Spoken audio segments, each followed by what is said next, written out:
everyone. Week 4 kicks off right now. It's Digon, it's Ox, it's Wadid. Welcome to the LCK. We're so glad you could join us. Man, round 3, done and dusted. Goes by quick. It's only 4 matches total because we got the Legend group and the Rise group, and we've got a bunch of matches for you today. The pace so fast, it's very intense, and I feel like the teams have very little time to adjust where they are in the standings. And the matchups for a lot of these teams are difficult. The teams are closer to your level. And I think in the Legend group in particular, we've seen some teams struggle as a result. Yeah, I feel like the teams are getting better and better. The quality of the games are a lot more decisive as well. So I really like to see what's going to happen this round 4. Let's take a look at the standings. After round 3, we do have 22 matches in the books per team. Gen.G still on top. But T1, 4 wins in a row. Round 3 did pretty good for them. Yeah, and I mean, they're still a good amount behind HLE in terms of points, but that's not really going to matter if they overtake them in terms of series. And at this rate, looking likely that's going to happen. At the moment, KT and Nongshim are still close together, those two really struggling to pick up many wins in the Legend group. Yeah, I'm more excited about Rise group as well, because now Rise group has 3 big teams like Bro, BNK, and DRX. I think those 3 teams are fighting for the DK spot, because it's gonna be a banger. It's not many times left right now. It's only round 4 and round 5, and playing's kicking in, so. Yeah, speaking of time, look at those average game times. Legends group has been pretty one-sided. If you're winning, looks pretty good right there, that 2-0. But over in the Rise group, we've got some bangers. Legend, we get the decisive victory, shorter games, 2-0s. Rise, we get the culture, a lot more meandering, a lot less decisive finishes. Listen to me, Ox. I think they're getting better, because now they're not taking any random fights, They're more like, okay, we've tried to set up, we tried to go step by step, That's why they're just like slow and calm and steady, They're getting better. I think the reason you think they're better is because you play a lot of tennis. And they play League of Legends like they play tennis. Back and forth. Yeah, a lot of back and forth. Making the debut here. Up on the top side, a riser is here. It's Showmaker with 600 points. Chovy still at 1,200. Zeus at 700. BDD's there. Feels like a competition for second at the moment. A lot of ground to gain to catch Chovy, really. He's so far ahead. But some big progress made, and there's a lot of players at 500 as well. 8 series left, so 800 POM points up for grabs per team if they won every single game. Let's look at predictions last week. And the Valdanalist and our very own Wadid. Yeah, so Valdez and we did some gamble on BNK Bro and BNK DRX. This time around, we did well. We did gamble, we did it. Yeah, got some value. It was a week that I felt like it was harder to see where the value was, but picked up some. Once again, he's on top. I'm sure he's feeling very smug about it as usual. Yeah, and Wolf's still down on the well, I still feel like we are actually good just in general, when you compare it. It's not that big difference between us. Maybe Crony and Wolf is like kind of huge, but... I feel like you're okay to say that because Chronicler's not here today, but if he heard that, he would be very upset. Oh, okay. Crony's crushing it. All right, time to take a look at the Gold King. It's the player that got the highest average gold from last week, and it's none other than the 2024 reigning UniBank Gold King. Aiming makes a return to this week. He's back! He's back at the Gold King. And now I'm wondering if this Rise group thingy is helping Aiming to get the Gold King or not. I mean, it's longer games, right? And longer games is always going to mean more overall gold because it is average gold, not gold per minute. And Aiming definitely getting a lot in these games. Nice to see the return of the King, finding his place again. And there were definitely D+ not having the cleanest matches against DNF. Some really long, scrappy outcomes where he really was able to claim that crown once more. I guess this is the reason why he was building most expensive build on Senna. Yep, there it is. The UniBank silver coin that he gets for being the Gold King this week. And that leads us to the latest episode of the newest rivalry. It's Digon's Back to the Week. All right, coming back to defend his 1-0-1 record, it's Mr. Daniel Ox Harrison. He's looked pretty good in the second half of the season. Wait, 1-0-1? I thought... Last week you didn't get it right. No one won. Last week no one won. But the week before that, you won. And now trying to make it a rivalry, it's Mr. Kim Fei-in, also known as Wadid. Wouldn't that make it a tie though if no one won? It's 1-0. Well, I'm really bad at it. That's so. what the second. That's why there's a 0 there. You didn't lose yet. All right, let's get to it. Aiming was our Gold King and achieved 2,500 kills in the LCK last week, and only 2 active players are ahead of him: Faker and which one of these legends? Ruler, B, BDD, C, Chovy, D, Teddy. I know the answer, so I'm going to go second. Okay. C. For All right. Chovy. Yeah, you final answer? Yeah. B. The answer is B. It's BDD. Wadid, come on, man! We're trying to get Wadid to win, but Dan's just too good. However, he can force a tie with our second fact of the week. Aiming's career in the LCK, he's only played all these champions once. Zoe, Victor, Neela, Samira, Seraphine. Which one of these champions does he have only 1 win? Oh, well. Oh. I think it's E, Seraphine. I actually think it's Seraphine Yeah. as well. I remember that. So he's lost with everyone else because he's only played it all these champs once. Yeah, I mean, because I think all the other champions are not playable on the AD carry's hands. But Seraphine, you can get carried. I think I remember the game. I'm going with E. All right. I'm going with E. E. Well, you can't force a tie if you pick the same one. You're both wrong anyways. Oh. It was Samira, guys. Either way, that Wow, leads my memory to failed me. another victory here for Daniel Ox Harrison. He's crushing it on Degon's Fact of the Week. Wadid will have to wait yet another week. Yeah, congratulations, Dan. There it is. Boom. All right. Well, Samira, marksman, AD carry, and thankfully, here this week, we've got ourselves a new one joining us in League of Legends. Welcome, Yunara. I don't care what she does. Come on, man. Stop, don't be No, like that. what I mean is just look what she looks like right now. Focused. Oh, you're into the vibes. I'm in the whip vibe. I love this champion, you know. Okay. You know, I instantly bought the skin as well. Oh. But anyways, the Q is like Ashe. You impart your auto attack, and you can charge up in laning phase. And whenever you fight against Yunara, when Yunara is empowered with her Q, you can't really fight back. You have to back up. But when she's out, then when she's on cooldown, it's really easy to play against. Yeah, it represents a lot of power, and you know something you were mentioning, kind of like Kog'Maw W, where you really the Yunara wants to play around it, Yeah. and the other side wants to play around it in the sense that you avoid fighting into it and fight when it's on cooldown. Yeah, and W is just some kind of slow and the wave clearing, but I would say it's better when it's empowered because it's laser. Yeah, so when she ults, she empowers all of her abilities.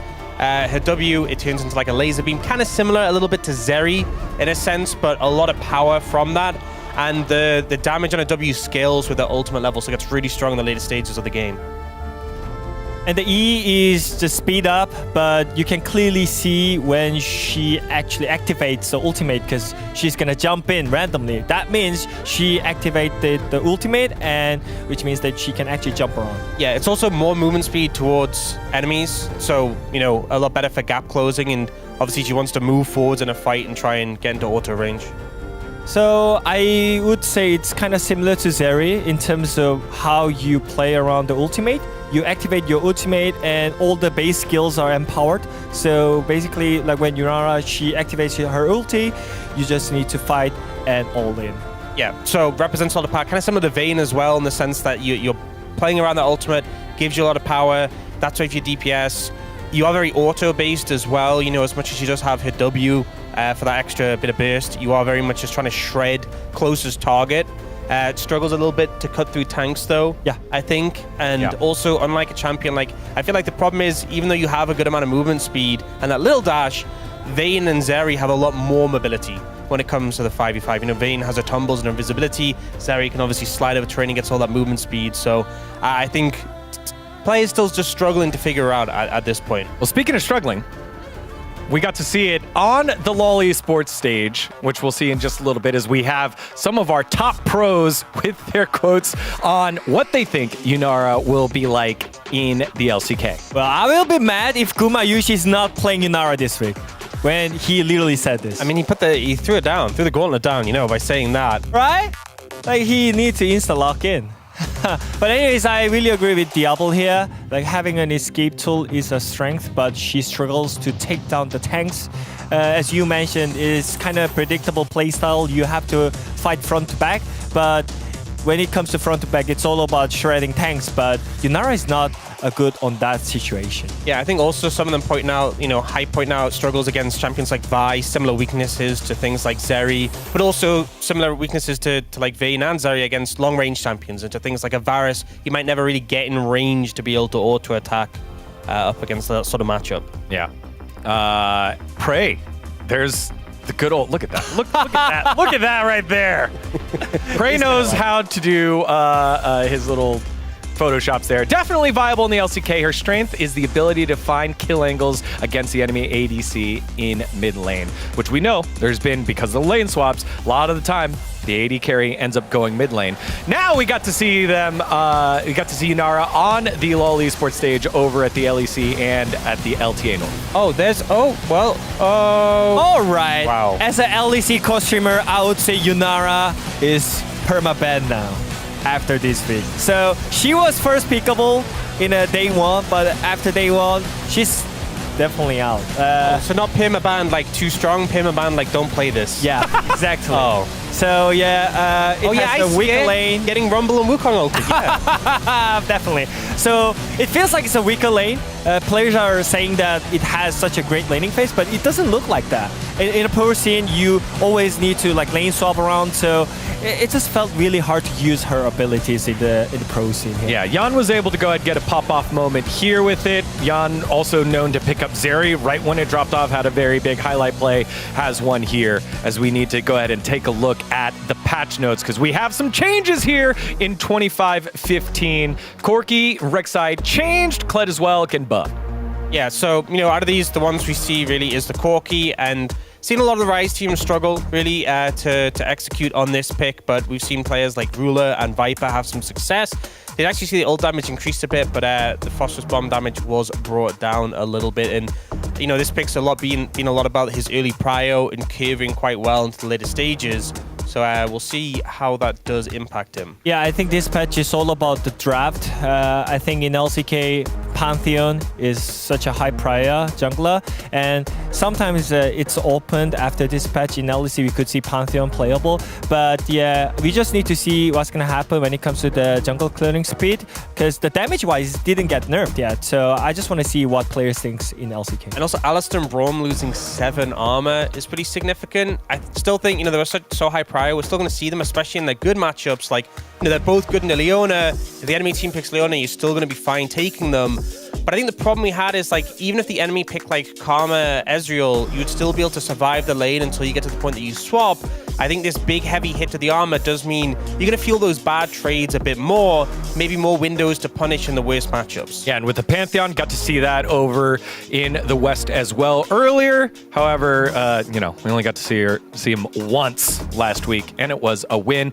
Bard having a huge rise in pick rate, and especially with some of these changes to support, maybe seeing even more. Yeah, players really like to just get away from the laning phase. That's why they just pick the spellbook and heal instead of like ignite to more aggressive in laning phase. So I think it's really easy to play the map with the Bard because it gives extra experience as well, and also it gives a lot of window when it comes to roaming phase. I think as well though, Bard is a champion with such a high burden of execution, and I think it's telling that the 3 players with wins on this pick are 3 best supports. You can comfortably say that about them.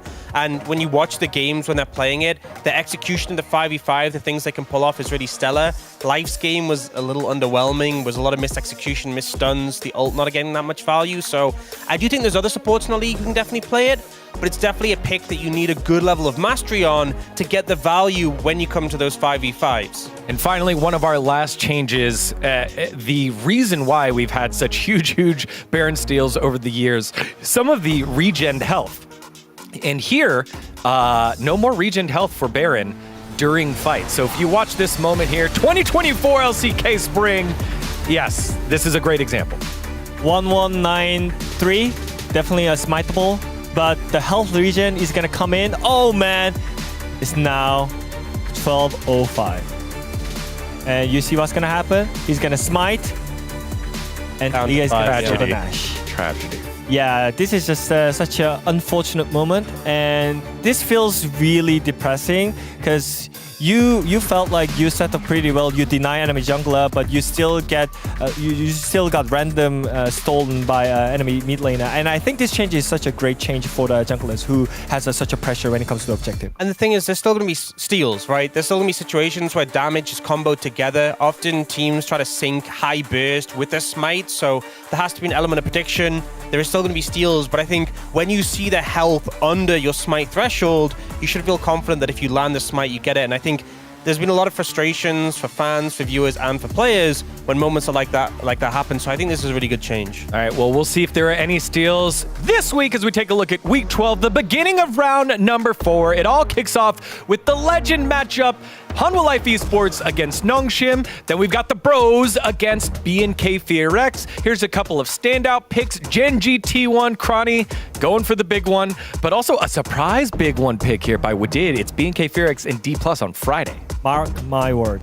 Okay. The winner is gonna go Worlds this year. What? Of BNK FearX D+? Let's go! This matchup is so hype. Okay, well, I will mark your words. He sees, this is the problem with like Legend Group. You see KT and Nongshim losing to the best 3 teams and you're just ruling them out. So, okay, you know. Who knows?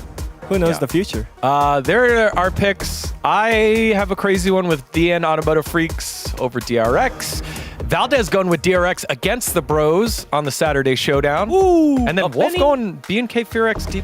Do you have any? Oh, you have the T1 pick? How many T1 believers Yeah. in that matchup? Which, I understand Genji, normally regular season demons, but T1's form at the moment, I think has been pretty insane. So, I don't think that Genji is ever a bad prediction in any matchup ever, but I thought there'd be a bit more T1 than just 2. Yeah, all right. Well, we'll see what happens in that matchup tomorrow. But today, Hanwha Life Esports versus Nongshim. Going to be a big one there in the Legends group. We'll see you after game number 1.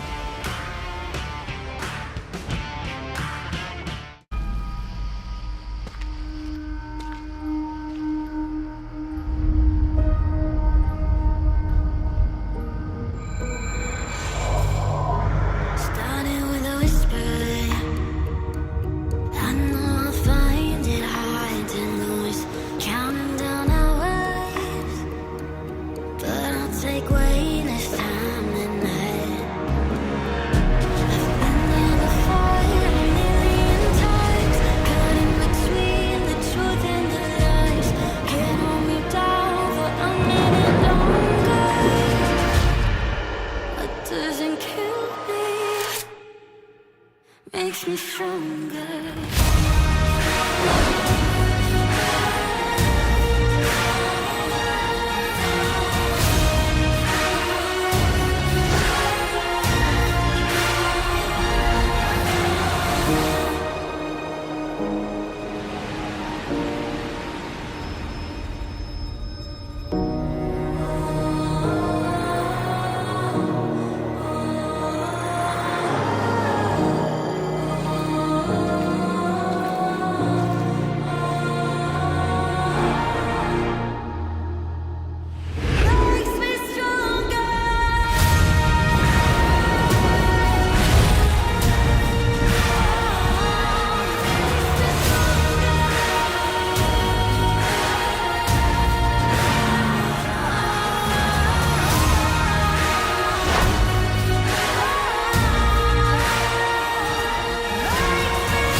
레드포스 화이팅! 화이팅! Hello and welcome to another day of the LCK. We're here on Wednesday, the start of this week, and we're starting off with a Legend Group match. Life Esports up against Nongshim Red Force. I'm Valdez, with me is Wolf. Welcome back, Wolf. And getting into this match, what are your expectations going in?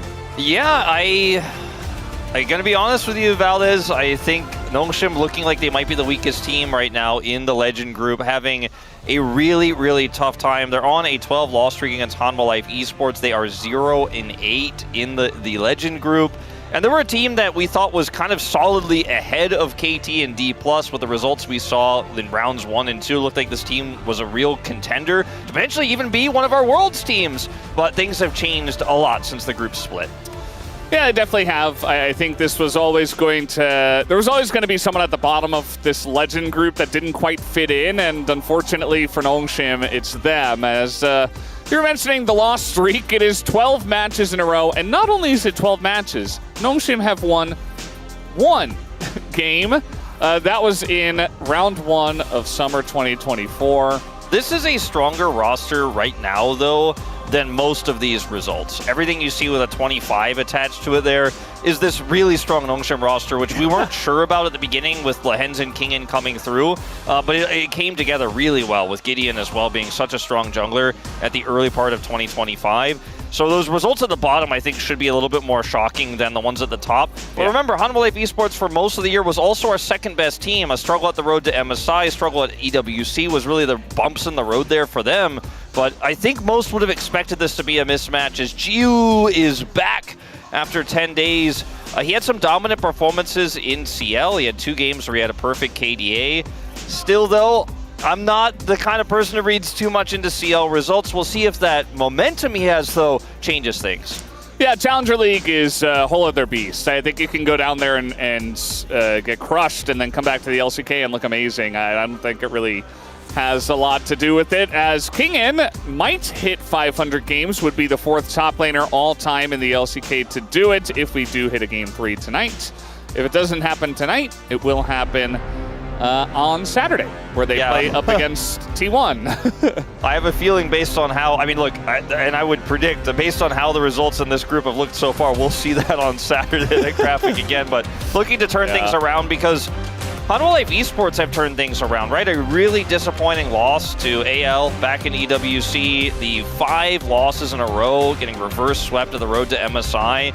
Things were really grim. And a lot of Life Esports' issues, I think, were exposed and put on blast, but they have bounced back in a big way. Even though they have lost to T1 and Gen G, they made the series look interesting. They made that first series against Gen G, that second game, look close. So I do think this team has the potential to bounce back in a big way, but I don't think anyone's putting them in that second place spot right now. I think that now belongs to T1. It definitely does. I mean, Ox was talking a little bit about that on the Space, the pre-show, just saying that T1's form right now is incredible. He and I are the only ones to predict them up against Gen G. We'll see how that goes. But for today, we're going to take a look at the key player matchup here. Zeka up against Calix. Zeka, some nice stats, although he has been struggling here at the beginning of the Legends group. I do wonder if he can return to his full, complete form that we know he has. Calix doesn't have great stats, but what he does have that Zeka doesn't have recently, in my mind, is the clutch factor. What Zeka used to always have, right? The Game 5 Demon, the Super Soldier. Zeka would sometimes look a little bit quiet in the early mid-game and then have that incredible shuffle in the late game. Or if he's playing one of his melee champions, have an incredible mid-game where he's just taken over the game. Whereas Calix has been similarly kind of quiet, but sometimes has that amazing team fire, that amazing turret defense, or that flank to defend the base that has come up big. And I think Calix has come a long way and it is now kind of in the, okay, I guess Chronicle is right about this Challengers player zone. Because, you know, for a while, we were like, oh, it's one of those players maybe Chronicle hyped up a little bit too much, but I think he's living up to it at the moment. Yeah. Maybe not here in round 3 just yet, but individually, the results aren't there, but individually, the performances have been pretty good. Yeah, I liked Calix a lot too from Challenger League. I think, though, he's not able to out-hands people here in LCK, so I feel like a lot of his power kind of gets muted a bit. So, you know, he's with the big dogs now. He can't just, you know, solo kill people all over the place, and that certainly does affect him. Peanut, definitely did a number to Gideon in many of their matches in 2025. And Gideon had some ups and downs. I feel like right now he's somewhere in the middle. Definitely is difficult to keep your mental about you and your game state and your form to the highest level when you're getting kind of crushed on a daily basis, as is Nongshim. I think Nongshim are in a bit of a rut mentally with the losses. You know, they experimented with Trigger. Obviously, Gio is back in today. Trigger felt like a side grade to me, stronger in some aspects, but it didn't necessarily feel like this was going to be solving the problem because it didn't change how Lens is playing, which is a little bit too fast, a little bit too loose. The coordination we saw developed over rounds 1 and 2 for Nongshim felt like it has fallen by the wayside, and it feels like we're watching Challengers Nongshim again, where they just take every fight regardless of the circumstances, which is not that different from the playstyle of Hanwha Life Esports. The Hanwha Life Esports have delight, and they have that consistency in finding those engages and turns that we just have not yet seen from Nongshim here in round 3 and now moving into round 4. I gotta say, draft-wise here, I'm not sure what to expect with Yunara. I'm expecting a little bit lower priority, especially in a series like this. We do have 2 incredible AD carries who have wide champion pools. You know, Viper, who's played literally Teemo on stage and will play a ton of awesome dudes, and there's nothing that gets by him. Versus Gio, has had a pretty eclectic champion pool himself, with pulling out picks like the Neela at times, willing to play Seraphine in the bot role. So maybe these 2 players want to show something off here, but I'm not entirely sure right now in terms of pro if you can pick Yunara early. I think you really are going to have to take a look at that enemy draft and say, hey, is this safe? Is this workable? Can we get 3 items safely? It definitely does feel like it might be in Kai'Sa's position in terms of drafts, where it has to work really well with their comp, but also it has to do well into what you're playing against, as you mentioned, as a lot of the pros mentioned. So you can't really first rotation it. Thankfully, we're not getting a lot of first rotation AD carries, so maybe she gets some play. Starting off with 2 of our most OP mid laners, Talia and Azir, taken away right away. Yeah, the Mel bug was discovered after this patch, so it is still banned on this patch, to the surprise of no one, I imagine, at this point. So that is why she is still globally banned. Pantheon's going to be taken away. The Azir is still incredibly strong, was not tapped on this patch. We did see Pantheon played once. Yeah, and I think that will be the last time we see it here. Unless we get into a really weird Game 3 state where a lot of things are left open, and even then I think it's a bad idea. I'm starting to wonder, it's no shock to see this Lehen's ban here as well on the Shen. I'm starting to wonder if Wukong fits in that 3rd spot though, Valdez. You and I were kind of taking a look at those stats, hitting 70% win rate right now across many, many games. One of the most played junglers right now in the LCK. They'll take away Viper's Varus instead though. And guess what? You know who's also really good at Wukong? It's Peanut. Yeah. And Wukong right now is really strong himself. That's not really a surprise here. Also feels pretty decent into the Trundle pick that has risen in priority so much. Yeah. So it's just a safe all-around pick. Protects your AD carry, can work well with dive compositions. It does weaken your pre-6 gank power for sure. But I feel like right now in this meta, that doesn't matter as much. It looks like Gideon's just going to be happy to trade the Xin Zhao pick here. The question is what comes with it, as Talia and Azir are both gone. We often see a mid laner picked in this position. It's up to Calix. Yeah, there's also the Gwen Rumble situation. Sure. Both of those getting left up. Doesn't matter which one you pick first, I guess, in that case. A lot of people are happy to play the Rumble into the Gwen. A lot of top laners are happy to play the Gwen. If I'm thinking about Kingen, I'd rather see Rumble in terms of his individual performances, but it'll be the Annie here instead, which is pretty safe. Into the Wukong, it does give you a lot of engage. And it's also one of those mid picks that feels very safe to blind in almost any situation. We have seen Galio played into this a lot. Zeka loves his Galio. Galio works well with Wukong, but I think it's a bit too early in the draft to lock that one in. Yeah, could consider something like an Orianna as well. Does work extremely well with the Wukong. And there it is. Wow, you and I are kind of, we're one of trading in terms of our Preds on this one. Yeah, I mean, we're definitely seeing this combo a lot, so not the most difficult one. There's the Rumble, which might be taken away from Kingen. There it is. Yeah, so a lot of power with the setup here with a ball carrier, the Shockwave, and then Equalizer could be potentially layered on top of it. Makes it very challenging for Annie to approach and get those flank angles. This has been a pretty risky pick into the Rumble, but it can take over the side lane, and often does, unless there's an incident in the top lane or you just get camped, which against the Wukong you should be relatively fine. This is the more common pick, though, that we talked about, and it is going to come through here. We don't know what the AD carry setup is going to look like just yet, but I think in terms of conditions for yunara, I like potentially Hanwha Life's draft a lot more because they have that Wukong on their side. They have the stronger engage overall, and Annie's really strong with engage. Xin Zhao is as well, but with the Wukong to peel, maybe this could be an angle for Viper. I'm not going to predict it, but I'm saying it's viable. It's maybe Valdez. Yeah. I mean, let's see what gets left up here. A lot of thought put into this one. Kai'Sa, another big pick so far in round 3. Well, I guess we're in round 4 now, but for round 3 was 6-1. So definitely a very winning AD carry. A lot of teams pick it in very specific situations with dive comps, and what we're looking at right now with Hanwha Life looks good, and Viper's Kai'Sa is insane, so I like that ban. Makes a lot of sense. See what comes next year in terms of setting up for safety. I was wondering if the Alistair was going to still be in this second ban phase, kind of permaban. Took a huge hit to armor. 7 armor is no joke, especially with what it's going to do to your laning phase, especially at level 1. So I wonder if we'll see that drop. Not just yet here, though.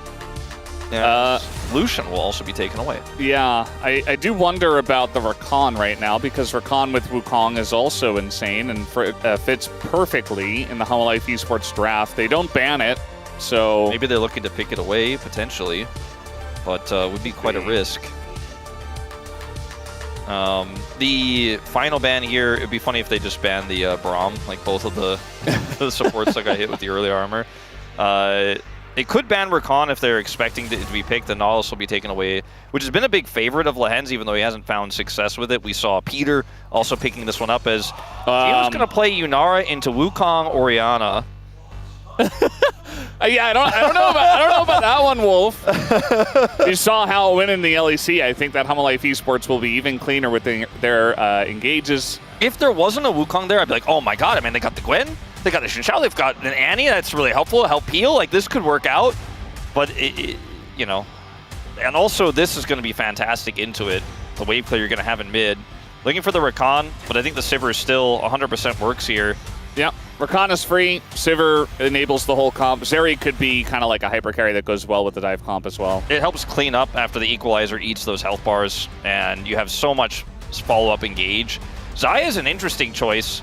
It's basically saying we both have incredible engage, but also safety, but Xayah can even follow up on this engage, and when you have this much of a hard engaging Wukong, the range that the Xayah has, the range problem she often has, doesn't matter. Now this is an interesting tech here to bring the Lulu in to assist the lane phase. It's going to help out a lot into the Rakan. You know, some pro opinions have differed on Yunara's laning phase. Some are saying it's quite strong, some are saying it's very situational, it doesn't really work out too well. I think with the Lulu it should be fine. The key is pre-6, you have to stack your Q before you can use it, so you cannot be interrupted. You have to constantly be auto-attacking, and sometimes that can mess up your wave state. And if you don't have something with you like a Lulu that can help you put that pressure on constantly, it's hard to make sure you can hit those stacks and take the trades you want to. I think Gio should be able to get out of the laning phase just fine. It's the R buttons on the other side I'm a little bit more worried about. That is a big worry, especially in the current meta where it's all about team fights, all about objective setups, and you've got this Yunara who's got about 8 different things that she has to deal with, and the many different engage options on the side of Hanwha Life esports. It's a risk, to say the least, and I think Hanwha Life got a grand slam draft here compared to what we see on the side of Nongshim. I mean, the empowered W for Yunara can help keep Wukong away if used at the right timing. You know, it's like a 99% slow. You know, you get at a distance for a second. Sure. Maybe the Annie then peels for you, and you got that Zeri swinging. I think it's a risky draft for the side of Nongshim here, really leaning into the new patch, whereas Hanwha Life has something that's robust and proven. It does what it says on the tin, as Atlas would say, and I think we're going to see exactly that here in Game 1. We are ready. Let's hop into the rift for Hanwha Life versus Nongshim.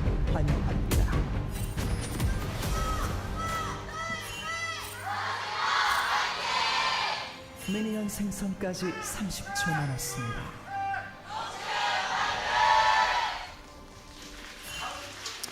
All right, here we go. Game number 1 of this matchup, and game number 1 of Yunara in the LCK. We did have it 4 games in Challenger League. DK's Wayne, HLE's Pyunshik, KT's Parak all got wins, and then Lazy Feel from DRX got a loss. So it's been played a lot down there in Challenger League. Yeah, coordination isn't as crisp in Challengers, but often you would think playing a AD carry like this could be trickier in those situations in Challengers because it's just always fighting, always engaging all the time. We're going to have a pretty aggressive position here for Delight at level 1, but Calyx is not even going to waste his stun for that.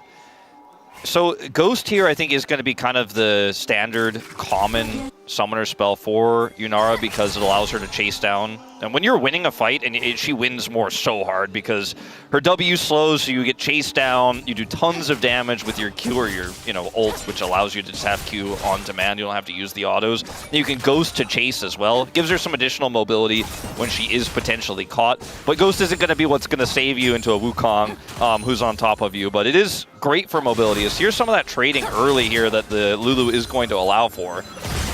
Yeah, just got to try to dodge the Gleaming Quills and yeah, getting the zoom in on the new champion. I like it. Definitely going to be some early lane dominance to Yunara Lulu. And there's Delight. He hits it, so little heal comes through. That's the annoyance of the Rakan. Sometimes doesn't care about the lane if he can hit his Qs. Yeah. You guys could see her abilities to the bottom left. Just keep an eye on that Q stacking keep an eye on this. That's not the trade Calyx wanted. I wanted to say earlier, and I think I'm happy to say it. Like, in the LCK, I want to say our AD carries hit a little bit different than other regions. What may be risky in one region is a little bit better here in LCK. But I think that's not accurate. Maybe what we should say is our AD carries don't get hit different. They don't get engaged on. Their positioning is phenomenal. And sometimes a pick like Yunara works better here, Valdez, because positioning is paramount and our AD carries are so good at it. As Gideon does have vision control. This Barrage, they're going to punish, potentially. Yeah, excellently done here by the side of Nomsim. The bait is just perfect, and Calyx sets it up nicely. He's just sitting there like a piece of candy, essentially, and then Zeka gets caught, and there was nothing he could do. No attempt to flash away because he was already dead. That was a really nice bait there, as you guys could see. Debut, first game she is available. She's played, which is actually quite an anomaly for the LCK. We often have strong champions that are just permabanned for a while, or a little bit more niche. You don't see it for a day or two before it comes out, so happy to see that we get this one right away. Zeus is really controlling this lane up here, and even though Peanut is a pre-6 Wukong, they can't put the pressure on Gideon as this lane swap will come through. A ton of minions being lost in the bottom side. King is going to have to TP as soon as possible to get what he can of that. So watch this again. Like you mentioned, it's a bait.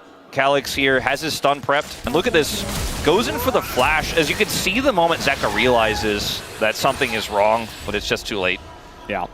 It's really, even if he Qs as well, like the anti-Q, maybe he could get some distance, flash away to the left, or the right bush rather, but the fact that he flash W's in his anti just means there's no counterplay, so. Nice job controlling the wave, and collapsing in and taking advantage of that situation. Not going to be a fun time for the Rumble to lane into Yunara and Lulu, that's for sure. That's for sure. See how long he wants to keep this up. Does have his TP for now. The tempo did go to Nongshim on the faster swap. They sacrificed a few minions down there on the bottom side for it, but Kingen was not having a good time in the lane anyways. Feels like it's a pretty good setup here for Nongshim at the moment, as long as Kingen can get into some of those minions. But it's a similar issue here for Zeus. We'll have to get what he can under the turret. And even though we had that kill to go over to Gideon in the mid lane, Zeka holds flash advantage. You saw that Polymorph come in trying to deny the cannon, but he actually got it anyway.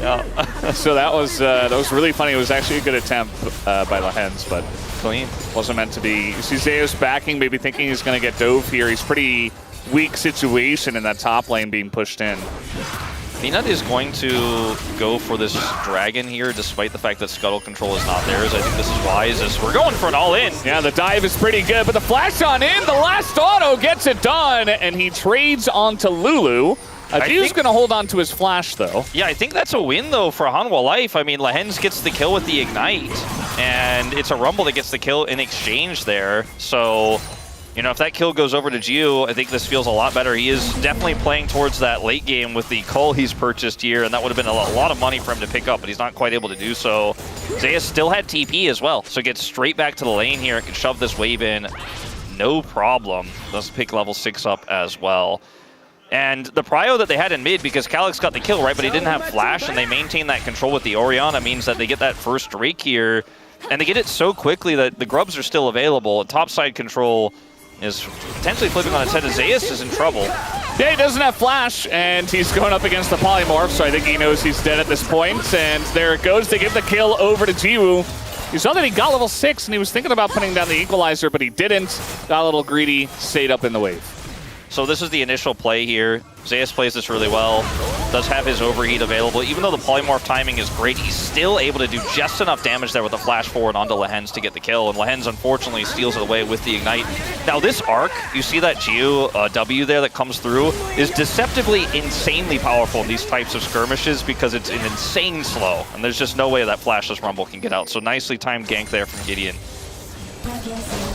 Yeah, a little play here. Some trading as Delight is just walking by, and now Calyx in a bit of trouble. He doesn't have his flash, and yep, 1 QW gets it done. As the command attack in there. It's really important for Zeka to have a lane-dominant performance like this, especially after dying early, to continue that prio to set these plays up. Viper will have to flash. Yeah, just kind of walking into the river, and he's going to get punished for this big time. No flash, no ult, and the kill is given over to Kingen on the Gwen. That's a pretty huge win for Nongshim there across the map, as we have the teleport gank from Lehens. Yes. Can they actually get the kill? Not with this TP coming through from Delight. Yeah, so it's a trade of support TPs, so ultimately not the biggest win here, but still something. Zeus is chilling though. I would say big chilling even. He is very much. He has been pressured quite a lot, and yet still he's doing very well. It's just another look at the play on a Calyx. Yeah, sometimes you want to go for these tempo ults when you're getting pushed in like this, but it's just not a trade you're going to win into the Orianna. I mean, the fact that Delight is there means he dies, but I don't know if that was really the angle he was looking for. Here, Viper just takes the wrong path into the river for some reason. Kind of an unusual, uncharacteristic mistake for a player who's so storied. Does have his ultimate, so I guess feels a little bit safer, but I'm not sure what the idea was there. He's punished for it, and also, like you said, loses his ult, so both of his safety tools gone. His ult will come back before his flash, but that's a huge win for Nongshim, who are significantly ahead in gold here in this early game. Yeah, you can see their bottom lane is doing very, very well, especially after that kill that went on to Viper. He's denied some farm. And, of course, the kill and the assist that went to Yunara, Jiu, who was making some plays up in top lane against Zeus. So that's going well. The jungle's going very well for Gideon, who is quite ahead of Peanut at the moment. So really for Homolife Esports, it's just kind of the mid lane. I mean, Zeus is doing pretty well himself, but it doesn't feel like he's ahead enough. But we'll see as this game comes along. I mean, 1,000 gold at 9 minutes is actually pretty significant for Nongshim already. Yeah. I do think that still some of the questions we have about how this Yunara team fights will still be there, even if she is now doing quite well in the lead, as Zeus going to have to equalize. Yeah, the needle's going to miss, and still doing a bunch of damage. The exhaust already used. You see Zeus spacing very well, but he's still going to lose the trade, technically. Peanut and Gideon show up, so I think we're going to have a stall in the action. Peanut does have Flash and Cyclone, so Kingen, I think, will have to just be willing to let this crash. I don't think he wants to be walking up there to try to go toe-to-toe here with Zeus, even with his jungler there. It does respectfully do so. I'm most concerned about what's going to happen when we start getting to dragon fights here, because even early, this composition here for Hanwha Life just kind of slaps. So, you know, it doesn't need items, it doesn't need massive item leads to win skirmishes, because it does so by the virtue of how easy it is to press the circle buttons. And for Nongshim, in this case, like, that's the cancel button, like the North American region on PlayStation. It's not the yes button. And I think the circles are going to be a bad thing for Nongshim. So let's see what happens. They are going to have prio around this dragon right now. You can see they have a ton of vision around it. In fact, like, there's not one entry point to the dragon for Hanwha Life Esports here. And Zeus is even going to get pushed away. Yeah. Getting pretty strong on the Xinjiao means that wherever he goes, his presence is felt. Got a little dive here. That ward is going to spot the Lulu. And I think they're still going to go for it. It is Wukong, and okay, it's just everybody. Instead of accept the Rumble, as they go on in, they just dive on into the mist. The Lulu ult's getting some big value there. The Light able to tank up a bunch of the shots, but that power-up on the turret is pretty significant. Now Viper is going to finish him off, as now Lahen's in a bit of trouble, but these turret shots are doing a lot of damage. Will it matter is really the question. Looks like a flash. They have to be careful. Eventually, Lahen's, I think, just dies. As, yep, there he goes. Peanut is going to trade, but now they have a lot of position here and pressure in the top lane. Yeah, but somehow, Calix got Zeus, and like they ended up getting a ton of play gold for this Annie bottom side. This was a very elongated play from the side of Hanwha Life Esports, so it did not come without cost. It doesn't actually give them a gold lead, and Kingen actually going to be able to stop the backs here, despite it being Xayah Rakan. They're not able to sync that one up. As this comes back to this play here where Zeus is just caught. This is why they decided to go for that topside play, so they know Gideon's bottom, but Zeus just ends up taking it. I thought Calix picked up the kill, but it was in fact just Gideon. I mean, you know they're going for a 4-man dive top. You have to be away from the turret. I think that's a bit of a mistake from Zeus and a good play from Gideon. Yeah, I mean, the thing is they knew Gideon was bottom, I think, which is why they made this play in the first place. It took a very long time, by the way, as we're looking for this again on the Zeus. Yeah, I think he's just dead again. He doesn't have his flash. He's just picking up minions and dying. I mean, he's 1 and 4, and Gideon continues to visit the Zeus thrift store at this point, picking up as much gold as he possibly can. Now 3-0 and 2 on the Xin Zhao. Yeah, this is a very big Xin Zhao, and you know, in return, you have a Orianna that's kind of ahead, but not that ahead. And starting to worry about how this mid game is going to look here for Hanwha Life Esports. So we may have just gotten to the point where this Gwen is going to be a huge problem. This Rumble is so weak that equalizers don't necessarily matter. So we're going to see a bit of a Lahen's attempt here. I don't know what he was hoping was going to happen there, but Valdez, this game has gone a little weird pretty early on. It's a lot of action.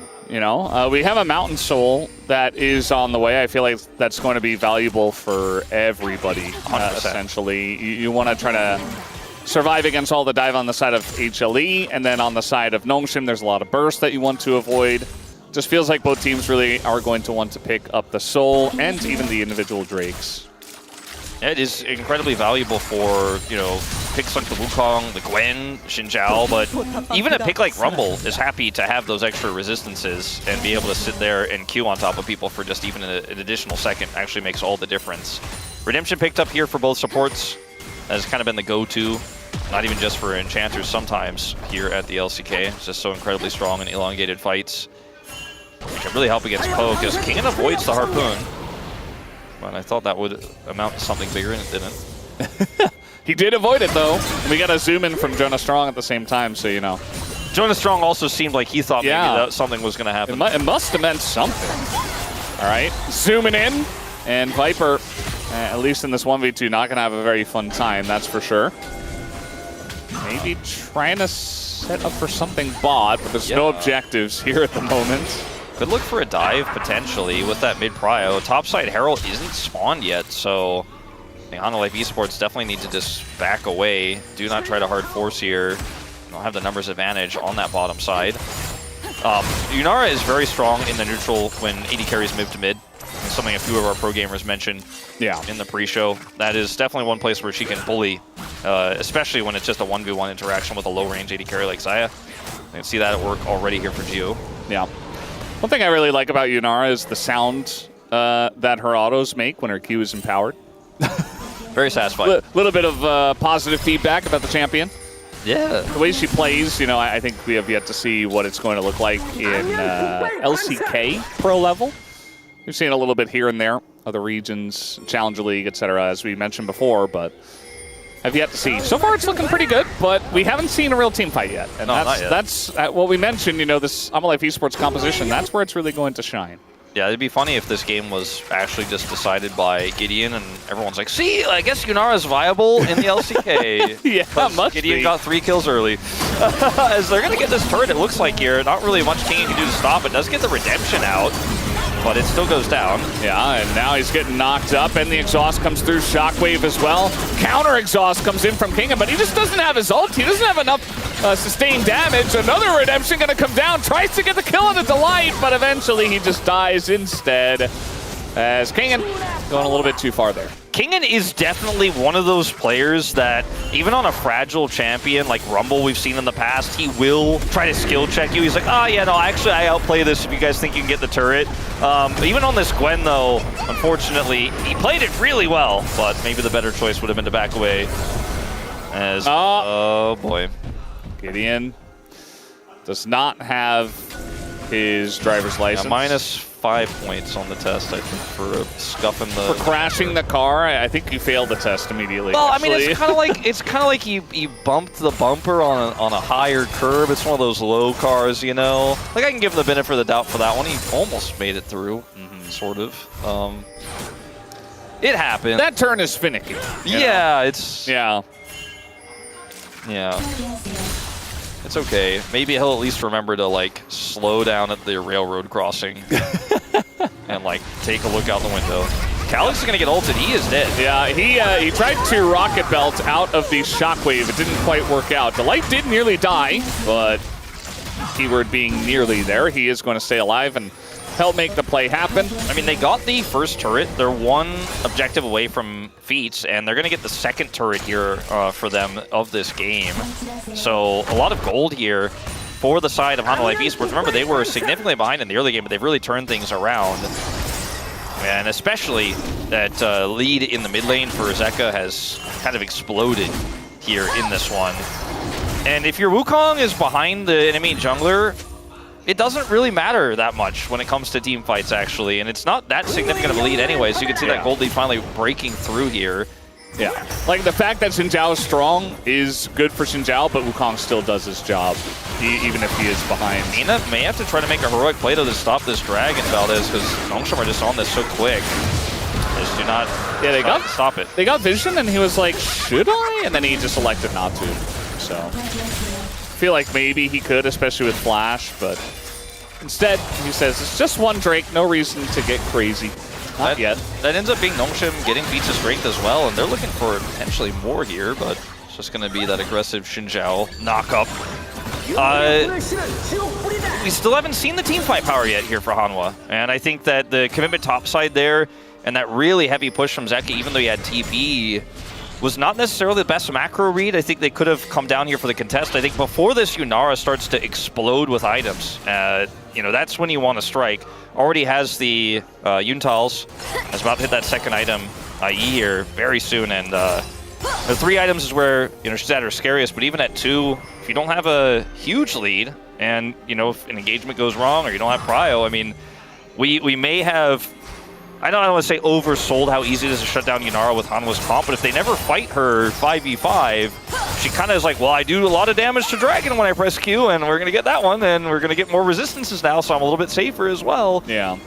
I mean, the Lulu's a great choice from Lehens, because not only was it good in the lane, but it also is going to be fantastic against all the dive. It keeps your Yunara in a much safer place.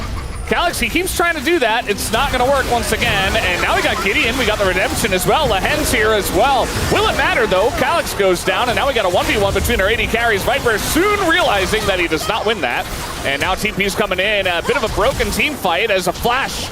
But it's not going to amount to too much as Equalizer comes down. Gideon is just burning so low. Jiu looking for his angle, though, on the left side. Doing an insane amount of damage with these autos. And HLE immediately just going to try to back away. Maybe looking for the re-engage here as Zeka trying to TP. He's going to get out, actually. Even with the auto coming through, looks like he does live. Wow. HLE very carefully get out of there. That was such an ideal scenario for Yunara. Like, everything is used elsewhere, and you can actually make that aggressive play forward. Gio was like, this is it. I'm going to get a triple in the first game. My moment. Because so much is used before Gio arrives that he actually has a ton of agency. And I think one of the critical moments you can realize here and how much game knowledge Viper has in a moment like this is he realizes he actually probably has to be the one to stop this Yunara from getting out of control in the fight. Because everything else is used. Cyclone is used. They use the Orianna ult as well. I can see this moment where Viper's like, I gotta try to look for this feather call to catch Gio, otherwise we just cannot win this extended fight. And this ult from Zeus really saves things. If he whiffs that or if he doesn't have it available, I think they just get run down and Gio absolutely obliterates all of them. They still have to use the defensive TP. It's still a wild scenario here, but I think, you know, that could have gone way worse. 47 HP is the call on the Orianna. And now we got Otacon started up here. We have the Annie TPing in at the same time. No TP for Zeus, so maybe trying to burst this one down, but again, this is very difficult, especially because Jiu doesn't have summoners.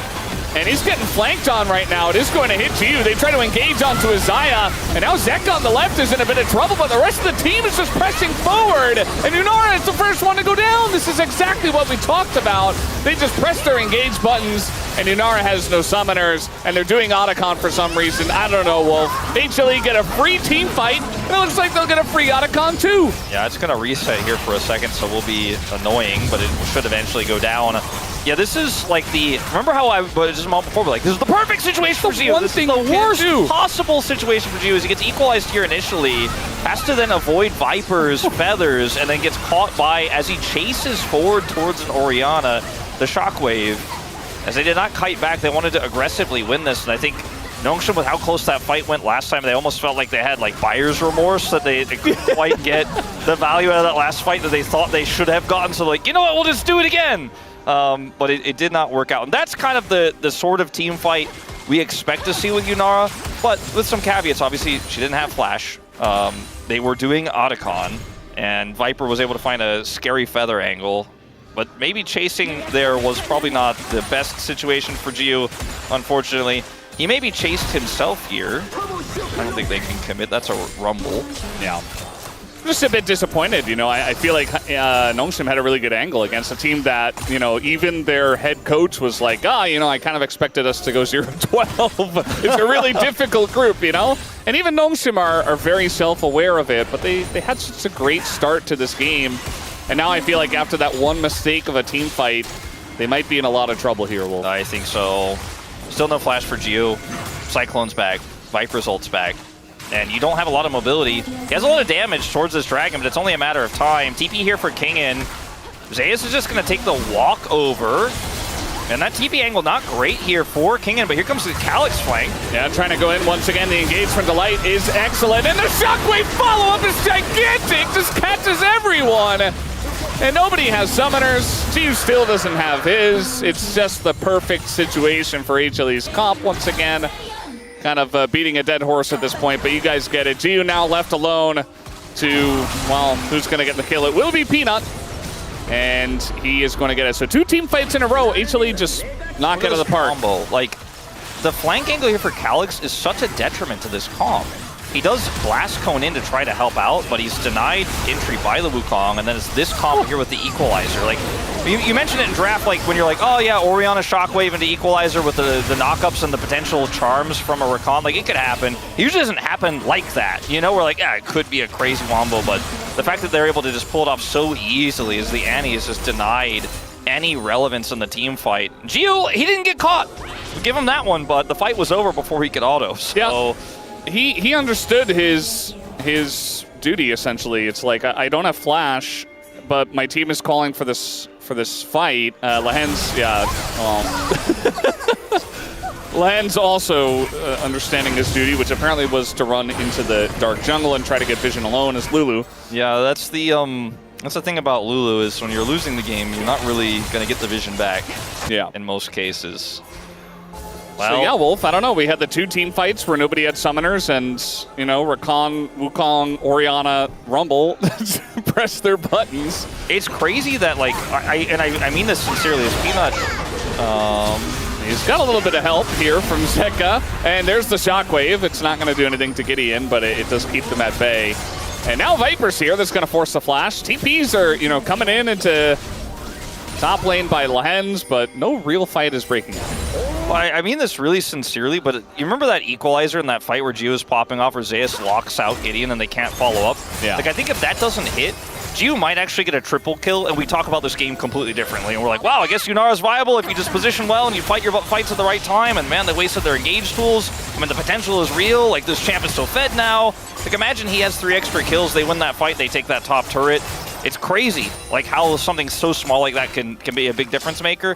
But then they kind of spiraled out of control with some poor decisions after that. The positioning there in that last Drake fight, the Otacon, was the real final nail in the coffin. The real battle. The real lost battle, in fact, where the game was fact, likely decided. Yeah. Also, the draft too. I think that you're not generally going to want to see yunara into this kind of composition.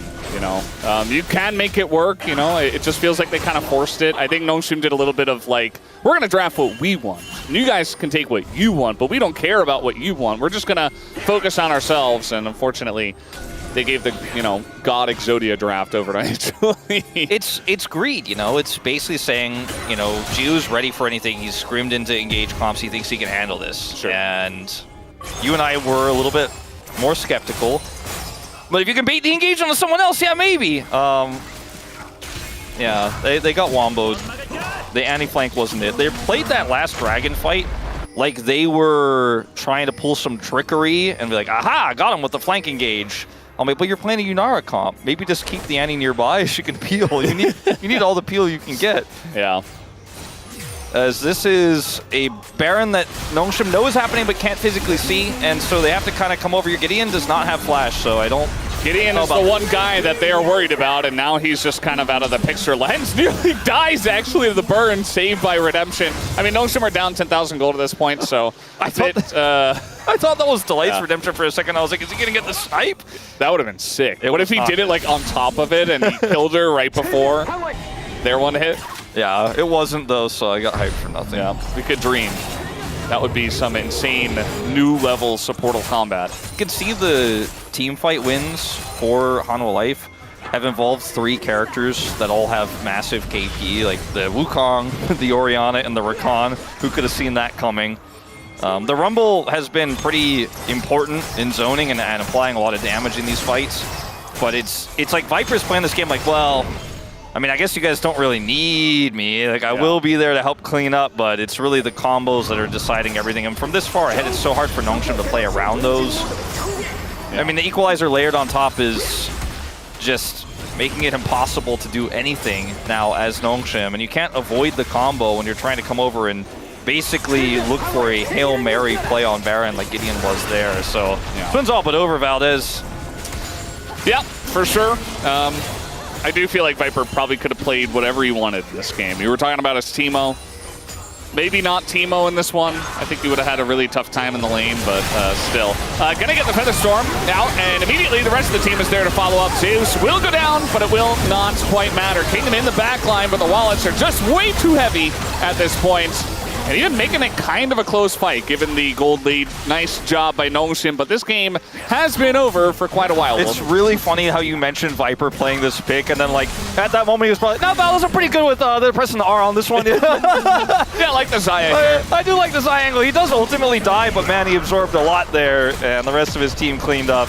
At the end of the day, Hanwha Life Esports, maybe with a rocky early game, there's some issues in the side lanes, but with a 10,000 plus gold lead, do clean it out. And it ends up being a one-sided game once Nongshim make just one mistake.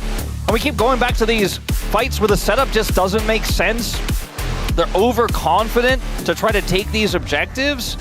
And in the Legend group, you can't get away with that. You might get away with that with Sleepy DNF. You might get away with that with a bro that's trying to be overly careful, overly slow, and not being proactive. But against Hanwha Life, they're like, that's an illegal Otacon. Your AD carry doesn't have flash. We have all our ults. Good luck. Yeah, maybe on their side, it's like, well, we have to set up on the objective. That's the only way this works because we have to peel off and then like we have to go for the turn. But then they got kind of like surprised by Zeus's flank angle. I'm not really sure, but whatever the situation, it just really did not end up very well. And that's why we had this insane ballooning of gold that went to HLE. So that was game 1.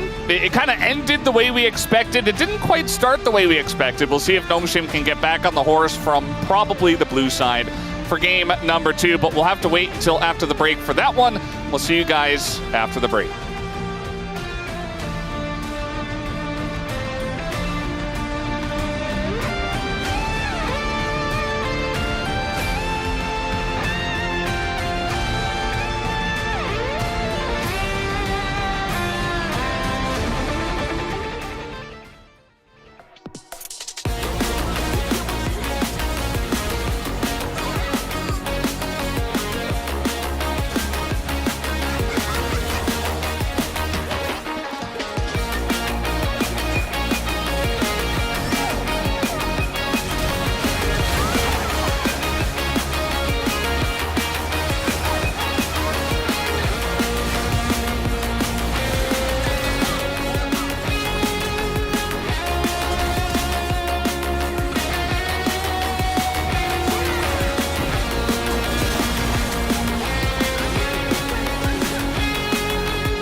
C9을 볼 거야. 나 뒤에서 타고 잘 타고 볼게. 기다려봐. 야, 일단 포탑 치면서 봐. 포탑 치면서. 나 미드 깼고. 야, 애니 노플. 유나라. 뒤에 그웬 때. 그웬 맞아. 그웬. 엔터. 나 노플. 미드 가면 끝나. 미드.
Hello, everyone. Welcome back to the space. After a shaky early game, Hanwha Life get it together there against Nongshim. They're up 1-0 in this Legend Group matchup. Digon here alongside Ox and Wadid.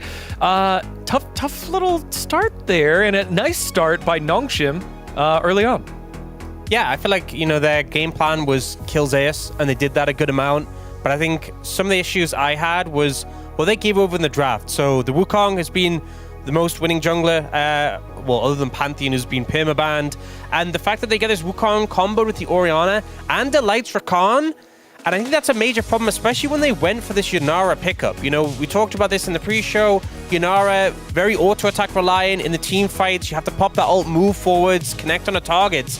I don't see how you're supposed to play Yunara into this composition who can just explode you in a wombo combo. Yeah, I just want to say their top 3 picks were fine. I think 1 to 3, Xin Zhao, Annie into Gwen was really okay, but I think it was really predictable to expect the Zyra Khan combination from HLE, so it was really weird that they just gave up for free. Also, remember when we were watching the highlights of Yunara being played in LEC? Wasn't he getting blown up by a Rumble and a Wukong? You know what? And there was a Rakan clip too. No, listen, you know what?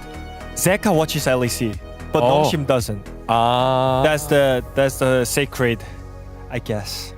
All right, thank you. That is the in-depth analysis I was looking for here when I tossed you that one. Let's take a look at the highlights here. Both of them around Otacon, this time on the top side of the map. So close to getting our Yunara highlight reel in the LCK.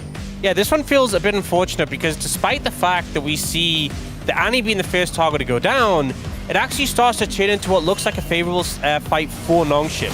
Because a lot of tools have already been committed to take down this Annie. The problem is, the Annie is the only engage that Nongshim have.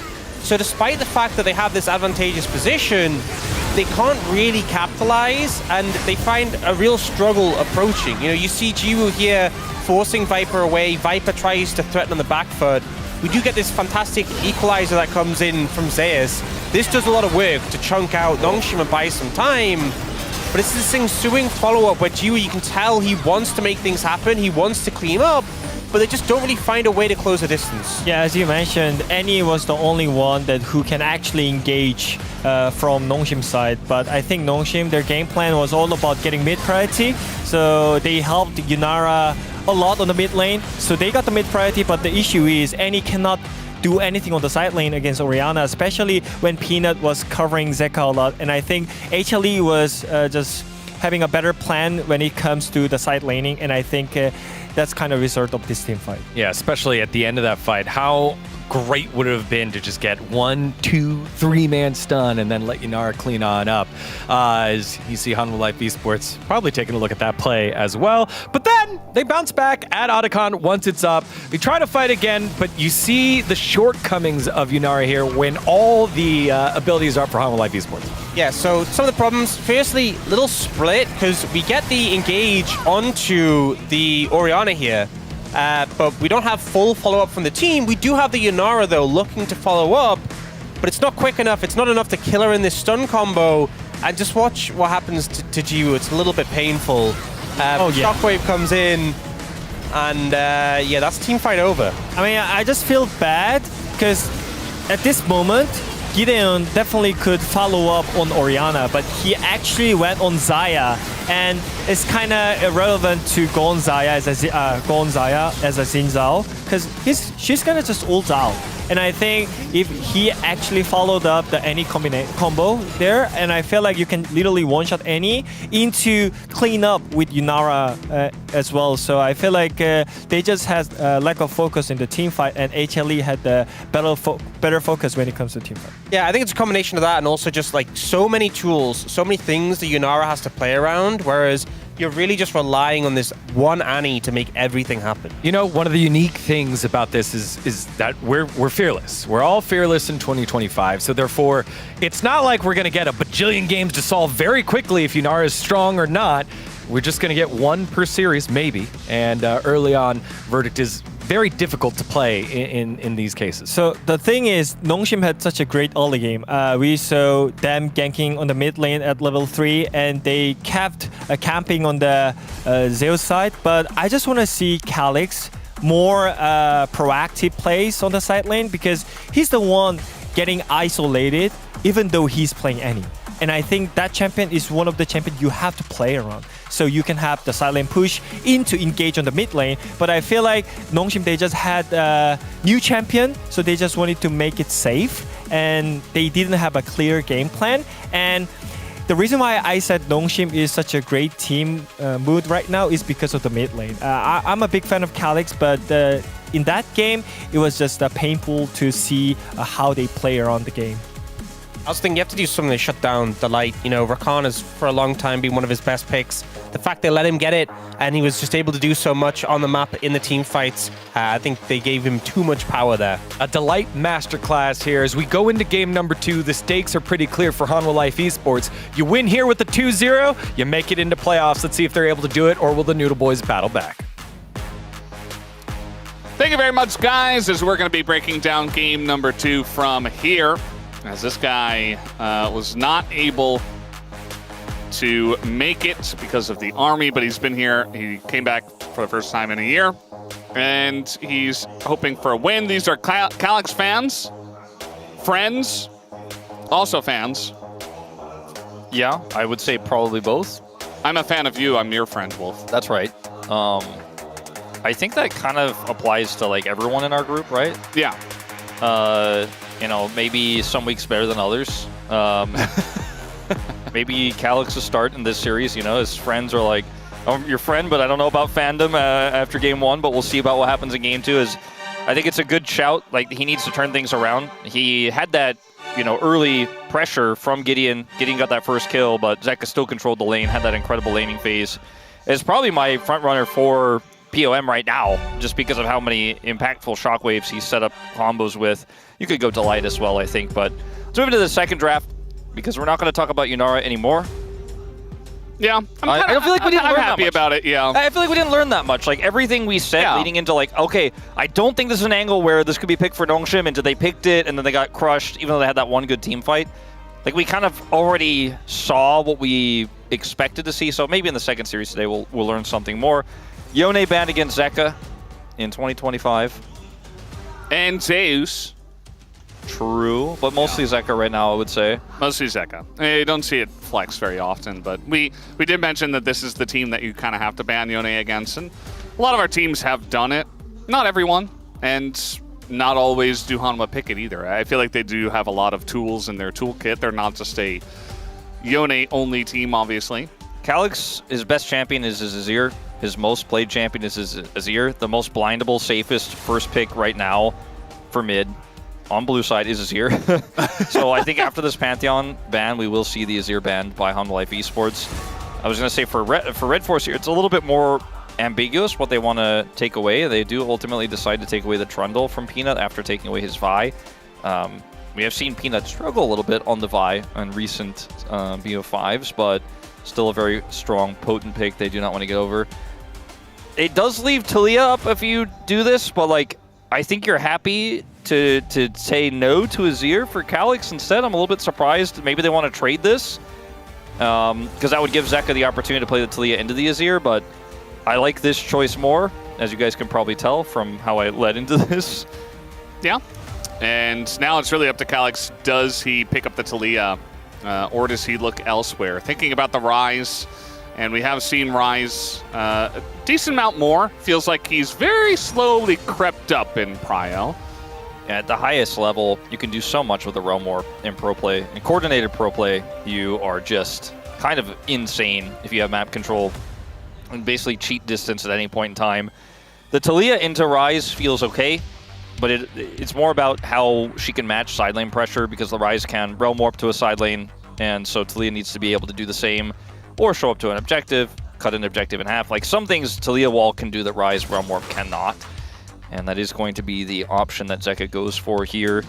Jungle is a bit thinned out in terms of a lot of our picks here, so I'm curious, you know, we've seen Maokai crop up a little bit more. If Peanut's looking in that direction, I don't think you necessarily want to show that one right now, though.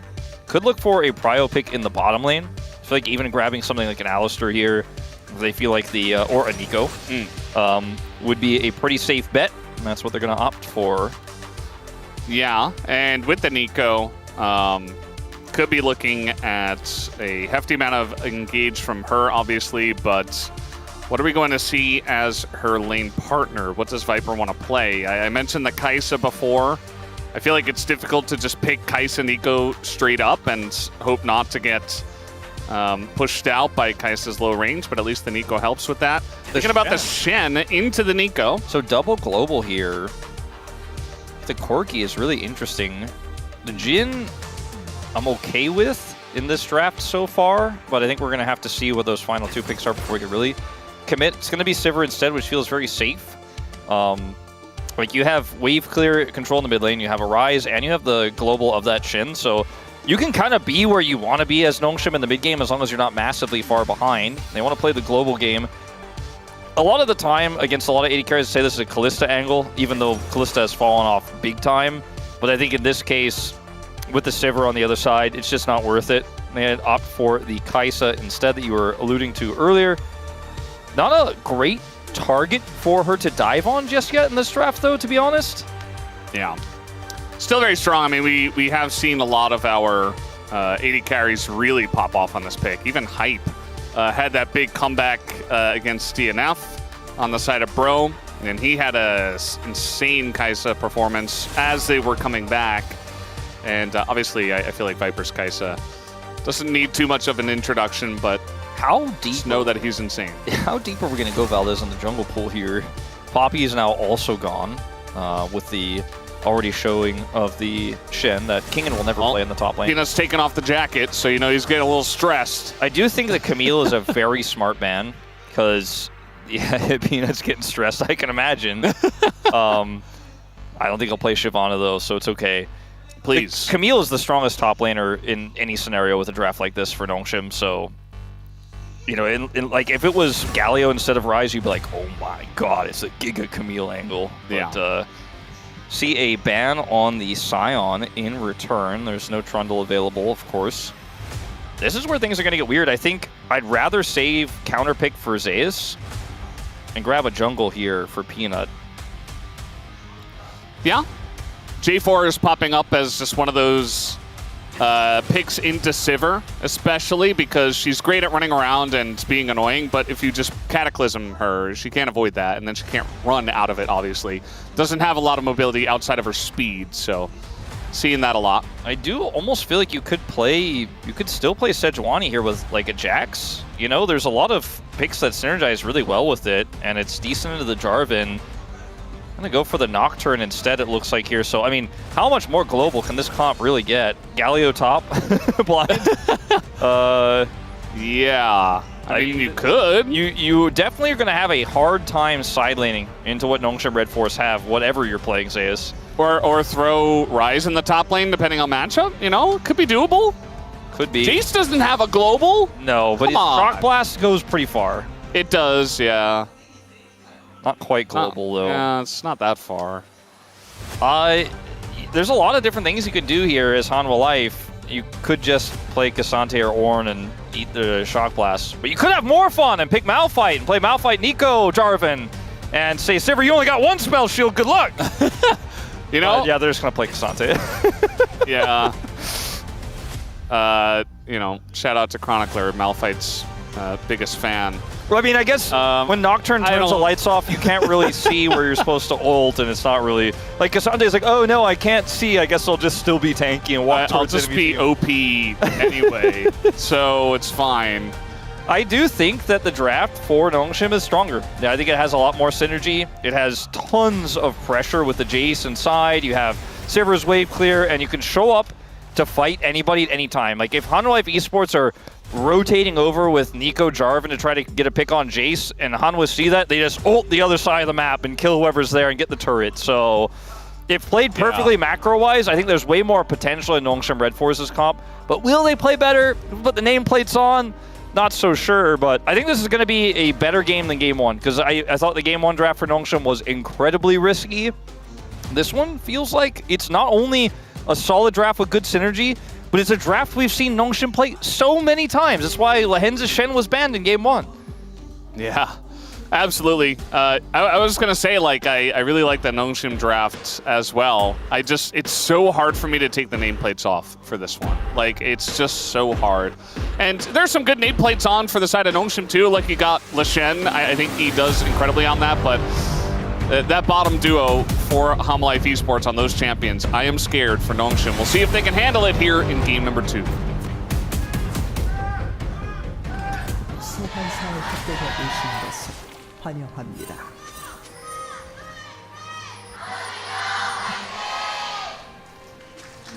미니언 생성까지 So, production is asking the real questions here, and he needs to know, is Malphite's fan or friend, or both? So this goes back to what we were talking about earlier, Wolf. I think Chronicler may have somewhat of a parasocial relationship with Malphite. Wow. Calling him out.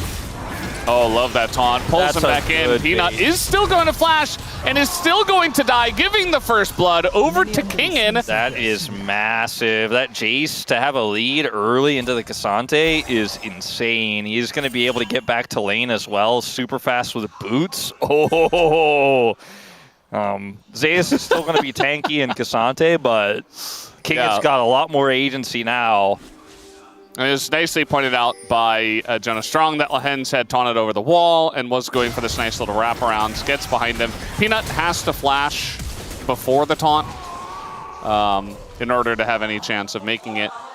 Yeah, he at level 1 can't flag drag out of that one, so... I like the response there. It's like, oh, everything went wrong. I'm going to sleep. It's like, I'm just taking a nap. No, it's over.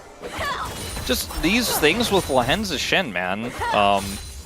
You feel pretty safe as a Jarvan to just go to your Raptors, but I don't know how to explain this, and I said it earlier, but it feels like a bait where you're like, there's no way Shen will be here. Like, I'm fine. Like, I'm Jarvan, I'm okay. No. Shen for Lahens has been such a demon pick where we've even seen him like get solo kills in weird situations. Yeah. He is a master of this champion, knows its damage really well. Of course, is Igniteless now, but I mean, already making this early 2v2 look a lot better than I think most would say it should on paper. Yeah, it's just the power of the Sivir. You know, the poke from the Nico doesn't do anything, and then you have the range advantage in a Viper. But if they if they get on top of you, they're gonna have a good time. So no passive proc on a Geo at least, but I am curious as to how that happens. I think it's just heal advantage for Delight, allows them to close the gap there because it's barrier for Geo. So the mobility that Delight gets gives them that extra speed. Because Lahens went Ignite, obviously. And just kind of run at them. I think that's what happened. I don't know if we'll get a replay of it or not, but I can just obviously see Delight has his heal on cooldown, and I think they just stepped too far, too forward, and then, like, got him. Yeah, got to be very careful. They still have a lot of damage. Nice trading here from the side of Calyx. And Phase Rush also comes out. So both of them just disengage, but Zeka not going to be happy about his current state of the lane. Pretty frustrating as Talia. So we'll have this again. Heal. That's also kind of Lahens lurking in the alcove there that kind of puts him too far forward.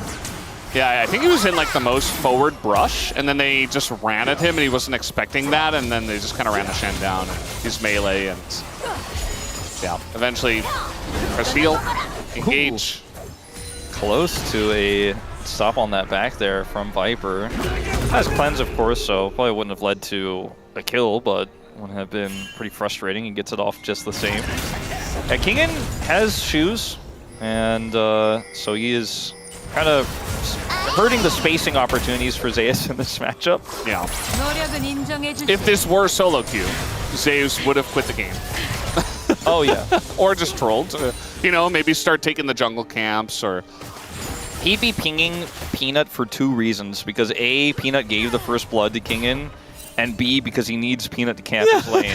Because of... Where's the jungler? I guess I don't have a jungler. Jungle diff. I see an assist in that Gideon guy over there. I don't see anything on my jungler, and he was the one who caused this problem. Yeah.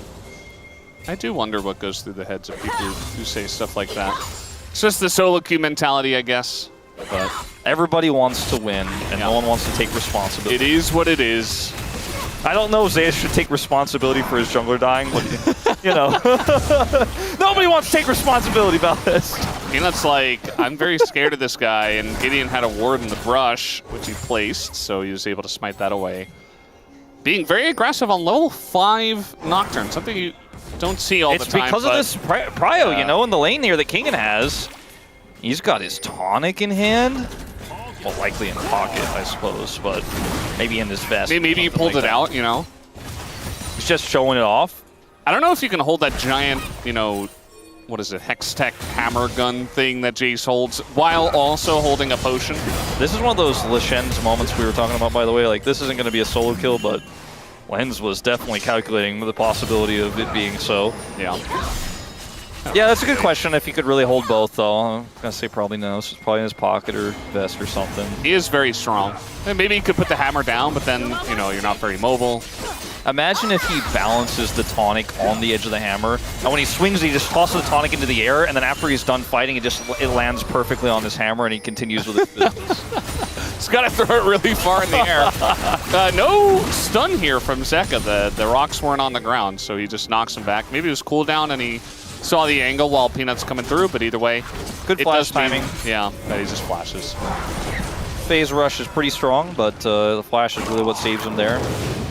And slower early game now after that first kill, but the effects of that first blood can be felt in the top side of the map. The vision that's there, the pressure that was there on the top side, Zeus' deficit in CS. These things can really hurt how you play out the first few minutes of the game. Peanut is going to, with this leader back here for Kingen and no TP, get a free dragon. Because of that gank, right? Like, he ganks mid, Calix has to flash him back, bottom side, Zeus is there faster, so Peanut is the winner of that. That's a big win here for Hanwha Life Esports. No one going to come over and even peek at this dragon. Well, you took a little peek with the ward. Well, yeah, but I mean, like, with their eyes. Like, no one's going to even, like, reach over and be like, is there a possibility of this? No. Yeah. Just going to let it go. We have another first Drake, Hextech Drake, which is kind of interesting. This time it's Cloud next instead of Infernal. Still ended up getting Mountain, which would have been pretty critical if we ever really got to the Drake fights in that first game. Kind of just ended on the Otacon pressure, and then the game was over. But yeah, pretty passive at this point. I like how Gideon's really trying to utilize his early lead. Yeah, and he has level 6 now, so this is where things are really scary. Like, look at the setup with Calix. Maybe you want to come up and stop me from clearing this ward. Maybe you want to come and protect Viper and delay. What if there's a Nocturne in waiting? I respect that, Zeka will, but if anyone steps away from a turret, they can collapse on them. Yeah. Were you responding to Sivir? Yeah. Nice spell shield, yeah. Yeah. It was pretty good. Dean's even taking the red. I don't know if Peanut can be here. He agrees, actually. So that's, he just flag dragged over the wall. If that fear goes off, he's like not able to flag drag there. Can he be here though? I don't know.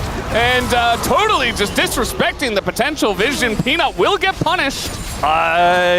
You know, Krugs are solid, but they're not quite a turret. And I think if you're outside of range of a turret and not Cassante, like I said, you know, he's going to press R, and you're going to die. And Peanut was very seen. He was observed. They knew where he was.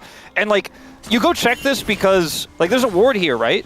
But even if there's not, I think someone, you know, will like, come over here and check this. Like, the Hens will just go over the wall because if he's not here, he's, like, backing. You're like, whoa, we just stopped his jungle tempo entirely. So I get it for Peanut. He's like, well, I got to get something here, but I think probably should have just taken the L on farm on that one because he loses even more as a result.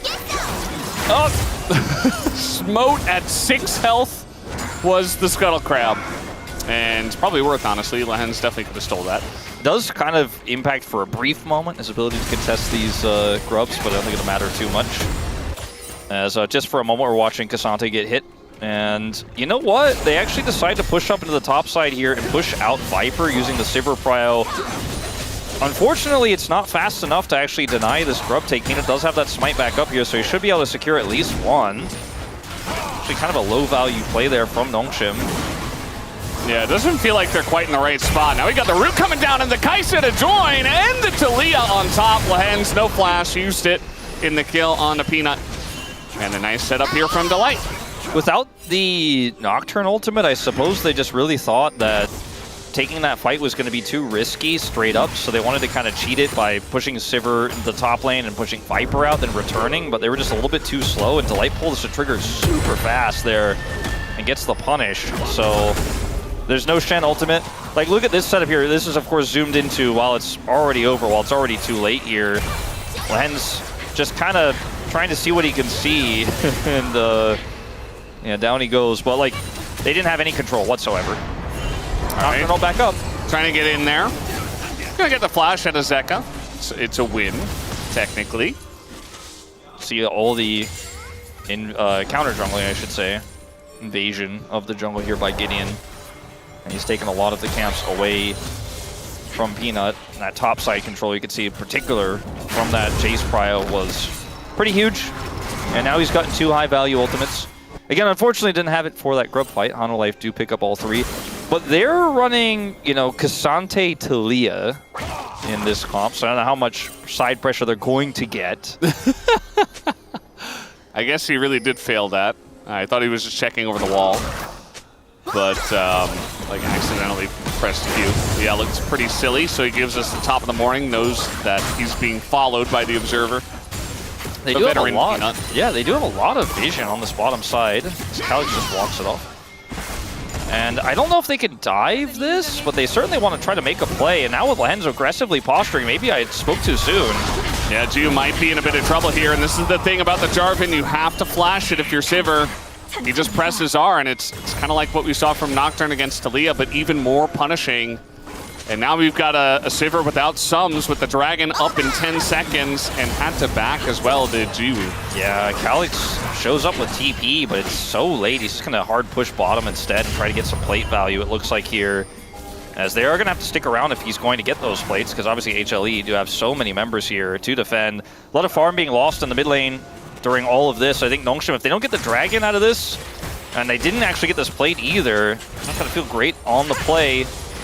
But ultimately, we'll be able to take that Dragon. For now, Delight does have Flash ult, but there's just no follow-up here. So they will get away with this. They will get the Dragon. I feel like that was a lot closer to a win for Hanwha Esports than needed to be outside of, obviously, the big win they got in getting the Flash there for Gio. Nongshim plan on the edge. Still trying to continue to do so here. They do not want to waste the fact that there was a TP here for this Rise and the nuclear he has. So, like, we got to get anything we can in this jungle. Yeah. And I think it's a relatively safe play at this point with no Cataclysm for Peanut still. Yeah, it feels pretty good. It kind of just felt like HLE after that play. They just took the back foot and they said, we're not fighting for any real reason here. We want to go back. We want to buy our items. We want to reset. And it is Chemtech Soul in this game, so I guess they're kind of rewarded by not taking the risk on that one. Yeah.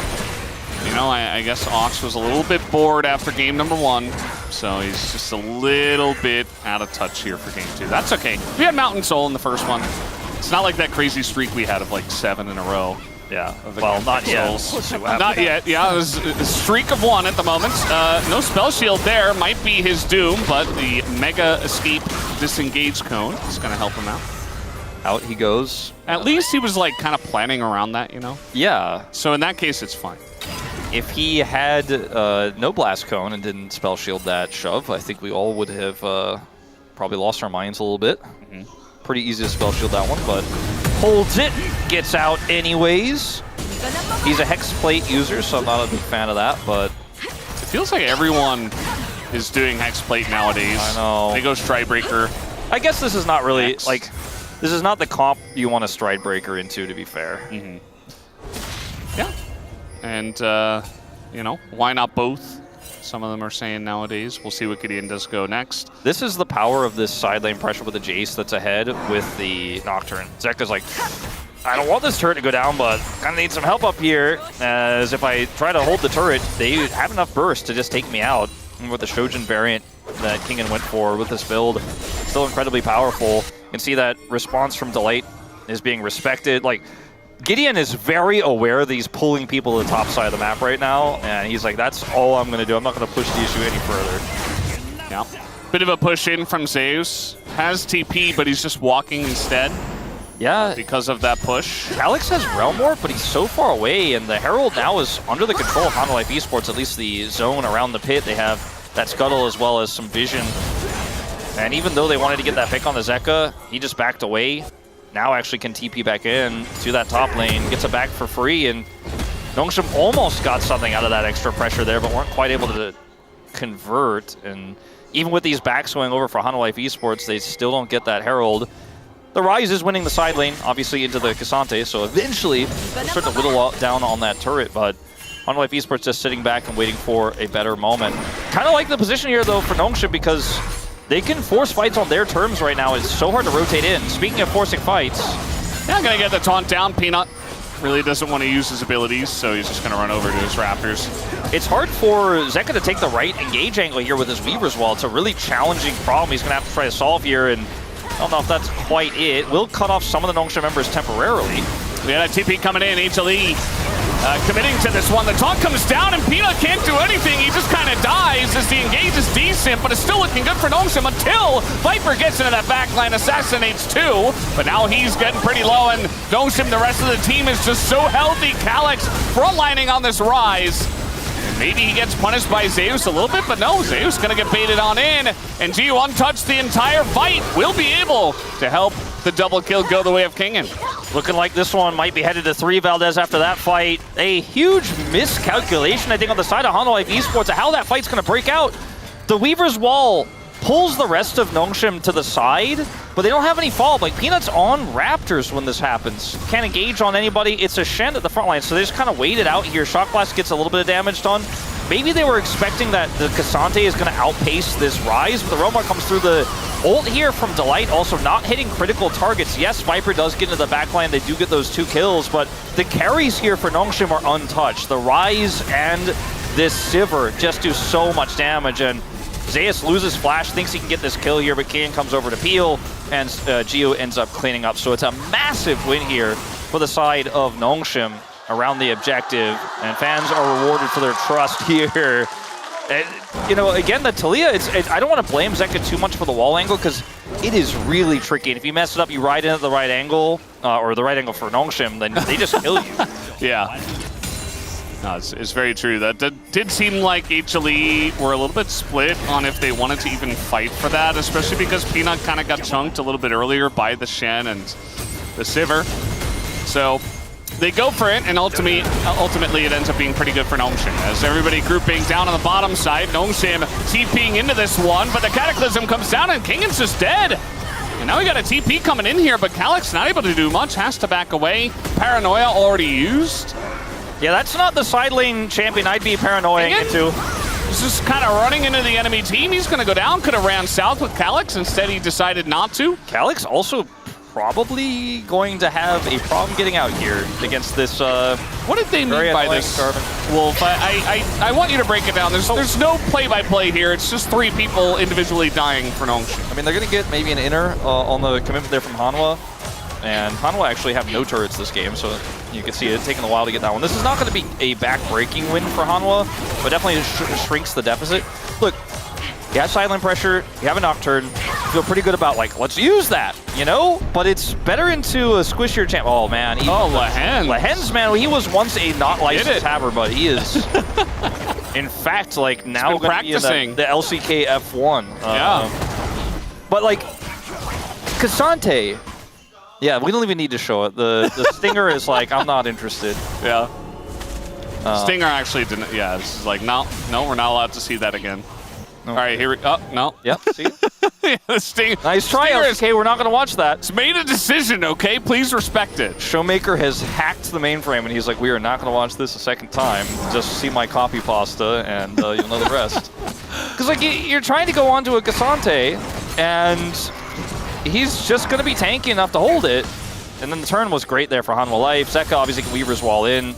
The TP came in, and it was like, I swear, even nowadays, I'm like, oh, he's got the TP, they're going to be there right away. And it took like 8 years for Calyx to actually show up. It was after Kingen had died that he even showed up, and Zeus had disengaged already. Yeah. And then Calyx is there, he's like, well, now what do I do? You know? Yeah, when I TP back to lane, I usually go and heat up a coffee while I wait for it to go off. That's kind of my go-to. I don't know what you do. I generally go feed the cats and, you know, get a water. Maybe I go outside for a little walk as well. Just, make you know, a like funny a little face at reset. Bryce on your way back. Yeah, of course, of course.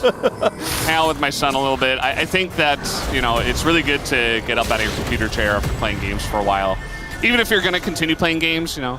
So stretch those legs when you're TPing to lane. Yeah, sometimes It's gonna be a while. If I've got tier 2 boots, my team is pinging me to TP, and I'm like, well, I mean, come on, like, let's not waste it. I'll just run there.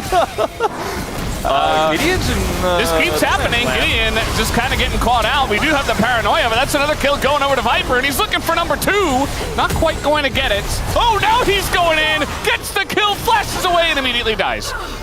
Gideon is there for at least the alley-oop kill, but it looks cool. If you're running the IG skin, I think you have to go for it. So, Yeah, no, you have to. Spirit of Jackie Love. Yeah, Jackie Love would have gone for it. 100%. Delight. Yeah, okay, they're going for the engage, but this looks pretty good for Gnome, although Cassante does exist. Trying to take down Zeka, and not quite able to, actually. They do get Delight, but that's just the support. Zeus does pick up a kill and effectively gets away, so a bit of a trade of kills there. So if so I was gone for a week, right? And I learned a lot from watching the LCK while I was away. Yeah. If I understand tempo vibes, I think Hanwha have it right now. Yeah, you know, absolutely. I think Nongshim definitely do not have it. Even though they had it, and then it was taken away. Yeah. Like, the fact that Hanwha had a lack of control in this game could do very little to come back, and then Nongshim gifted this over. Maybe they had it all along. Because in fights like this, it's just so broken up. Delight gets the full wraparound after an exchange in mid. Like, you got to be checking your corners, so to speak, you know? If you don't know where the support is, be careful. Because you already got the inner here. Like, what are you pushing for? And then Zanus is like, well, don't mind if I do get a free kill, because I'm very tanky. As you guys, I thought maybe have learned in the bottom lane, but maybe perhaps we not learned the lesson the first time. Maybe the second time around on this 4-kill Cassante, I don't know if esports will stay away. Yeah, it's, you know, the 4-kill Cassante, even on gold, just because Kane got, like, a free laning phase, got the first kill, etc., etc. Yeah. So, like, Zeus is actually really strong right now. It's really good that you put that into context, Wolf. But also, there's the giant stripe of Viper, which he's really trying to utilize as well. This is what I was talking about. Like, these Kai'Sa players in the LCK just, they are insane, especially Viper. And the fact that he is so fed can become a bit of a problem. There are a lot of ways for Gnome who do have a gold lead, which I feel like, you know, the tempo vibes are actually a thing where it's like Gnome aren't really controlling the fights, even though they are ahead on gold. Yeah, it's looking a little bit rough. Now, Delight does have his ultimate back up. This needs to be respected. And without side lane pressure, you can see the... okay. I mean... Didn't expect him to run that far forward. Yeah, phase rush, sometimes you run forward. Usually you run back, but sometimes you run forward. Like, without really dominant vision control, it's hard to use your realm warp. It's hard to use your paranoia, right? Like, Hanwha don't have vision around this Otacon, like direct vision. Now they do, but like they had to fight for it. But because Gnome didn't have Cryo on the top side, they're like, well, we don't really have an angle either. It's Hanwha life to kind of slowly play around this Cassante and get that vision up anyways. You can see Calyx is like, I won't let you do that, and then Zeus just walks away. And so we reset. You really need to have a pressure point, like an anchor point for Gideon to ult to if you're going to take back control of this game as Nongshim. Because otherwise, like, Calyx is clearing wards, and Hanwha Life were like, well, I mean, maybe we just group for Dragon. You could see there was even a consideration of Viper of potentially soloing it on this Kai'Sa. Nobody wants that Dragon. They're going to Sivir push, and yeah, like you said, it is a Chemtech after all. I mean, yeah. I'm even. I mean, if they do get the Chemtech soul point, then that is still going to feel very good. And it does look like, in fact, they will go for it in maybe a trade for Otacon. Well, I mean, in this case, Zeka has TP, but I mean, Delight does not have Unsealed, and they are just simply going to give this up. The fear, I suppose, is if you try to collapse in mid to try to punish that Saber push, you probably get ulted on and you have a bad time because they were a little bit split there. I think that call from Gio and Nongshim was really good. That's the power of Sivir in these types of, you know, neutral fights where you're fighting over vision. and Hanwha Life were on the right side of the map, so they couldn't say, well, we'll give up the push and then try to defend the Otacon. They kind of were like, well, we're already looking for a potential Drake take, and now we're kind of priced into it. I don't think TPing into that, the lack of vision they had, would have worked out either, because they would have been split. Peanut couldn't show up. So really good back row play here from Nongshim around the comp that they're running. I mean, we said this earlier in the draft, like, Nongshim are good at this style. They have kind of mastered it. It's part of what got them this ahead and got them into the Legend group in the first place, is these Shen, Ryze, Camille, oftentimes global compositions. Yeah, no, it's great to see them going back to that comfort and playing a composition that they should have confidence with. You know, like if everything else is going wrong, just go back to what worked, I would say. So a good shout there. Ju just pushing Calyx level 16 at the moment, very far ahead of everyone else, including his lane opponent, Zeka, who did not build a Rod of Ages. Yeah, and Zeka, I mean, it looks like they're going to just force this turret down for the second of the game. I think there's no reason to try to hard all in on this, because guess what? There is, in fact, a Cassante here. Nongshim. I don't know about this one. Were you revving your engines? No, like the Taliyah wasn't showing, so they didn't know where Zeka was, and he could have TP'd behind or something. But like, if they tried to play towards pushing the Taliyah, maybe looking for a Baron. And in fact, because of these split backs here, there is kind of a timing. Yeah, they're just gonna go in on the Delight. I think he just dies. Very unfortunate for him there. Zeus also gonna TP into this one. Giant Shock Blast gonna hit Viper. The wall's coming in as Hanwha Life say, we are committed. Go straight to Baron. And Nongshim will take a big win after that mistake. Yeah, it was really weird because of the timing of Zeka being desynced. They were like, we can't really fight them, but we can't back safely either. Nongshim play that so carefully, so slowly. We are going to have a contest. Peanut does have Flash, and he is Jarvan. There's no way they're going to take They have to turn 3v5, right? That's the knockback, though. In they go. They burst down one, essentially, as the shield is huge, though, and in goes Viper. Immediately going to cleanse, trying to do this 1v5. And eventually, Calyx just is going to take him down. That's the end of that. Zeka, though, doing a lot of damage. I think they still get the Baron here, though, as there you have it. Smoked down by Gideon, as HLE looking very desperate here. You know, when we were at EWC, we talked to Finn, you know, quite a bit. Meteos, Peanut. We didn't talk to Peanut too much. We didn't talk to Peanut that much. He was unfortunately sent home early. But we were like, you know, what do you guys think about Hanwha? Because we had obviously our opinions about how fast and loose sometimes they play things, how sometimes disorganized they are in moments like this. And they're both just like, they're a little bit disrespectful, you know? Sometimes it feels like they're just going to hands it, and they're okay with that. They're not going to actually have the best legitimate setup ever. And in fights like this, you can kind of feel that. Hanwha Life Esports sometimes just think, no, our engage is good enough, we've got a big enough Cassante, we win these, the backs were split. But it's more fights like these where Viper's like, I have to carry this, they're being greedy, Peanut goes in, and, you know, they could have decided to try to look for a 50-50 and say, well, that's the best we can get, but instead they try to, they basically call Nongshim out. They're like, no, they won't, they'll mess this up. And unfortunately for them, Nongshim didn't mess this up, and they ended up giving over some additional kills here as Baron is taken. So guess what? I mean, we're pushing inners, and Hanwha could have just looked for the Jarvan 50-50 because, you know, pit access is pretty good, but now they gave even more. Now it's a 4,000 gold lead again here for Nongshim. Yeah. For some reason, it doesn't feel like Nongshim have broken open the game just yet. I think there are a lot of different reasons why. Like, that was obviously a really good fight from them, and they gained a lot from it, but it's not a gigantic gold lead. And also, Zeus feels comfortable, even without TP, to just, like, push the side lane against a Jace. Like, it doesn't feel like HLE are truly on the back foot yet. Yeah, and if this was, like, Nongshim are on Soul Point, and it's a real Soul, you're like, well, I mean, they can just kite back and take that with the vision that they got and the map control, the prio they got from Baron. But Nongshim instead get, like, an inner and a second dragon, which happens to be a Chemtech dragon. Yeah, it's just like a little gold inflection. So it's like a little, what do they call it, like a tax refund? Yeah. A little, like, economy stimulus, you know? Stimulus check? Stimulus package, there you go. Stimulus package? Yeah. Nongshim got a little, you know, stimulus package, and that's about it. They didn't get anything else. Peanut signed every kill. I just want you guys to know this was from me. I'm 0-5 on this Jarvan. And I mean business. I mean business. They are going to get that dragon, as Hanwha Life Esports are going to try to wrap around and take a mid-outer in return. But remember, this is a global comp here for Nongshim, so Hanwha do push that mid turret and then decide it's too dangerous and leave it up and say, well, you can't get a mid in return because we don't have any of those. And the game continues. At this point, it's starting to feel like this game is just going to be one all of a sudden. You know what I mean? It's going to be one of those team fights where Viper pops off, somebody overextends on Nongshim, or like Nongshim last slowly game, grind them out. Yeah. Except like much later in the game in this case. Last game ended at about 29 minutes. It was like 29 minutes and 5 seconds-ish. We're already past that, and we don't see the end in sight. Nongshim obviously have a pretty nice lead at this point. Nice back.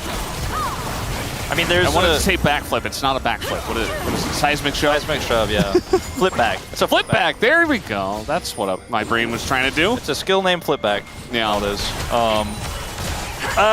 Look, Viper's got a arm guard. Okay, I'm starting to, like, DNF has made me rethink. Are you seeing the lines? Yeah, like, DNF has started to make me rethink everything to where I'm like, okay, wait, how could it be possible? Like, how could Nongshim mess this up? You're like when Neo sees the Matrix in front of him, and he realizes he's the one, you know? Like, I think Viper's known he's the one for a while, but Peanut, maybe he's not the one yet. Nice angle there from Calyx, though.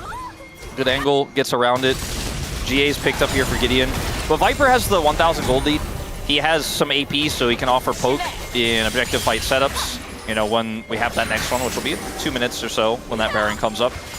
Actually completes the Zonias, in fact, as well, with all that extra money he has. Like, if he can get backline access, go golden, Zeus shows up, heals for him, Delight has a good engage. Like, Delight has Flash, Rocket Belt.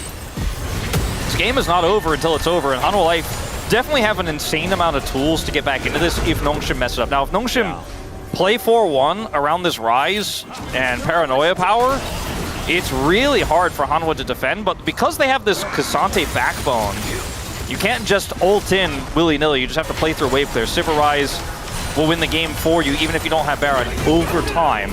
Just don't make any mistakes in the interim. Gio, don't make any mistakes in the interim! Gio, he doesn't have his shield, and they're going to get away, just barely, but man, that's very scary. Barrier and Flash used by two of the members of Nongshim. I think without that Paranoia, they probably are likely going to collapse onto him, but when the lights get turned off, it's a little bit tricky. As Flash on in from Zeka, wanted to get the flip back onto the Jace. And not quite, he just burns his Flash. Yeah, not quite able to do it. The Flashless Taliyah cannot be in a side lane to this composition. Probably can't be in a side lane with Flash up, but the wave clear and the fact that Taliyah can't exist unless she's in a safe position just means that the map always is kind of blue for this game, and they were able to get that Flash out. They got the mid turret. They did not, however, get the inhibitor.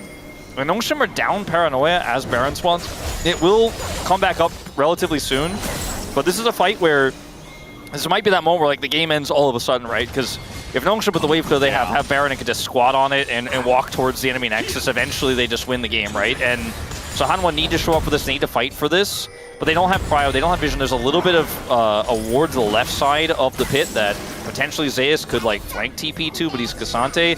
Gio gets GA. He's not here though, so he needs to rush over as fast as he can because Hanwha are going to try to wrestle for Cryo here. Weaver's Wall is so incredibly valuable in moments like this as well to cut teams in half. Yeah. Viper's beginning to do some real damage with that AP build. If he gets into the backline onto Gio, I mean, that's a win con here for Hanwha Life, 100%. Yep. Same with Calyx, who does have his Zonias, at least for his sake. GA, very precious. But you can see that HLE, they're really trying to play the slow game here, not trying to overextend. They want to let Viper do the damage. Okay, Zeka's calling. They're going to go clear that top wave. This is going to be a lot of prio here for the side of Nongshim. They can try to push this Vision forward. Yeah. Not really gaining that much ground, though, frankly, with Valdez. Going to take a little bit more time, try to play through this Sivir. The Chemtech Drake up in about 40 seconds. I do wonder if HLE think that getting Chemtech Soul is worth it. I personally don't think. In trade for the Baron, I should mention. I think Zeus gets a ton of value out of the Soul. In these scrappy fights where he's getting all the extra resistances, even the additional damage is going to be relevant. He's got a Jack Shows, so he is happy to have a Chemtech Soul, but otherwise the comp doesn't benefit that much from it. And if they can get it without giving Baron big, 2 thumbs up, that's amazing. But I just worry that if you're giving up all that pressure on Baron, against a Sivir Rise that are both very fed. Looks like Nongshim think the value of it's high enough to where they'll peel off Baron and at least try to force some poke here. Then they could run back or even Realm Warp back to the Baron, but they want to fight, it looks like. And Zeus is now isolated. Yep, just kind of priced into this one at this point. Nongshim have to go for it as everything is looking at the back line, but the Smite comes in, and Calyx goes in by himself, but it's actually a genius move as it distracts them. Delight's gonna go down. Calyx in a bit of trouble here, perhaps, but he just blasts away. In go Viper and his top laner, doing a ton of damage here. Gideon goes down. Nobody can get on top of Viper until this very moment. Jiwoo might just be able to do it as Viper goes invisible, but it's not quite enough. And Zeus, even with the Chemtech Soul, is not going to survive at the very end. That Nongshim get a huge fight there. That play from Calyx, you know, that's, I can already see Chronicler and Twitch chat. Like, it's little things like that. That's why they picked up Calyx, you know what I'm talking about? Because he has Sonya's, Seraph's, Rod of Ages, okay, even has the upgraded Merc Treads. He is so survivable, gets to go gold in there, and that play actually baits them. They go in with Paranoia at the same time. It's so hard to pick off that Rise, and Hanwha Life get cut off by a Realm Warp flank as Delight looks to try to defend. Yeah, just trying to clear the wave with that ult. Looks a little bit silly, but that's what they gotta do. They're tanking up the turret. They don't have a wave. They're all super low. I don't know about this one, Nongshim. Oh, gee, was so close to losing his CA too. And now we got Zeka on the respawn, looking for anyone. Looks like he's gonna go to the top side here, but oh no, not the disengage cones. Gonna save them just barely. They could have just gone for Baron, but they go for the end. Maybe start Baron, HLE. Yeah, HLE definitely can, because Nongshim have to back. They're so low. No TP on King and no Calyx TP, no Realm Warp. The Hanwha Life Esports don't have a ton of vision here. That the control ward is so frustrating, but now they can just Bloom Scry it, or Scry Bloom it rather, and go over and start taking this. I think the turn is really strong for them. They still have Cataclysm here. Zeus is just going to be able to hold the door. He's on the edge, and Hanwha Life with the turnaround. Look at Calyx. Look at Calyx. He's running mid. He wants to Realm Warp. He's pinging it. He wants to Realm Warp in. They only have 2 minions here. I mean, if they get in there, you know, it's going to be huge. The rest of the team just trying to stop them from backing, and successful for now. The Realm Warp's coming in, and now TP's utilized. I think they might be a little bit too late, but let's see. The Cataclysm comes down. They just got to hit the Nexus, but the double stun comes in from Zeka, and the damage is not there for Nongshim. HLE clean it up, and they stop the gambit from Nongshim. I just don't think this was the right call in any scenario. You lost, really, we messed up when you went for the end instead of the Baron, trying to stop those backs against Baron-empowered recalls with the comp here from Hanwha Life. This is just not going to work. They don't have ways to stop the TP. And, I mean, I get the idea behind this. If they had a huge wave, maybe. But instead, they just get stopped. And Hanwha Life Esports will win the game in the end off of some really questionable decision-making here from Nongshim. It was so close to Wolf. The Nexus was like half health.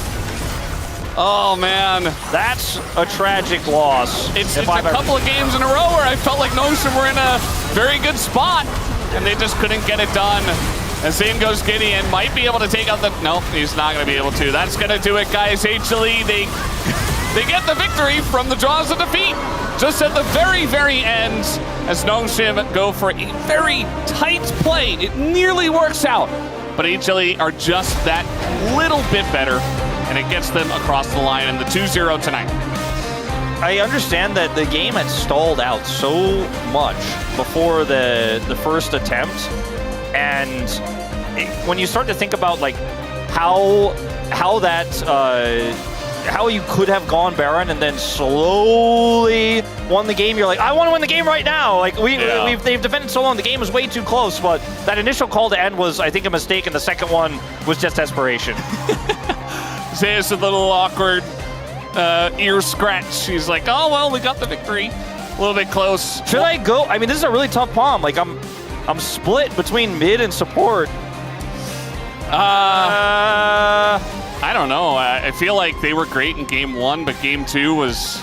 Mid was not great in game 2 as well. Like, yeah. I feel like this is going to be a split vote. Hard to say. I'd say just close your eyes and put I'm going to go for support. I'm going to go for support. Put a mark.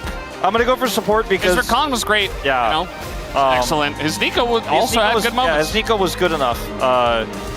Good enough. Because, like, Zeus had a real rough game 1, had amazing Cassante game in game 2. Like, Peanut, you know, probably not the contender in either game. No. And then, like, Viper was arguably the most consistent across both games, but he didn't do that much in game 1. Is more of a passenger. In game 2 was a lot more high value. Yeah. I couldn't vote for Zeka after that Talia game, even though he had an incredible Orianna game in game 1. So yeah, I feel like Delight's the right vote. And by the way, guys, it showed up on your screen, but with this win, HLE make it into the LCK playoffs for 2025. So, you know, only 4 weeks left before we do get into that crazy long format we have with play-ins first, into playoffs, tons of best-of-5s, and HLE are going to find themselves qualified already. Does mean, you know, we don't know their seed just yet. Obviously trying to get second seed, but we'll see if they can do even that up against a very strong T1. Yeah, that's their question. But with such dominant teams in the first half of the year, it's no surprise. Like, it shouldn't be a surprise to people that we already have 2 playoff teams qualified. Yeah. So, well, let's watch back some of these moments because, like, this can I skip this one? Yeah, I'd like to skip this one as well. The call to go to N instead of doing Baron, I think, is one many teams will do. This play from Calyx, by the way, he has Seraphs, he has Zonias, Beautiful. He has Phase Rush. He gets out, they look for the turn on to him, and he's like, I've got Zonias, I'm actually fine. Zeus all outs him. He's like, I have Seraphs. He's actually doing so much to absorb this team fight pressure here. They also have that GA on the Sivir, so this is just a really cool angle he takes. He's so confident. It's moments like this for Calyx where you memes aside, like, you really truly see how smart this player is. Oh boy. But it's this call here. Who can stop these backs, right? Like, they don't have the ability to ult Paranoia there onto the top side of the fight, and there's no one to stop the back. So they get the back off. They have the teleport here from the Talia. And then this knock-up setup from Zeus on the Q3 is really the final nail in the coffin. They then have Delight here. And, like, half a Nexus isn't really what I'd call close in these situations. Either you stop the backs or you don't, and they couldn't. And so... Yeah. With Baron up here for Hanwha Life, of course they would just end the game right afterwards. I think the bigger mistake was deciding not to just take Baron with their insane Sivir Rise comp and push to the win. You can see the goal difference graph just falling off a literal cliff there, just into the pit that is Hanwha Life Esports' victory at the very end, 2-0 in a much longer game, 38 minutes. And yeah, makes a lot of sense. Just the amount of members that were able to get back was enough to defend, and Viper did a ton of damage. I mean, he was AP Kai'Sa, that was very fed. He is going to pick up the player of the match. As you mentioned, I think it should be pretty split. Like game 1, we shouldn't forget about that, especially because that was a more dominant victory with more flashy performances from the players on the side of HLE. Yeah, I mean, you could have gone, I think, with like 4 different votes. I think Viper and Delight were the most consistent. But, you know, like Viper in the first game played well, but ultimately doesn't matter. I'm not mad with any vote. Like, even if you voted for Peanut, I'd be like, oh, okay. I probably wouldn't. Well, you know. I don't think I don't Actually, maybe I'm not okay with that one, yeah. But every other vote is fine. Yeah, every other vote's fine. Zeus is fine even. But yeah. Props to Nongshim, you know, they accepted their fate where it's like, we're the weakest in this group. We're really not going to do well. Even their head coach is saying it. But they're trying their best. They got close in this series. It looked much better than other series. So close to breaking the streak. So close. Yeah. But not enough.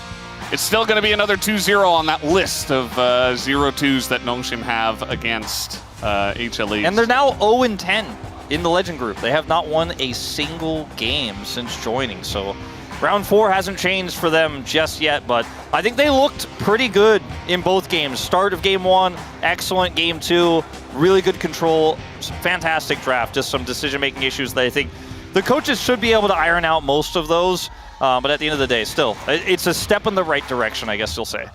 Step in the right direction. We'll see where that does land them by the end of their Legend group stage. Remember that if you do get 5th place, you do have to play in play-ins, so that's one thing to consider. You know, we're getting people into playoffs, but also we will get one of these Legend teams into play-ins. So will be pretty interesting. Might be Nongshim, but we'll see. But guys, we have the POM interview ready to go. Let's go into that right now. Thank you very much, guys. This is Dear for the POM interview translation, joined by Viper on the side of Hanwha Life Esports. With that 2-0, you're now qualified for the playoffs. How do you feel? 좀 Well, first of all, I think we had a bit of a dangerous moment, but I'm really glad that we're able to close it out with the victory. I feel like there are a lot of things that we need to improve on, so we need to be considerate of all the room for improvement. And against Nongshim, you now have a 13 winning streak, and today was a clean 2-0 victory, so was it as expected? You know, not too long ago, we did win against them, so I believe that we were able to win again yet today. And you got POM for all the round 3 victories, and some believe that it's a tough meta for AD carries to shine. So, what do you think? Yeah, I do agree. But since it's the fearless format, I feel like there are a lot of moments where I can actually shine. So I think it's just, it really does depend. So if you were personally able to pick a POM in your team today, who would you give it to? Personally, I think Zeka did a really good job.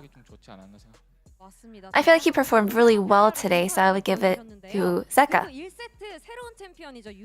And then in game 1, the new champion, Yunara, made her first LCK appearance. And even from early game, the enemy Yunara was scaling pretty well, and you targeted her down very well. So how was playing against her on stage? I think the more she gets a good item, she becomes a very strong champion. And alongside a utility support, she is able to scale very well and stably. So I think that's what's really good about Yunara. And game 2 was getting pretty dicey, and the enemy was pushing your Nexus at one point. So how did it make you feel? Yeah, after dying at the Dragon team fight, we thought, oh my gosh, it's doomed. But I think we were able to come back pretty well, so I'm just really relieved. So what allowed you to defend your base? Well, I guess we do have a lot of CC in our comp. I think the enemy comp didn't allow to push as fast as they can. And you got your first win of round 4, and T1's actually right behind you at 3rd place. And you will continue meeting the same 4 teams. So what do you think of the current format dividing the teams in groups? You know, I haven't really particularly thought about it, but because we keep on meeting strong teams, it really depends on how we perform in each of our matches. I think we just have to keep on just maintaining a good form. And for the rest of the LCK regular season, what approach will you have? I feel like we have been losing to T1, so I want to make sure that we get our revenge against T1, and we'll be very well prepared for that one. And your next opponent will be KT Rolster, so would you like to say anything to your fans? Now for the next match, I hope that we are able to win without too much anxiety-inducing moments for the fans. And that's the end of the interview with Viper, and back to the space. Congratulations again, and thank you! Thank you, dear Yayas. It's Hanwha Life Esports going the movie route and wait until the final moments to pull out the win. It is a 2-0. The streak continues for Nongshim, still looking for their first series win. It is a 6th loss streak for them, as they did indeed make great challengers of Nongshim. A 2-0 victory for Hanwha Life Esports. This almost felt like DNF-esque, you know, but in the Legend group. Just like the... Don't say that. So close to victory, and then losing at the final hurdle. I know Nongshim, this one's going to sting, but they were close to take them down in this game, and I really thought this was going to 3. Yeah, I mean, just in general, I think Nongshim did such a great job in terms of the early game rotation. I think they did put some pressures into HLE. I think especially from Gideon, he was really proactive. And I really like the way how they plan for these early games, but I feel like they're just lack of some kind of rotation when it comes to the objective. Once again, like in team fight, just a little bit of small difference just made the a huge difference in the game. But at the end, yeah, again, the DNF thing happened. Yeah, I think the fact they had so much control and yet it was HLE got Soul and then that Baron and then also the Nexus. I think giving over Nexus generally not a good move. No. Ah, yes, this is not. the desk. This is the desk that I love. Love hearing this type of analysis from Ox and what did. Let's take a look at the POM votes there. It was rough. multiple. Eight. Yeah, 3 going the way of Delight, and then Soup with the Zeus vote. They didn't see game 1. I mean, I respect that because Yeah. he did save some team fights in the game too. I think his game 2 was really good. I think Zeka, the game 1 was really good. I think Delight's game 1 was also really good. I think Viper was just really consistent over both.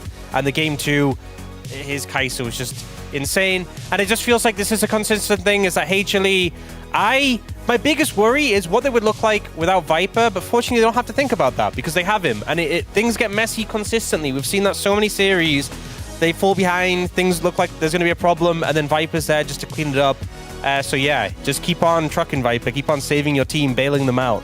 Yeah, I mean, I'm still struggling, you know, like how the game ended, you know, like I'm still shocked. So I couldn't really find the comment. I'm really sorry for everyone, but like literally the game was just not expected at all. Did you have your little card ready? Yeah, I am All right, ready. they have their cards ready. Ready? Whoa! Little Viper cards? Wait, mine's upside down. It's the right way up. There we go. Yeah, Viper, he's only one consistent player in HLE. I think even though they did win 2-0, the game-wise, it was not clean, but it was the only one player who cleaned up, as you mentioned. Whose card is rarer? You know, because like there's a rarity level. It's signed. Oh, I think yours is rare. Yay! It's Viper signed card! Yay! Let's see what other comments we had here from that last one. It was always a delight to watch his Rakan. Wolf, he's back in it. Yeah, his Rakan was delightful for sure. Okay. Delightful? This guy? This guy. All right, let's take a look at what else we have here. Pony wrote this in English. You shall not pass. He knows. He's a knower. Big film buff. Yeah. Because you guys know what film that's from. Viper says, does he react to Annie's stun on site? He was always ready, especially in that game 1. Yeah, I guess I think he's mentioning about some team fights that he reacts to the Annie stun, and I think it was the game-winning play. And let's take a look. Last one here that we have from GoGo, the final reserves of Hanwha Life. So true. For those of you who don't know, that accompanying that is the TFT augment final reserves. I was told that's what it was. Let's take a look at that last fight one more time because it was so crazy and chaotic, starting over at the Baron that Hanwha Life were able to sneak away. Yeah, so I think it's kind of insane that this window was given over initially to HLE to get access to the Baron. What if it just take the team fight instead of just running into the Nexus? I think the call was made because they're like, we're a little bit late already, and they're concerned that they're not going to be able to like stop them from leaving. Because like, yes, they could get there in time initially with like the Nocturne, but I think they don't think they'll be able to get like the backup there in time. Oh. And also thinking about the Realm Warp. But yeah, it's one of these plays where you make a judgment call in the moment. But I just think like if Nongshim had been behind this game, I think this would be a risky call, but the right one to go for. But it's just crazy that they were ahead and they came down this moment. And also, you think about the champs in the enemy team. Kai'Sa's so good at killing isolated targets. Kasante's so good at like dragging isolated targets. Oh no! They killed them so quickly. The Nexus wasn't even that close. Yeah. So obviously we're hindsighting, but they were a long way away from taking it. The Baron recalls came in very quickly, and they dealt with the Nocturne Shen swiftly. Yeah, and also, yeah, I mean, it just felt really bad because they could win the team fight. We could see them winning team fight. Like, we could see Calyx tipping in with the Rise ulti from behind, and he was actually smurfing in that team fight. But the point is, it was close. And the early game wise, I'm still happy with them, how they snowball the game. So I think they're just keep developing themselves in a good way. I think the important thing to say is that as much as it would have been great for them to win, would have been really nice, they don't need a win against a team like HLE to overtake KT. I think the important thing is when they face KT again, to be in good form for that matchup, because that's going to be the most meaningful match in round 4, in round 5. If they beat KT in round 4 and round 5, they could overtake them. So I think it's obviously not going to feel good losing this series, but there's still hope there. And I think showing a good performance for most of the game and then learning from a mistake like this is the important thing. Yeah, Nongshim coach did interviewed as well, talking about losing every single game in Legend Group. And he did mention that we are not afraid of it. So I feel like they know what it takes. And I think this is one of the good lessons that you can learn from the big teams. And we still don't know what's going to happen in the plains, but you just need to know what you're getting from these games. And that's all you need.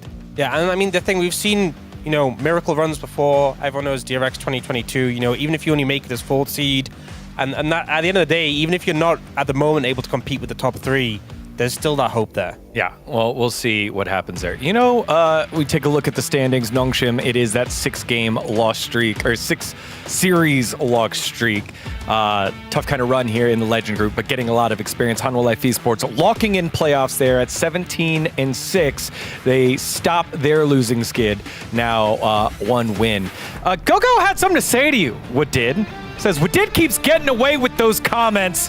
No more slacking, Wadid. We need a comment in this next series because it's Bro and BNK FearX in the battle of the best of the rest. Let's see what happens here in the Rise group. Just a little bit longer and the waiting room will be over. See you in a bit.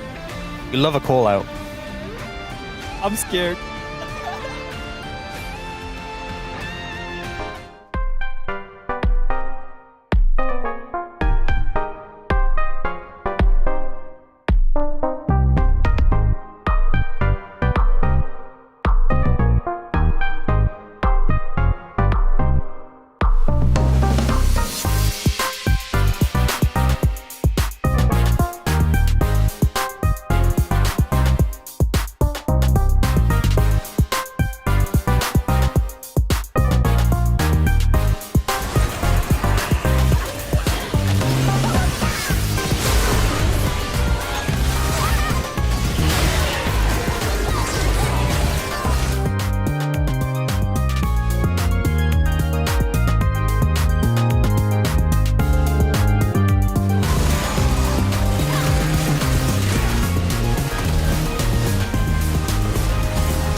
결과에 따라서 플레이인 진출이 결정이 되잖아요.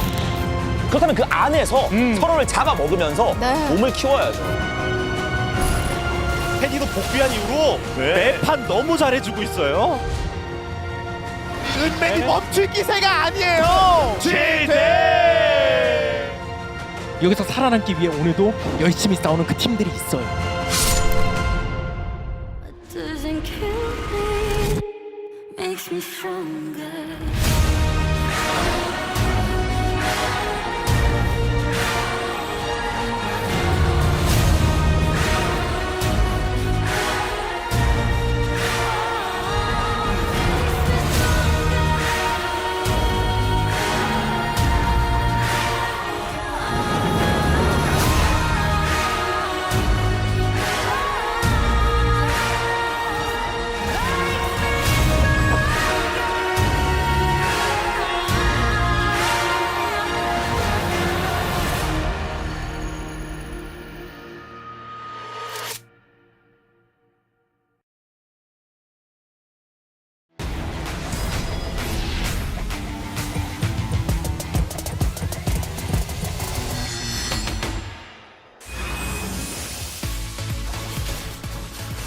Cloud Soul point for HLE. They lock this down, they're going to be running real fast.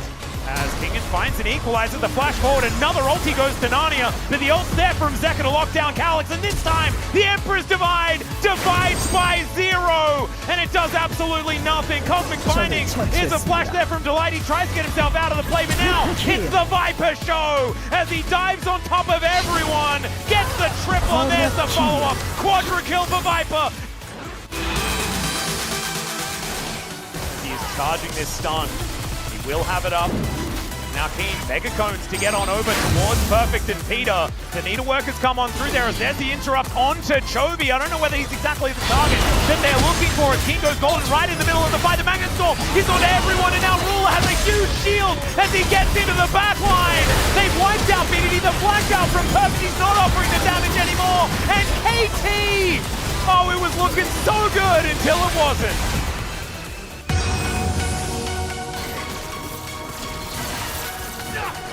Maybe if it was 2 wards and they didn't know, and I guess that he doesn't need to 1v9 to fight because he's just gone. yeah, there is no fight. Are we playing? What's the teleport? Are we playing for the exit? We're playing for the exit! Okay, looking for the. They're really going way too deep for this. They 앞라인 좋아, 앞라인 좋아. 왼쪽 안 좋아, 왼쪽 안 좋아. 우리 좋긴 해. 할만해. 카지 높고 도고. 카지 높고 도고. 좋아. 펜타인데? 펜타. 뺏어. 왜 뺏어? 진짜로. 아니 형. 괜찮아, 이거 미드 가야 돼. 바텀 라인 없어. 뭐지? 아니 펜타 이거 말을 해줘. 말해줘. 소리 너무 작았어.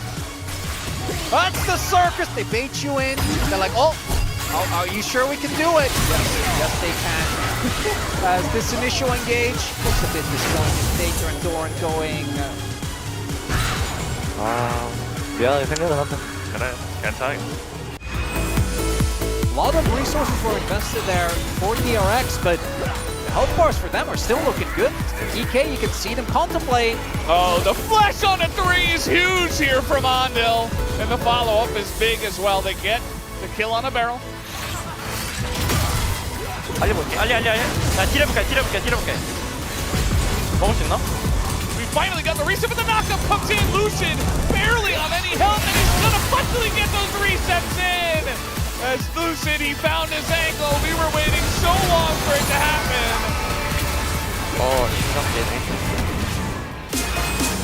See how this one's gonna go. Looks like DT want to fight, especially Peter. Probably pretty good. Full committing. Full commit, 100% 5v5 on the Mountain Green. T1 don't want to give it up, and they're gonna just go for the straight up engage. Owner is going to be okay. It goes over the rise. As Faker gonna smite it down with his abilities. Nice engage here from the Nico. Carrier sets it up, but the damage isn't quite there. The hook from Vader is huge, but they don't quite have the health bar. And Owner just stays alive and shuts everybody down. It's a full ace to T1. That man cannot have Zinzo! It's not okay. How does he live there? Unbelievable, because I don't even think that, and the sustain, right?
BFX 파이팅! Hello and welcome back to the LCK. We are here for the match everyone has been waiting for, the culture match of the night. We got OK Man Brion up against BNK FearX. Of course, from the Rise group. Which one of these two teams will get the win? Last time out, BNK crushed them 2-0. And the one who predicted it is sitting right here. And it's not Wolf. It's not me. That was last week. There are a lot of Bro leavers, despite BNK's recent win and Bro's recent form, and I'm not one of them. I think Bro has taken a bit of a dip. I think they're going to need to recalibrate. They did survive DNF. Did they win? They did survive, yeah. Debatable. Now, Bro are with BNK at the top of our non-D+ Rise group, right? Like, D+ had so many more wins coming in that, like, they kind of deserve to have their own category. Like, just to contextualize, they are 17 wins ahead of Bro and BNK. Yes. So, yeah, just to put that out there. So it's really a battle for second, which is why we showcase this. And for the side of both of these teams, it would be a really important win. Because we have 3 round robins in the second half, and you have those additional 2, there's 5 round robins total, so head-to-head, every series you win matters. You don't have those 2-2s that we used to have, or 1-1, I should say. Tied for second place in the Rise group. BNK 12-match win streak against Bro is insane. That's even larger than what Hama Life Esports had up against Nongshim for our first match. Will they reach 9 wins by continuing the trend? 9 wins, of course, here at the LCK 2025. I'm with you, Wolf. I predicted them the first time. I'm predicting them again the second time here. I think surviving DNF is not a good thing. You know, you want to get a clean 2-0. And every team in the Rise group is fighting for their lives. You know, all the staff are stressed. You can see it. You can talk to them. It's like, oh, you know, every match matters. This is the once-in-a-lifetime match, the Miracle 23K Gold comeback. Yeah. It's actually a comeback from 11.5K. Yeah. This was the thing that threw me off. People were telling me it was 20K Gold. I was like, oh my God. And no, it was just a 20K Gold swing. With all the objectives up and et cetera, like obviously you're going to swing super hard. This matchup for me, especially how Bro played it, was not a good look for Bro. Like, they lost the game and they were able to punish some of the mistakes there from DNF in the end, because Bro is still a legit elite LCK team, right? And earlier this year, and frankly, at the beginning of round 3, we were saying, again, so far behind D+, but otherwise could be the strongest team in the group. They might not reach D+'s standings, but like I was saying, they look to be the most consistent team, like better than D+, who they defeated, by the way. But, you know, watching games like that game against DN Freaks made me kind of rethink where Bro is at right now. I think they're not quite they're struggling, not quite riding that same momentum. They're not able to control the early games as decisively. Palu has had a bit of a drop-off in particular, so yeah. I'm looking at the side of BNK, and I'm like, I mean, suddenly Vikla looking a little better. Raptor kind of clean with it. Yeah, also I feel like, you know, you were talking about solid teams in the LCK. Every single one of these teams is solid, except, you know, maybe unfortunately at this point DNF. It feels like any team can take a win on any given day. So just not to like say that our Preds might be a little bit unsafe or anything, but just to give a little bit of credit to some of the other guys that Bro could easily turn this around and get the win over BNK. That could definitely happen. This is the Rise group. It is very close between these teams. And maybe after their loss, they bounce back a little bit. Maybe BNK, or, you know, maybe it was just like a one-off day for Vikla and he goes back to returning to not as good as he was. Yeah, if I want to try to make a science analogy as we take a look at these stars of both of these teams, like my understanding of convection is like, right, like air gets hotter, it rises, and then it cools and then goes down, right? And it's like this cycle constantly where you go up and then you go down, and then, you know, as you get heated, you go in a circle, right? So that's kind of how Rise has looked for a lot of post round 2 so far. You have a hot streak, you mess up, you go on a little cooler streak because, you know, your momentum is against you, and then you kind of heat back up and go around.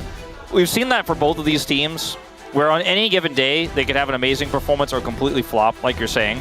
And that's kind of been true of even like D+, to be fair. Yeah. And so consistency is what these teams are fighting for, because that's what you're going to need to make your way to that play-in spot. Guarantee you're not knocked out early. DNF are on the edge of that right now. We'll see how the rest of their matches go this week, because it's a long ladder to climb to even have a chance of playing in play-ons to make that run. As it's so early in the year to be saying that, but that is the situation they find themselves in. Yeah, I mean, it's not that far away before we do get into play-ins. It's a little bit over a month, I suppose, before we do start. So it's you know, it's so interesting. Time to start prepping. It's so interesting, Valdez. To me, the most exciting matchup here, just when you think about storyline-wise, is Closer versus Vikla. Because Vikla was Rookie of the Year, right? Went over to FlyQuest. You know, he had such a up-and-down performance on KT even back then. A lot of people said he won Rookie of the Year by default because it just wasn't really a strong candidate, but he had some amazing... Don't say that in front of Chronicler. He wanted Kyle to win. But there were so many amazing games from Vikla at his peak, right? And at the beginning of his time on FlyQuest as well. He fell down a little bit there. Came back, wasn't able to live up to expectations, but he replaced Closer, who moved into Bro, which felt like a bit of a shock to a lot of people that Closer would make this type of move, considering he was a pretty stable player on BNK, but Closer's looked so much stronger, and it's been his best year, right? Like, I'm always jesting about this, but it's true. Yeah. And then Vikla's, you know, I'm not going to say he's anywhere near Closer's level right now, because that's not true, but he's shown he has it in him, right? He's had a few of these games on Azir in particular where you're like, okay, I could see some shades of that Rookie of the Year still in there. And I do wonder if maybe in this matchup today, given the right draft, given the right circumstances, he could turn that matchup on its head. Because with every other position you look at between these two teams, it feels really close. I mean, two junglers who have a similar playstyle. A top lane where you have Morgan, who plays his own style, and Clear, who is super inconsistent, I would say similar to Morgan. Then you have two fiery bottom lanes, right? And I think Palu is really going to have to step up there for Bro if they're going to be able to get what, to me, today is an upset. Yeah. You remember that Diablo and Kellen were leading in duo kills in the LCK amongst all 10 teams. We're not talking about Rise teams. So I'm glad you point that out. I do think that Hype and Palu need to step it up. Hype did have a very nice performance on the Kai'Sa in that big comeback against DNF. But again, that was against DNF, who were kind of struggling. Can they actually do it up against someone like Diablo? Because last time out, it wasn't exactly that close. Yeah. Pantheon required. I think Azir might also be required. But that Wukong, I'm kind of feeling like this needs to make its spot in this list. It won again earlier today.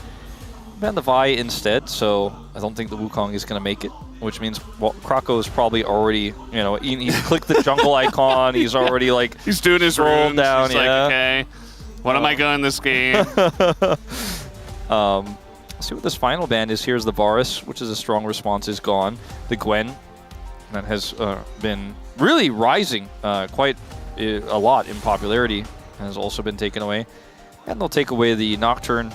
Seen a lot of really combo-based play with the Orianna, etc., even Aurora on this. So Azir or Wukong and then give them Azir. I feel like you probably will ban the Azir in this case. Although I think you should have banned Wukong and then Azir and not ban Vi. Vi is good, especially with it in the Rise group. Like Vi is OP. Yeah. But Vi goes way up in value for sure. Aurora. Okay, so we're doing a little trade action, a little trade deal. Aurora didn't see any looks in our first series. No bans, no picks, nothing. And that's kind of interesting because Aurora is quite strong, actually. It was insanely popular last week. It was taken the week by storm. And it's not like she was really tapped on this patch at all either, so I think it's a wise ban if you're going to trade. The Azir is opted into over the Wukong. And what comes with the Wukong? I almost wrote Wukong in Morgan's spot on my sheet. I'm like, I am so convinced that it should be Wukong. Vikla looking better. I'm not going to lie to you guys and say that Vikla's suddenly like a top 4 mid laner in the LCK, but looking better on the Azir in particular. So maybe that's part of why they decided to deny it. Wukong is going to go over to Raptor. And they can just go Wukong Rumble if they want to. Feels like a pretty strong rotation here. You can go Wukong Orianna, you can go Wukong Annie, you can go Wukong Talia. Wukong Rakan? Oh, Poppy's still up. Probably not that one. Wukong Poppy? I think Wukong There's the Rumble. Okay. For a second, it looked like it was an insta-lock of the Lulu, which would have been really interesting. Looking for a strong bottom lane here. And there's no Aurora, by the way, for the Rumbles, so... Yeah. That's a really good point that you make. So they were super prepared to say, okay, if they take Azir, we have this strong R1, R2. It's a really good point you bring up, because it feels pretty free here. There's no Gwen either. Ornn. Ornn is a soft counter to the Rumble, although it is a auto-lose early game prio. Are they going to play Sivir too? Just like lock Sivir now. Just like, okay, we're playing for late game, guys. It's Rise Group. I do think they probably will. The only other pick that comes to mind, but I think is too risky blind, even though you can protect it, is the Senna. Okay. Interesting. We picked Ornn and also Trundle. Trundle is not good into Wukong. No. We talked about this earlier in the draft. They must have been listening to the Korean commentators. I'm not saying the Korean commentators said that it wasn't, but they didn't say it at all probably because it's pretty obvious, you know? The Italia, on the other hand, feels very good with the rest of B&K's composition. Yeah. And also quite good into Trundle, who kind of has to run at you, and when you put the rocks on the ground or put the shove towards him, it hurts his chances of doing so. I wonder what they want to pick, Wolf. Yeah, I think with they the Poppy ban. Might be trading a Poppy ban for Rakan here. If I had to guess, Valdez, Alistair, of course, will be banned first, but then the Rakan will follow. Yes. Please. I really hope so. I really do. That does leave Nico open, which is also kind of insane for this comp here for B&K. Yeah. A little bit less synergy with the Wukong, but these are the still has synergy. These are the moments for Bro in drafting where I go, are they still being a little bit dragged down by Morgan's champ pool a little bit here, where he just wants to play Ornn in this situation, which empowers his ear, and then... Well, he didn't have to play Trundle, Wolf. No. Well, like, when I look at what B&K has, I go, okay, there's a lot of power here, even in the late game. You know, even if the scaling is online for this Azir and he has an ornament, that doesn't mean you win by default. Like, it's so much easier to play what B&K have. They shouldn't have also Rakan on top of it. Surely. Surely. As you mentioned, the Nico's there too. Maybe they want to take one of them, right? But you're still giving premium supports over to this composition that we've seen many times. Just because you don't have the Xayah doesn't mean you can't play the Rakan. And you still will have an answer to the 80 carry. Yeah. Or... Actually, this makes sense in this draft, though. This is a way better angle for Yunara than what we saw earlier today. Really, so far, vulnerable to potentially an Ornhorn, but if you're an 80 carry getting caught by that, you got bigger problems than the champ you're playing. And if you are getting caught by an Azir ult, a little bit more forgivable. But see what the answer is going to be here. Like, Varus is gone. I don't think you want to play Kalista. Lucian is probably the best bet. And they will lock that in straight away. Lucian, Braum. And in this matchup, I think the loss of that 7 armor probably isn't really going to hurt you too much. And maybe we just get another Yunara Lulu. You know, it empowers the Wukong quite heavily. Just play Rakan. You can just play Rakan. It's not going to be as great in the lane. Yeah. But you can just sustain through it. And it's amazing for team fights. But like the fact that you have two great options means that I think you're winning this draft super hard. They had the Nico as well. Like, it just felt like B&K were in control of this draft the entire time. You know? I mean, Bro's draft feels like it was so good 2.5 weeks ago. You know what I mean? I'm like, yeah. Back then we were like, oh yeah, Trundle's peak right now. We're seeing all sorts of Ornn this year. It's scaling. Yeah. I mean, if they went Sivir instead of Trundle, I'd be on board. I'd be like, okay, you guys have an idea, right? You're all in the same direction. We're doing the same thing. It makes sense. Because, I mean, even the Lucian, we got this. The Lucian, there's no tank really on the other side. Like, he could burst somebody down. It could work, right, in theory? But Bro just kind of, I feel like, pieced together a patchwork quilt, whereas B&K are like, I press the R buttons. And also, Yunara's on our side. Chad.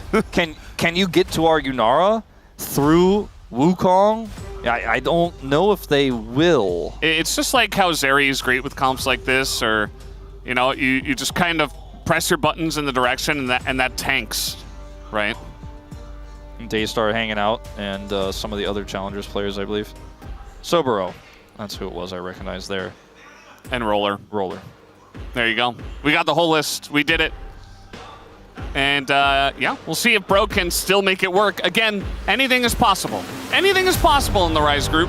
We'll see what the execution looks like here after this draft for game number 1. Let's hop into the rings.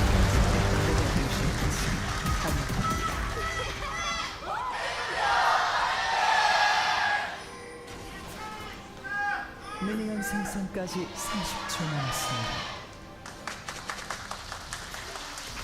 All right, game number 1. Bro versus BNK, the rematch from last Thursday. Yeah, very recent.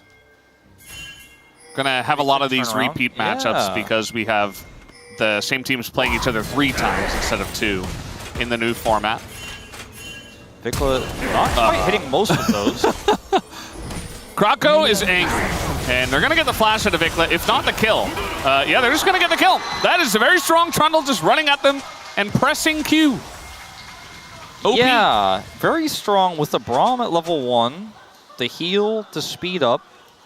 I was like, maybe Burleaver's having a bit of tempo vibes. Look, I wasn't here last week. I'm just going to say it a little bit, okay? Like, I Yeah, can have my tempo vibes day, okay? Don't worry. Atlas isn't even here today. Are you casting again this week? I'm back curious. tomorrow. Back tomorrow with me. We're just doing the back-to-back? That's crazy. Tempo vibes are with us. We got the tempo vibes caster combo right now. I just thought, you know, maybe you'd get a chance to cast with Atlas, and then in that case, you'd be hearing it a lot. So yeah, well, you have a lot of opportunities as well. As the tempo vibes expert, I would just defer to his knowledge. Yeah. I just pretend to know what he means. Yeah, that's kind of what I've been doing all day. Yeah. Well, that threaded volley from Vikla didn't hit that much, which I think limited the slow, which allowed for that to happen. But he would have loved to just back away a little bit faster and get that flash over the wall. He dies. It's a kill for Krako. It's a nice level 1. Raptor loses his flash, but at the end of the day, how much this really matters, as we're going to watch this again from Krako's first person. That's illegal. Volley. Yeah. That's actually illegal. To dash in against Trundle Braum, no. I mean, not allowed. He still gets away. Yeah, he did. It's true. Raptor did get away. And that's why anything is possible in the Rise group. Yeah. I don't know if that should have led to Morgan also getting a pretty huge lead in the early part of this lane phase. Like, I've been one of those guys always, even at my earlier LCK time where I wasn't always sure, but I've been one of those guys whenever someone says it's a hard counter, I always go, well, let's wait and see. A lot of people have been saying Ornn's a hard counter to the Rumble, but the early levels for Rumble often goes heavily in favor of the Rumble. This laning phase right now, not so much. Morgan has shown himself to be quite a capable Ornn and already has that early null magic mantles. That's going to help him out a lot. Part of why this matchup feels good is all-in opportunity is denied. Yeah, I mean, that's what Lucian Braum offers. Still a very strong duo, and they had Trundle on the bottom side of the map, so they're confident to press their buttons and go forward. And now they're going to go ahead and help Krako get this Scuttle Crab, so not half bad. We see Raptors in mid, just saying hello and then running away. Indeed. I see Raptor won't get that top Scuttle. We keep watching Hype and Palu try to get the Lucian Braum value down here. And, you know, in this laning phase, they didn't pick the Lulu. So it's kind of just sitting back and not getting aggressive bloated if you can help it. Couldn't help it. What is going to happen to Diablo many times. As he wants to step up, he wants to harass with the Rakan, but at the end of the day, the Lucian Braum, if that Q's going to land, you're going to be in a lot of trouble. Yeah, I mean, that's just kind of how this goes, because the Rakan has no combat power, only defensive knockups. Keeps landing the quills. Yeah, he's healing him. So that's helpful. Yeah. Ooh, that's slow. Pretty big, lots of damage coming in. Hype going to be pushed away. Diablo's still a bit low himself, though. Yeah, Diablo didn't quite have his Q stacked up. If he has it there, I think he goes for it, tries to play aggressive. Doesn't have his Ghost anymore. Yeah, Hype also up a Summoner. So at this point, I feel like they're just kind of saying, we're going to keep you at arm's length and not take a full fight and continue to try to harass. He's a scribe with this quill accuracy, man. Let's see his calligraphy at this point. All right, I'm excited. Double gank here in the mid lane. Whoa. Double gank. Double gank all the way. Yeah, what's the coolest? Double gank, double rainbow, or double dragon? Double dragon for sure. Double dragon. Yeah. Let's see if one of these teams can secure that early on. Otherwise, yeah, Rumble doing well in this early laning phase in terms of the pressure. Doesn't have a CS lead though. Morgan laning very well. As Diablo once again stacking his Q. It's like, is there a play angle? When that Braum Q misses, he's definitely thinking about it a little bit more, but decides to back away. They get the pressure relieved with this push. And we'll start the back, so I don't think Hype is interested in looking for a stop of the channel. And with this timing, you know, with the mid lane prio, they could try to go for an early dragon, but there's just not a whole lot of additional vision.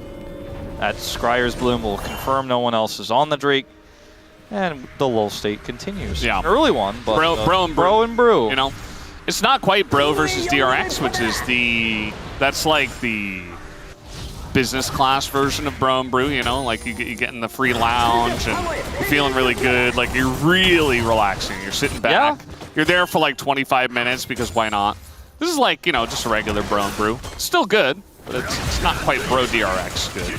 You press the lay flat button. Because you know you're not going to be on the edge of your seat anytime soon. Yeah, you got a lot of time to hang out. Pillar to a Wukong. Yeah. Gonna actually go in here. Bit of damage on Apollo, but that is still Braum. Raptor does have his flash, and it looks like he might have to use it here. As a little sweep onto Vikla, but it's only closer. He's just alone. Raptor does eventually flash over the wall. The wall here from the side of Vikla, though, newly created, is going to force the flash out of Apollo, as both teams a little bit reluctant to attack each other. That's Rise Group, baby! It was a lot of abilities used without really a whole lot of conjunction with their teammates' abilities together. But it was a turn-based battle, and it ended up being a relatively even exchange at the end. It really was turn-based, wasn't it? I don't know how else to describe it, as the Trundle and the Wukong believers were probably like, I don't know, Valdez, in that draft you said it wasn't possible, but he got the first blood into Wukong and dashed into him, and then in that battle there was able to get his flash out. Yes. He's ahead on gold. He is ahead. Yeah. I don't know if there are any believers. I just made them up. Okay, there are dozens of them. We're ghosting? Yeah, a harass zoning ghost here from Diablo, of course. You remember Danny Phantom? Yeah. He's going ghost. That was the edge of Nickelodeon for me, where I was like just barely a little bit too old to watch it, but if it was on, I'd check it out, you know? Yeah, you're like, oh, I wish I could watch SpongeBob, but this is on. Okay, I'll watch that. I can't think of a newer show than Danny Phantom from Nickelodeon. We're diving. Yeah, we got 4 members here. They would really love the Lucian. They're not going to get it. And Palu, I don't know if they're going to get it either. It's just they're like, oh, he got away. Okay, never mind. Now they're just going for the grab. Palu's like, Hudor. And they're like, whoa, okay. Whoa. Vikla's going to miss some minions here, but will ultimately back away. It's a win for them. They didn't get the kills, but they get the top objective. Krako will get this Drake in return. But that was a lot of farm lost for Hype. He won't lose either summoner. He isn't going to die, but I still think in terms of who wins out on the tempo, it's B&K. Yeah, that does feel good. We'll see if they can get any split pushing going with those grubs that they did get. As for now, it's still a relatively even game. First Drake, not the biggest steal in the world, but let's see how many Drakes Bro can stack up. As this matchup, you see, just builds a bunch of magic resist and tries to not die. As here comes Kellen. And Morgan still not going to die. Nor will he go for any action, of course. No real reason to. +1 wave. Yeah. Now is Morgan to just hold it. No. Yeah. Got to get it back in. You're just going to hold it. You're going to slow her back. Don't have TP, seeing your options. Wow, exhaust as well. Diablo says, I'm going to just ult this way. Yeah, he certainly did, and he got away as Paulu's Q didn't land. So, just a trade there of summoner or a unsealed exhaust for a ult. Feels like a trade up for Bro. Yeah. although I don't know what it will necessarily mean, if anything. Hype has denied some CS and caught up in CS, taken a lead in CS. All right, I mean, once this crashes, it'll go back a little bit, but it's going to be about even. In fact, this game is real slow, huh, Valdez? I liked your commentary of the waves and the CS, though. Yeah, I mean, look at that. Sometimes like dead even. I do sometimes wonder, like, what would it be like if we were commentators for T-sports, you know, traditional sports? And then I just think about us casting this game, and it's just like a golf broadcast, and it's like, oh, I already know. Like, I already know what it's like to cast T-sports. 90% of a FIFA game. Yeah. Where, like, you know, earlier when they went for the dive, we're like, he shoots. Oh, nice defense. Good save there, as he's going to pass it up the side, or whatever they call it. If you take a look at the possession graph. The possession graph. Yes, Bro is currently 51% possession at the moment in the fourth quarter. Now, if we get a second dragon here for Bro, which, by the way, old Bro, like, you know, Umpty Lava Bro, known for dragon stacking. Yeah. Then we get double dragon. So foreshadowing was put out there, and double dragon could happen. Yeah, I knew it was coming.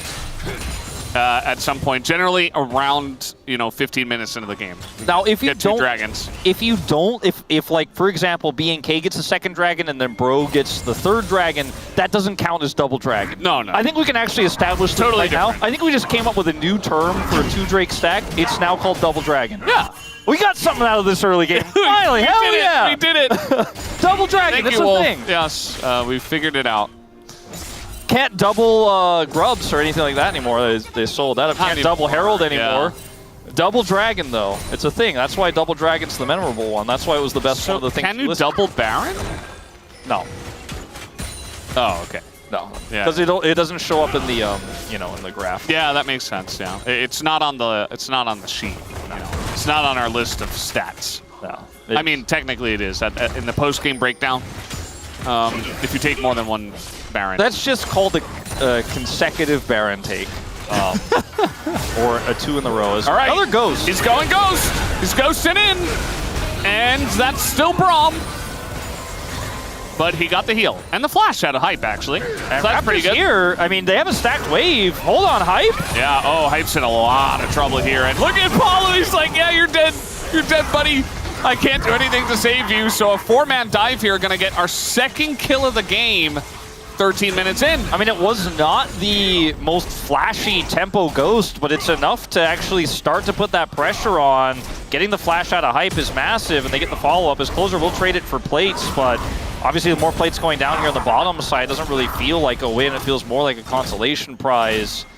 And in fact, I mean, they can, with this wave, take the whole turret. 3 grubs. I mean, that is going to be first brick and a feat of strength. Yeah, it's pretty big. Decent amount of farm here for the Yunara as well. So look at this again. Because Raptor's coming down here, he ghosts early, and then Hype has to flash. You know, the angle wasn't great for Kellen there, but he flashes for safety. And now tries to hold on to his turret, but with Vikla coming down, that's the big backbreaker here. It's like, well, Paulo just can't even be anywhere near. He'll just die for sure. Otherwise, maybe you try to make a play for that. But ultimately, Paulo just has to watch his AD carry die. And then the turret follows. It is looking like, however, double dragon. First double dragon. First double dragon on the LCK. Yeah. Coming through. After the official renaming of the concept. Boom, double dragon. Double dragon secured. And that is right before a Mountain Soul. So we're going to get another one of these. Okay, so that's really good for both comps, but I would say definitely favors Bro.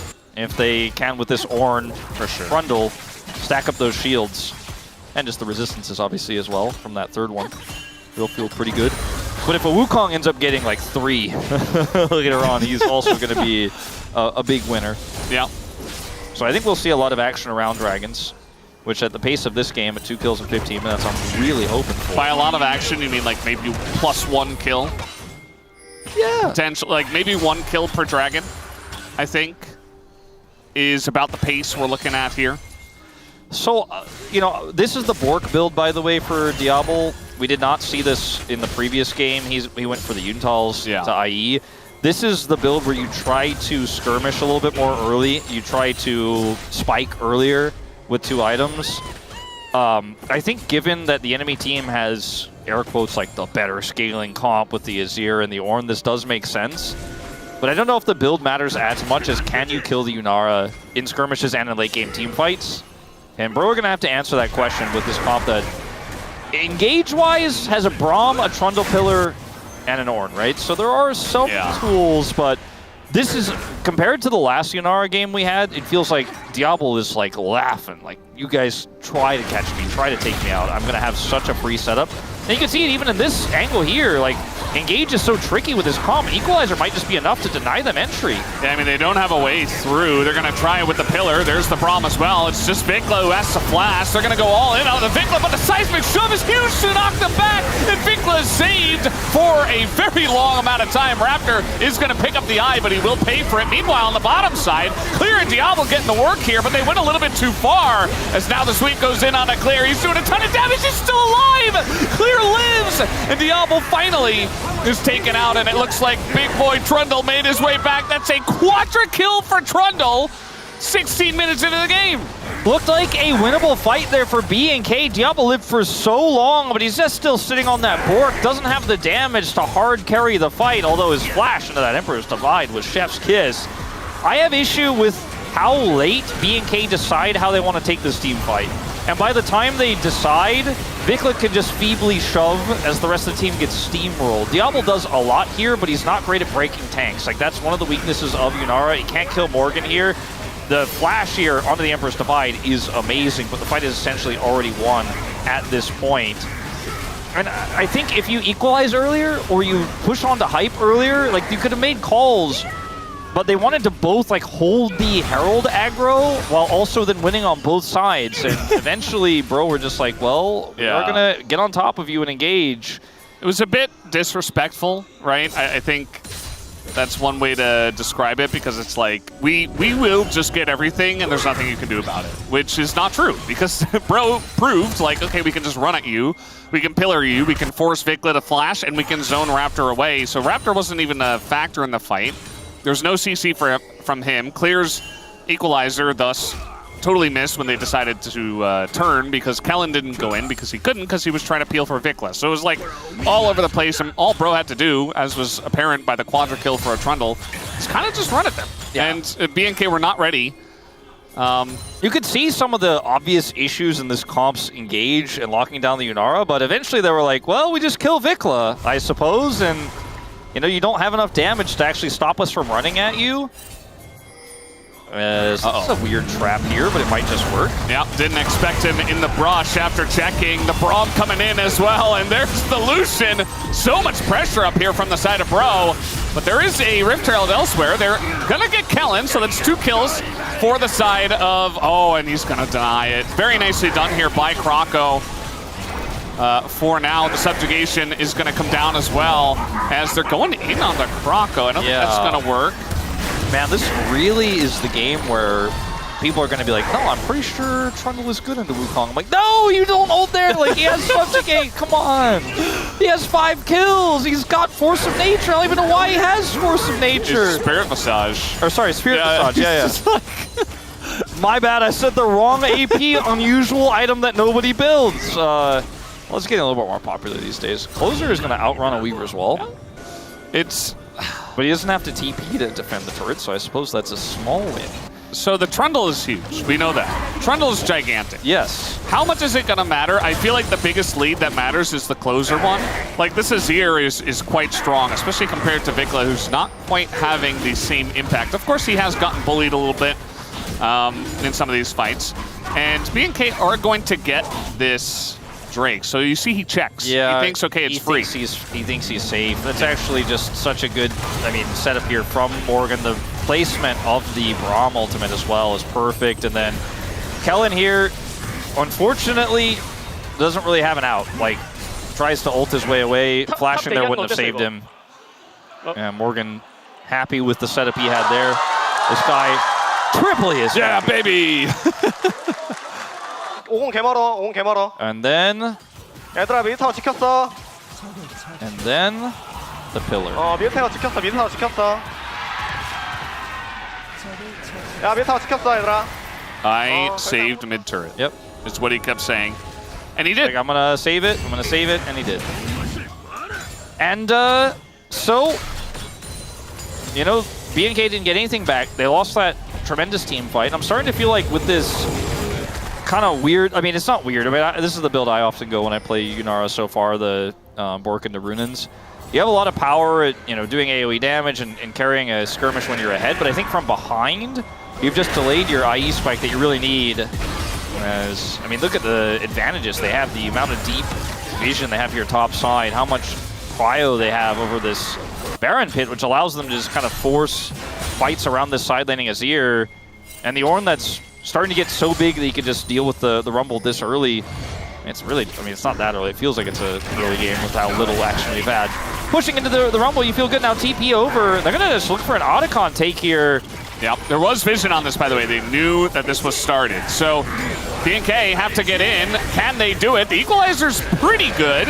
Now a wall's going to come down and, well, he gets here, kind of zones his team, but that's fine. He lowers it. Now Morgan going on in. The target is Morgan for some reason. He is super tanky, and they just turn off of this one. A giant sweep comes in, but still a ton of damage. Look at Diablo, totally untouched on the backside. And Bro are so low after all that damage. And that just means they get absolutely shredded. Clear as well. It's burning them to a crisp. It's another Bro fight where they're just victims of the re-engages. Krako has a turret here. He's so tanky. Oh, he's going to go down, and the shutdown goes over to Vikla. They also get the Otacon. Little bonus buff here. Spirit Visage into Talia and Rumble feels pretty good when you're 5 kills and you got that turret and there's no wave, but ultimately there's just too many BNK members here. Down he will go. When I watched that Bro DNF series, a lot of the fights looked kind of like this, where Bro were on an objective and they're like, there's no way they can contest this. This equalizer is serious value in terms of the zoning and also some of the damage it applies, but watch the turn here with the Rakan. It's actually insane. Just look at Diablo. Diablo doing so much damage. The Rakan turn here after the Emperor Collide is insane as Diablo just free hits here. AoE with Runins plus his Q stack bouncing. It's really just from his ult, but you know what I mean. His Q passive, which is activated by his ult, is crazy. And then Krako, yeah, I mean, he avoids the knockup, but it doesn't matter. Clear gets out. So Bro kind of had a massive lead that they just tossed away off of hoping that closer ulting, I suppose, would be enough. I mean, the setup initially with Morgan's ult was pretty good, but you didn't break their formation. Hype was zoned away, you couldn't follow up right away. Yeah. The equalizer for BNK allowed them to have that opportunity to fight. This is such a Rise Group gold It draft. is. It's the convection I was kind of all talking of it. about. It's the convection, except it's happening in the game as well as outside in terms of the whole LCK. Yeah, right now Valdez is at the sweaty part. Convection within a convection. We're like really getting deep now.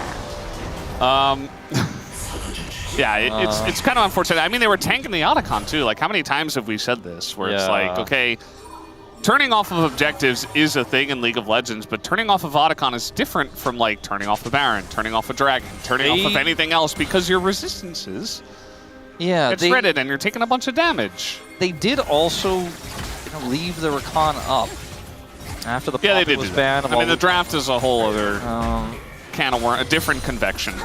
Calling 100% KP. I'm just saying. They do have prio. I'm a small preach, you know. You're preaching to the choir at the moment. The pillar's gonna come down. Not a whole lot of value with it though. The Drake spawns in 20, so they're not gonna commit just yet. They're in fact just gonna try to push mid instead with this Azir. Set up the Sun Disc. Yeah. First Mountain Drake kind of went over for free to BNK, so you can tell that Bro do not want to let them continue to stack. This is a really smart setup here. This is what Azir does best. You Sun Disc the outer, pressure the mid, inner, while your team contests prio. This is going to force Vikla over, but he's so slow that he gets nothing. You will have to just ult back in, but BNK just running circles around Bro here on the objective setup instead. Nice equalizer. Actually, is a zoning equalizer. And I think because Talia gets there first as well, just the whole team was already turning around, so they're like, it's not a great setup. So Bro, this time they just say no, and they're actually looking at the Baron. and there's no vision of this. See if B&K are able to suss this out, because they really just don't have any vision really on the map. There's no mid vision, there's no mid wards. They are going to come over and see this. Raptor does not have flash, but does have the Warriors Trickster, and he's in the angle, potentially contest. Looking for the turn. It's a little bit late, though. Not everybody's going to get there. Now Morgan in a lot of trouble, taking a huge damage on the top of this fight. Croco as well getting chunked out. B&K taking it slow, though, and now Hype in the front line.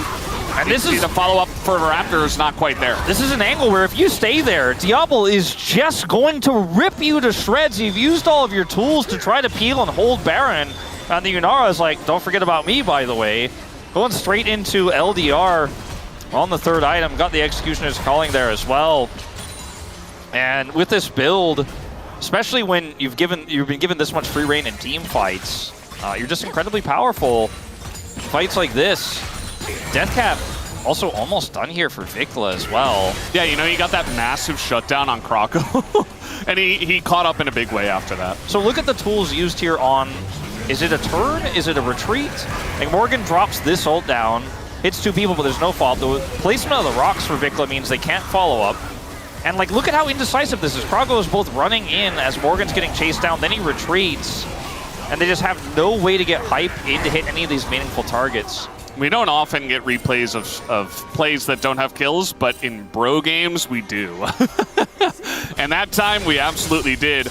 By the way, Deathcap, you were talking about it, is completed here. And Vikla, you know, it was like more than a 1,000 gold lead for Closer in the early parts of this game, but now Vikla, 1,000 gold ahead for him, and feeling a lot stronger than his counterpart at the moment. I mean, rushing the LDR, I think, makes sense when you're up against this Trundle and the Ornn, and it obviously is going to weaken some of your damage, but given the other damage sources they have and the great CC, I don't know if it really matters. And, I mean, looking at the setup here for this Baron, I mean, B&K can turn. Yeah. We'll see if they actually do, or if we're just going to kind of K-ram in mid, because that's also another option. Side laning isn't real. B&K do have 3 grubs, so keep that in mind. They could, you know, send clear with TP to a side lane, maybe get some pressure going. Vikla, who's ahead with TP, could get some pressure going. And it is, of course, a mortal reminder he's building with that calling as well, to mention the calling in his inventory, Diablo. Either way, heal deny plus, I mean, which is great into the Trundle, but also the ability to break through these tanks. It's going to feel really good. I'm a little bit surprised B&K aren't more willing to utilize the fact that they have all their ultimates up, as well as a Weaver's Wall at the ready to force Baron fights here, where Bro's engage is very limited. Playing the map instead, and I guess that's a less risky play, but certainly think there was a real angle to pull the trigger and say, like, let's take this game in our own hands with the lead that we have. Because the Dragon's not up for 90 seconds, so playing through bottom here, a little bit funky. Yeah. It feels like both teams are trying to figure out the macro state in real time.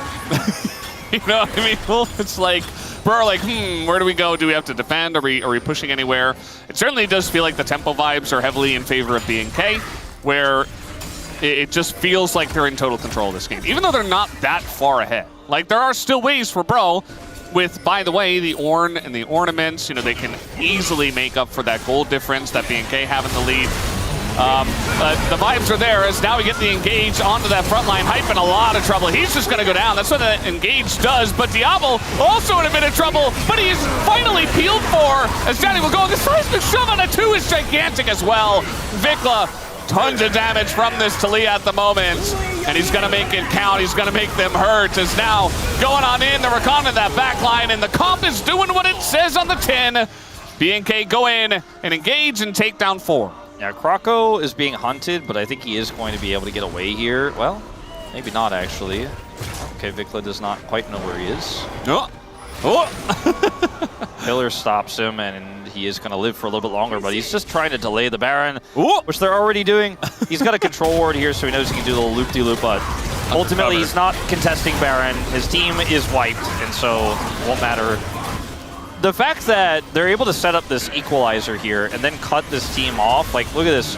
Weaver's Wall plus equalizer. How can he peel for Hype? He gets charmed immediately by Kellen, And there's just too many threats, as Morgan has backline access here, but it means he's not able to save his front line. And this shove is just amazing here. And Diablo, he didn't do that much damage in the beginning of this fight because he was collapsed on, but the rest of the fight was basically won without him. He's just here to help clean up at the very end, as Kellen is getting all the kills here. But that's Baron here for BNK in a 6,000 gold lead, not to mention the sole point they should be able to pick up by default with the prio the Baron gives. And I just can't see them slipping up from here. Yeah, it doesn't seem very likely, especially with a comp like this, unless we go like maybe another 10 minutes. Like if Bro could hold on somehow. The issue is that they're in a BNK, right? Bro, a relatively passive team, but BNK, especially when they feel like they're winning, they are kind of like the Vibes team, the Tempo Vibes team, where it's like if they feel like the tempo's on their side, they're just gonna go in all the time, even if sometimes it's not a good idea. Tide, he gets slowed up. There's the equalizer. And now he doesn't exist anymore. If you hit that arc, I mean, the slow is so insane that if you're behind like that, you will just get chunked down. There's no counterplay except to just splash if you get hit. He does not, and he will lose all of his health bar as a result, and that is just an inhibitor going down, and potentially more as they now collapse onto this bottom inhibitor here. Vikla has his Weaver's Wall back, so they can just straight up siege it. Yeah, very nicely done. Good plays here from the side of BNK, and the shove is good once again after the stun follow-up. Very nicely done here. Only 3 guys left on the side of Bro, as Morgan gonna cancel that one, but he's still going down. And we'll just see how much extra damage they can add to their post-game breakdown stats graph, because that's all these players care about. They know they already won the game. It's 11,000 ahead, and down will go the Nexus. BNK will take game number 1. Double Dragon can't stop this team, Valdez. And at the end of the day, 100% KP for Kellen, who just had insane recon engages the whole game, sometimes following up on a Wukong, sometimes re-engaging, sometimes in that last moment just being like, yeah, my team's kind of slowly pushing in, but I think I see the angle. I'm gonna send it. Yeah, he sent it, and unfortunately the message was well received on the other side. Bro had a winning position in this game. They had the better scaling comp in some regards with the Ornn and the Azir, but they just chose the wrong targets to engage on and often were caught off guard by a really good performing Talia here. A great performance from Vikla on it, and Diablo just does an insane amount of damage. Like, yes, Yunara also scales incredibly well, but you have to make sure you don't get engaged on. This comp didn't have great angles on the side of Bro, but a few mishaps, and that gold lead they had around 20 minutes just was gone. BNK took map control. Yep. How many Otacon throws are we going to see, Wolf? Well, I mean, as many more as Otacon has played in this Rise group, I'd say. It just keeps happening. Bro, we're in a great spot. And then, unfortunately, Otacon happened, and the turn wasn't great. BNK, they clawed their way back, and they take game number 1. What's it going to look like in game 2? We have no idea. We'll just have to find out after a quick commercial break.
걸었다? 나 전혀 있어서 나 미포 잡으면 할게. 나 빠져. 난 잘하면 이길 것 같아, 우리가. 난 나올 듯? 고인공 안 맞아도 될것 같아요. 트런들 노플이긴 하고. 이거 딜 못하게 해야 돼. 천천히 트런들 볼게. 아직 할게 이거. 확인. 아직 볼게. 아직 볼게. 얘네 다 높을. 앞라인부터 봐봐, 앞라인. bomba 내려줘. 라인 들어가면 끝날 거야. 오로. 봐봐. 움직여. 가보자.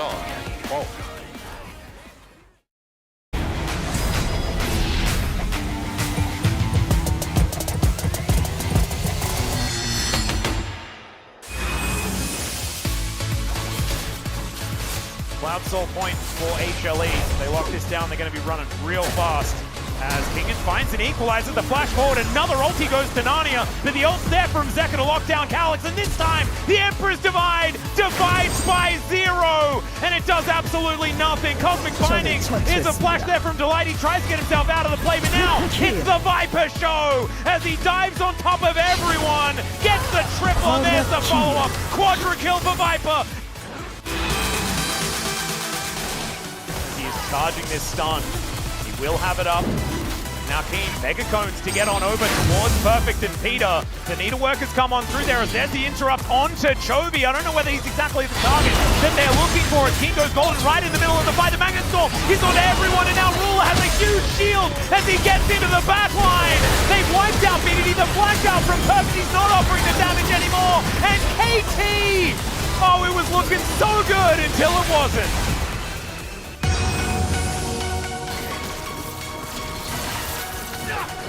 Maybe if it was 2 wards and they didn't know, and I guess that he doesn't need to 1v9 to fight because he's just gone. yeah, there is no fight. Are we Wait, playing? what's the teleport? Are we playing for the exit? We're playing for the exit! Okay, looking for the. They're really going way too deep for this. They 앞라인 좋아, 앞라인 좋아. 왼쪽 안 좋아, 왼쪽 안 좋아. 머리 좋게. 할만해. 카시 높이 도고. 카시 높이 도고. 좋아. 펜타인데? 펜타. 빼서. 왜 빼서? 진짜로. 아니 형. 괜찮아 이거 미드 가야 돼. 바텀 라인 없어. 뭐지? 아니. 펜타 이거 말을 해줘. 말해줘. 콜이 너무 작았어. That's the circus! They bait you in. They're like, oh, are you sure we can do it? Yes, they can. As this initial engage looks a bit disjointed. Faker and Doran going. 미안하게 생각을 한다. 그래, 괜찮아. A lot of resources were invested there for DRX, but the health bars for them are still looking good. EK, you can see them contemplate. Oh, the flash on a 3 is huge here from Ondil. And the follow-up is big as well. They get the kill on a barrel. 알려볼게. 나 딜해볼게. 먹을 수 있나? We finally got the reset, but the knockup comes in. Lucid barely on any health, and he's gonna finally get those resets in. As Lucid, he found his angle. We were waiting so long for it to happen. Yeah, this one's gonna go. Looks like DT want to fight, especially Peter's probably pretty good. Full committing. Full commit, 100% 5v5 on the Mountain Tree. T1 don't want to give it up, and they're gonna just go for the straight up engage. Owner is going to be okay. It goes over the rise as Faker gonna smite it down with his abilities. Nice engage here from the Nico. Keria sets it up, but the damage isn't quite there. The hook from Peter is huge, but they don't quite have the health bars. And Owner just stays alive and shuts everybody down. It's a full ace to T1. That man cannot have Zinzo! It's not okay. How does he live there? Unbelievable. Because I don't even think that. Yeah, and the sustain, right?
And Yunara, it only takes 2 series, but has her first win in the LCK by the hands of Diablo, the Kill King. Digon here alongside Ox and Wadid. It is 1-0 BNK FearX over the Bros.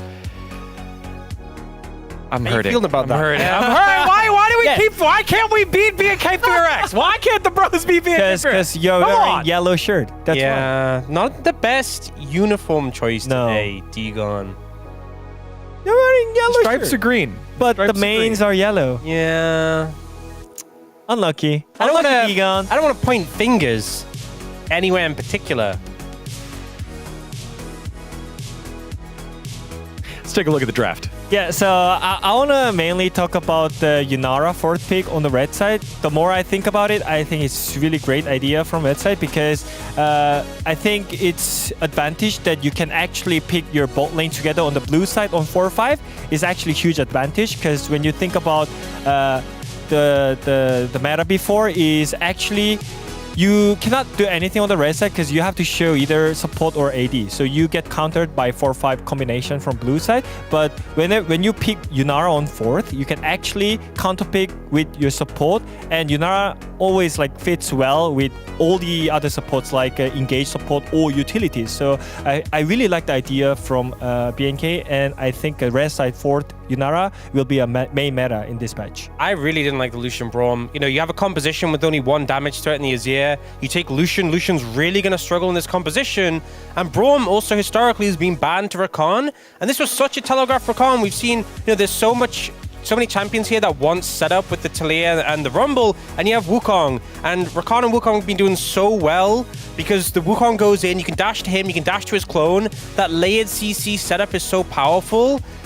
They didn't ban it, which I thought was a mistake, but then just to like pick Braum into it, I think Lucian was borderline impossible to play in these team fights. And as soon as Lucian goes down, it's a 0 bust because the rest of your team are just tanks. So I think they really put themselves in a difficult spot coming out of the draft. Yeah, I want to make it clear, like this is draft gap. I think this bowling pick just ruined the whole game plan. The Lucian Braum was just worst choice from Brion here. Yeah, and I know that 3-1 might not seem too impressive or whatever, like not that much, but it's always getting played. When it gets played together, very, very successful. Let's take a look at the highlights here. Over at Otacon, the Bros are victim of yet again another early Otacon start. Yeah, so this, again, I feel like the team fighting power is really important here, coming out from the side of the Wukong and the Rakan, but I also think Closer ends up making a bit of a mistake because he tries to look for the Yunara here. Instead of just looking to do consistent DPS, he tries to dive in, ends up getting flashed away. He then is threatened by the Rakan and has to flash in, and shit, his ult does do a decent amount of damage, but now everyone's charmed in the mixer. Yunara's free hitting and is just able to do so much damage here. Yeah, and their main focus from Bro was really bad at the beginning because Oren was looking for the fight on the bottom side, but rest of the team were just not following up. And I think that also comes from the draft as well, because you are Trundle Braum, which is not able to target down one target or anything. So I feel like just in general, it was really hard to play around. Yeah, definitely not the best spot there for the Bros. BNK FearX battle back, tie it on up, take a small lead, but then here you just got to give props to to Raptor getting in a sneaky spot here. Well, Raptor, named after the Raptors, finding himself hanging out by the Raptors. Maybe thought he'd fit in over there, but he sneaks in and finds this great angle. And they do actually have a ward over the wall here, so they're somewhat aware. But it's the timing that comes in together, because even though Closer responds to this, they actually manage to get both Closer Zhonya's, and they redirect the engage onto the Lucian. So they spot him initially, but Kellen times that engage with him. He flies over looking for the Azir, but the Azirs and Zhonya's, they turn it onto the Lucian. And then they end up taking out one carry. The other carries have to burn all their cooldowns. And their AD carry is under threat, but they're able to turn back and peel. And the fight is just won from there. Yeah, one positioning play just made the win here. Because I feel like Azir was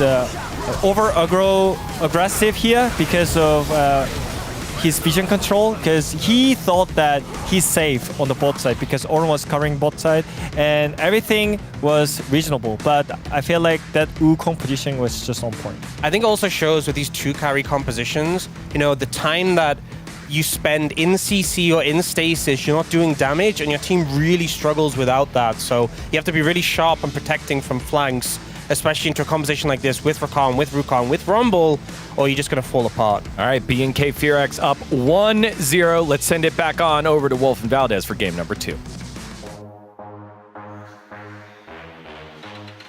Thank you, Spacers, for that wonderful breakdown. As I don't think that Degon's shirt choice is factoring into Bro's draft choices, but let's see what it looks like in game 2, right? Because I do agree it was a bit of draft. I think it also was a bit of execution. Bro certainly had ways from their position to make it work, but they just didn't. Sloppy setup into getting turned on, man. It's Bro's biggest weakness. Part of why they lost to BNK last week. Part of why they almost lost to DNF. There are 6 Bro leavers, and their names are Atlas, Degon, Woodid. So 2 of them on the space right now. Must be awkward to be Ox over there to be like us, a BNK Predator. And then Coco, Pony, and Prince. So 3 on each side. Thought Bro would turn it around. And I think it's a relatively reasonable assumption given the fact that Bro was the stronger team for so much of rounds 1 and 2. See what that says? It says, please don't start Otacon first. Don't hit Otacon. Don't be the one that hits that. He's a knower.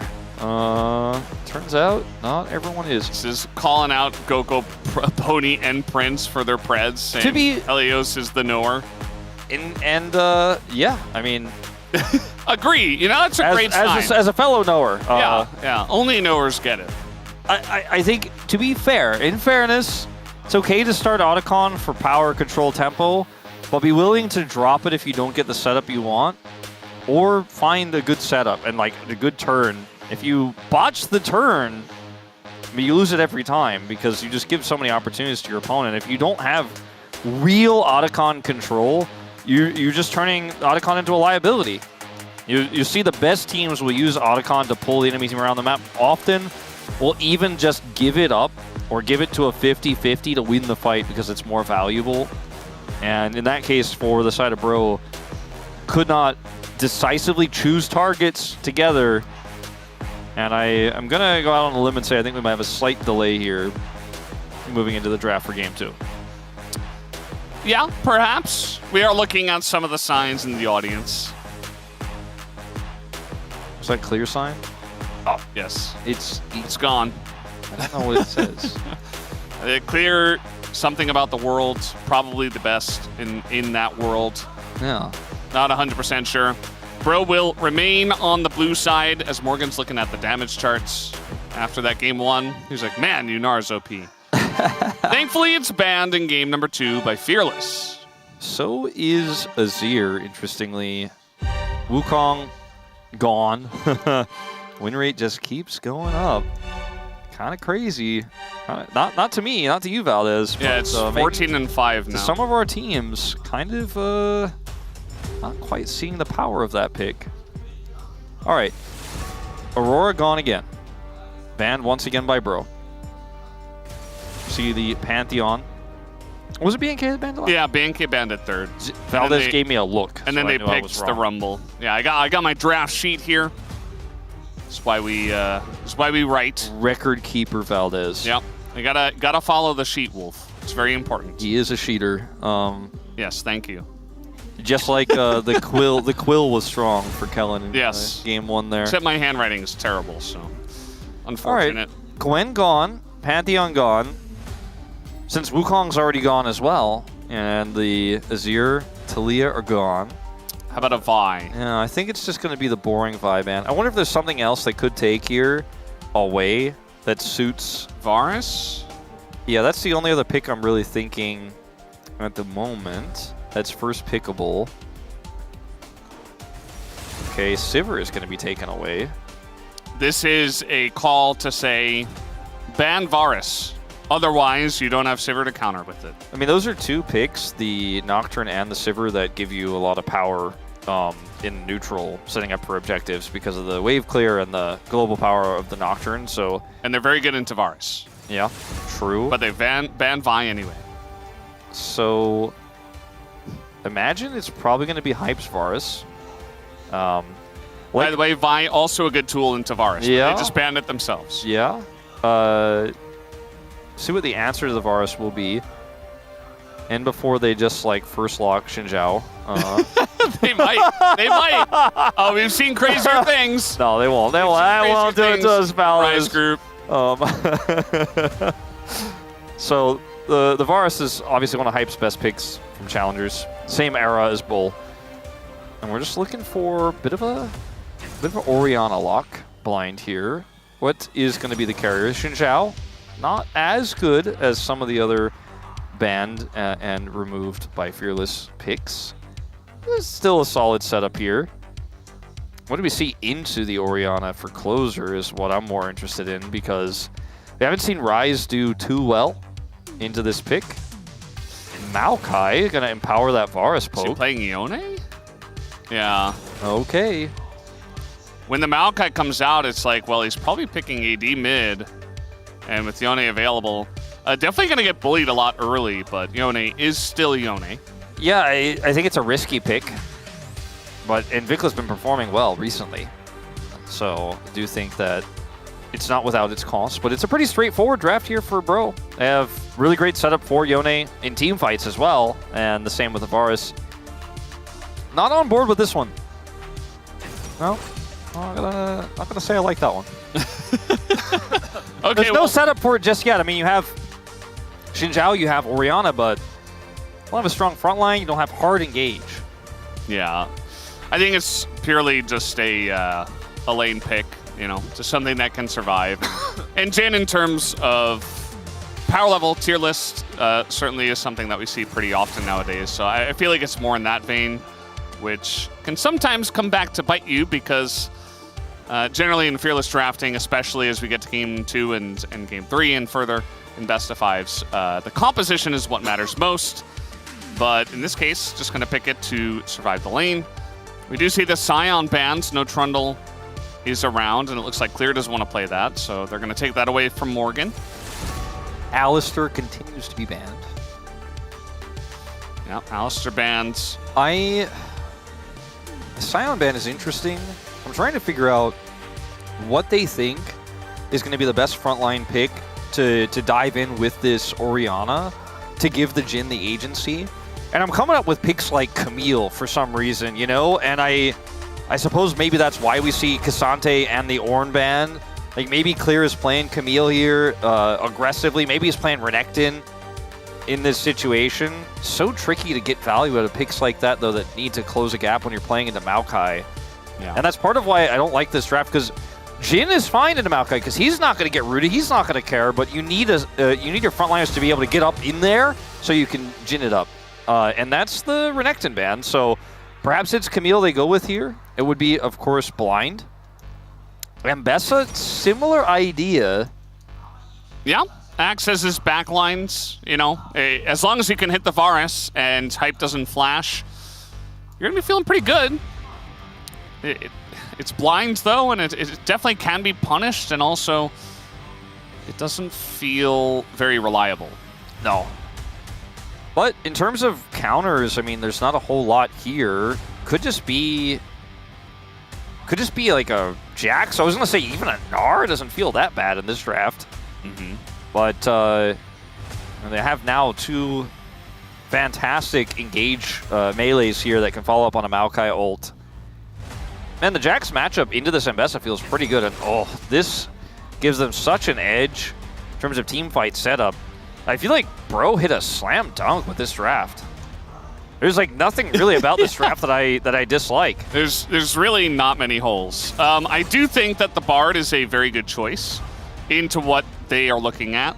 One thing about Bard, though, is that generally the Nico's going to get her engage off whether you like it or not, right? So there's not much reaction you can do with that, but there's still a lot of setup for your Jhin. There's a lot of setup for your Orianna. So you can kind of play both sides as Bard often does. And if the Maokai ultimate is coming in, you can kind of play around that. It's good into Jax, stuff like that. But you're just so squishy, though. If you lose control of the game, like these champs on the side of Bro are so mobile sure, you could maybe hit a Tempered Fate to set up a Orianna ult if it wasn't Jax Yone that you're playing into, or the Varus that's already 5 million miles away, and you have to get up into dealing with a Nico.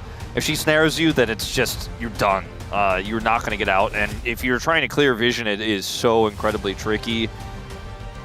I think the pick is incredibly strong right now. He's going to be great in lane. I mean, the Jhin Bard lane is going to be quite formidable. I'm more concerned about what happens in side lanes and in team fights later on, though. Like, Bro have both engage, disengage, side lane power, you name it. Raptor, fighting. See if he can get it done into this masterclass of draft here for the side of Bro. And it's Closer's Yone. That's a pick we 100% trust. It does have that stamp of approval, for sure. This is game 2, starting right now. 소환사의 협곡에 오신 것을 환영합니다.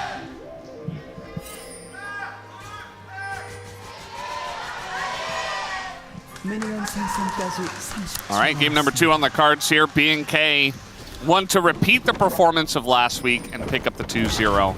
Whereas Bro obviously want to do the exact opposite. But after game 1, it felt pretty dire, just the way that one all played out, the last 10 minutes of it for Bro. So hopefully they can mentally get back on the horse and show us a good performance, which, I mean, they have a much better draft, a much better start here to this game number 2. So here's hoping that they do. Yeah, speaking of horse, Rel, gone. Well, it was a small nerf. Rel disappeared, yep. But, we have not seen her today. I still think she's viable. You and I today, looking back at the drafts we had, we were super skeptical in our first series of the Yunara pick into the Wukong raid. That we had a good draft read on. We were like, that draft looks a little sussy. It did not win. Game 2, we were like, okay, Nongshim's draft looks way better. They arguably should have won, but did not win. And then in this first, game in this series, we're like, okay, looking good for the Yunara, it works out. And this game, we're kind of worried about B&K. I wonder if this is going the 5-gamer that you and I predicted at the beginning of the day. And I think this Jhin Ambessa can absolutely work out if Clear and Raptor are able to hit the angles, right? Because to me, Jhin is all about you're on top of somebody and Jhin doesn't have to be there to follow up. He's just like, I'm over, 2 screens away, and I help you get that kill onto Hype, or if Closer's caught, or even the Maokai is caught, or Palu is out of position. When you have Xin Zhao, you have Ambessa, who's going to have backline access into this Varus. I just think that when a Maokai could say, well, your Xin Zhao and your Ambessa can't get there, then the fight becomes, in that moment, instantly in Bro's control. What they do with that control is up to them as see game 1, but that's my biggest fear. And the laning phase is going to be great for Jhin, we mentioned.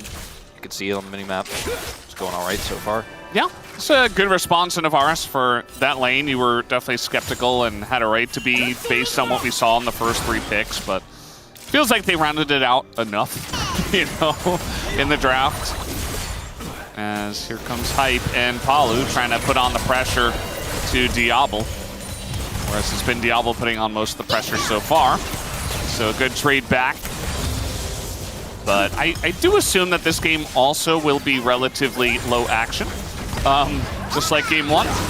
As I say that though, Root is not going to hit and he's going to cleanse in any way. Yeah, Captain Jack timing, but just better safe than sorry. Good idea. Good idea. Better safe than sorry, as Vicla's going to have to flash to pull the Maokai. Yeah, flash to pull him in. I don't know if it's going to work out. Krako just flashes away himself, and now your mid laner's down a flash. And speaking of which, we're getting in on Apollo, as now Diablo isolated a little bit, but he's just okay with the E coming in from the Varus. Not enough damage. Root comes in on a Hype, but no follow-up here. Kind of a ring around the rosy first blood for the side of B&K. That was super weird. Ultimately, Palu does go down, but for a moment, it looked like you might somehow get out there. And they're not able to trade back the kill. Mid lane, you mentioned it straight up, straight away. The early level is going to be pretty tricky. And he didn't go back on the spot where Yone snaps back, so he just kind of annoys Closer as Closer gets away. Clear? Clear? I think he should be okay, but certainly dashing into Counter-Strike range of the Jax can be dangerous. Now he is greeting for some CS. He's gonna drink those potions, those cookies, and he will be okay. But he'll be fine, but scary. Very scary, as you mentioned. It's going to be a massive wave crashing. They do have, you know, their jungle on the bottom side of the map, so Clear's probably starting to feel, probably sweating a little bit here, but I'm not sure if he had vision in that brush or not. If he did, at least he'd have that safety. It's actually Jax's word you can see now in this replay. As this is a cool idea here from Vikla, because Kellen's coming over. The rotation a little bit faster, this actually works out. And then on the bottom side of this fight, it gets a little bit weird here, as Paulo is the one who's engaged on. Diablo actually hits him, then gets the force shot, so much damage. Apollo actually almost gets out. Hype's damage is like so close to killing Diablo. So the setup there, I think, not too bad for BNK, but it backfire. Oh, sorry, for Bro, excuse me. Did backfire just slightly. Yeah.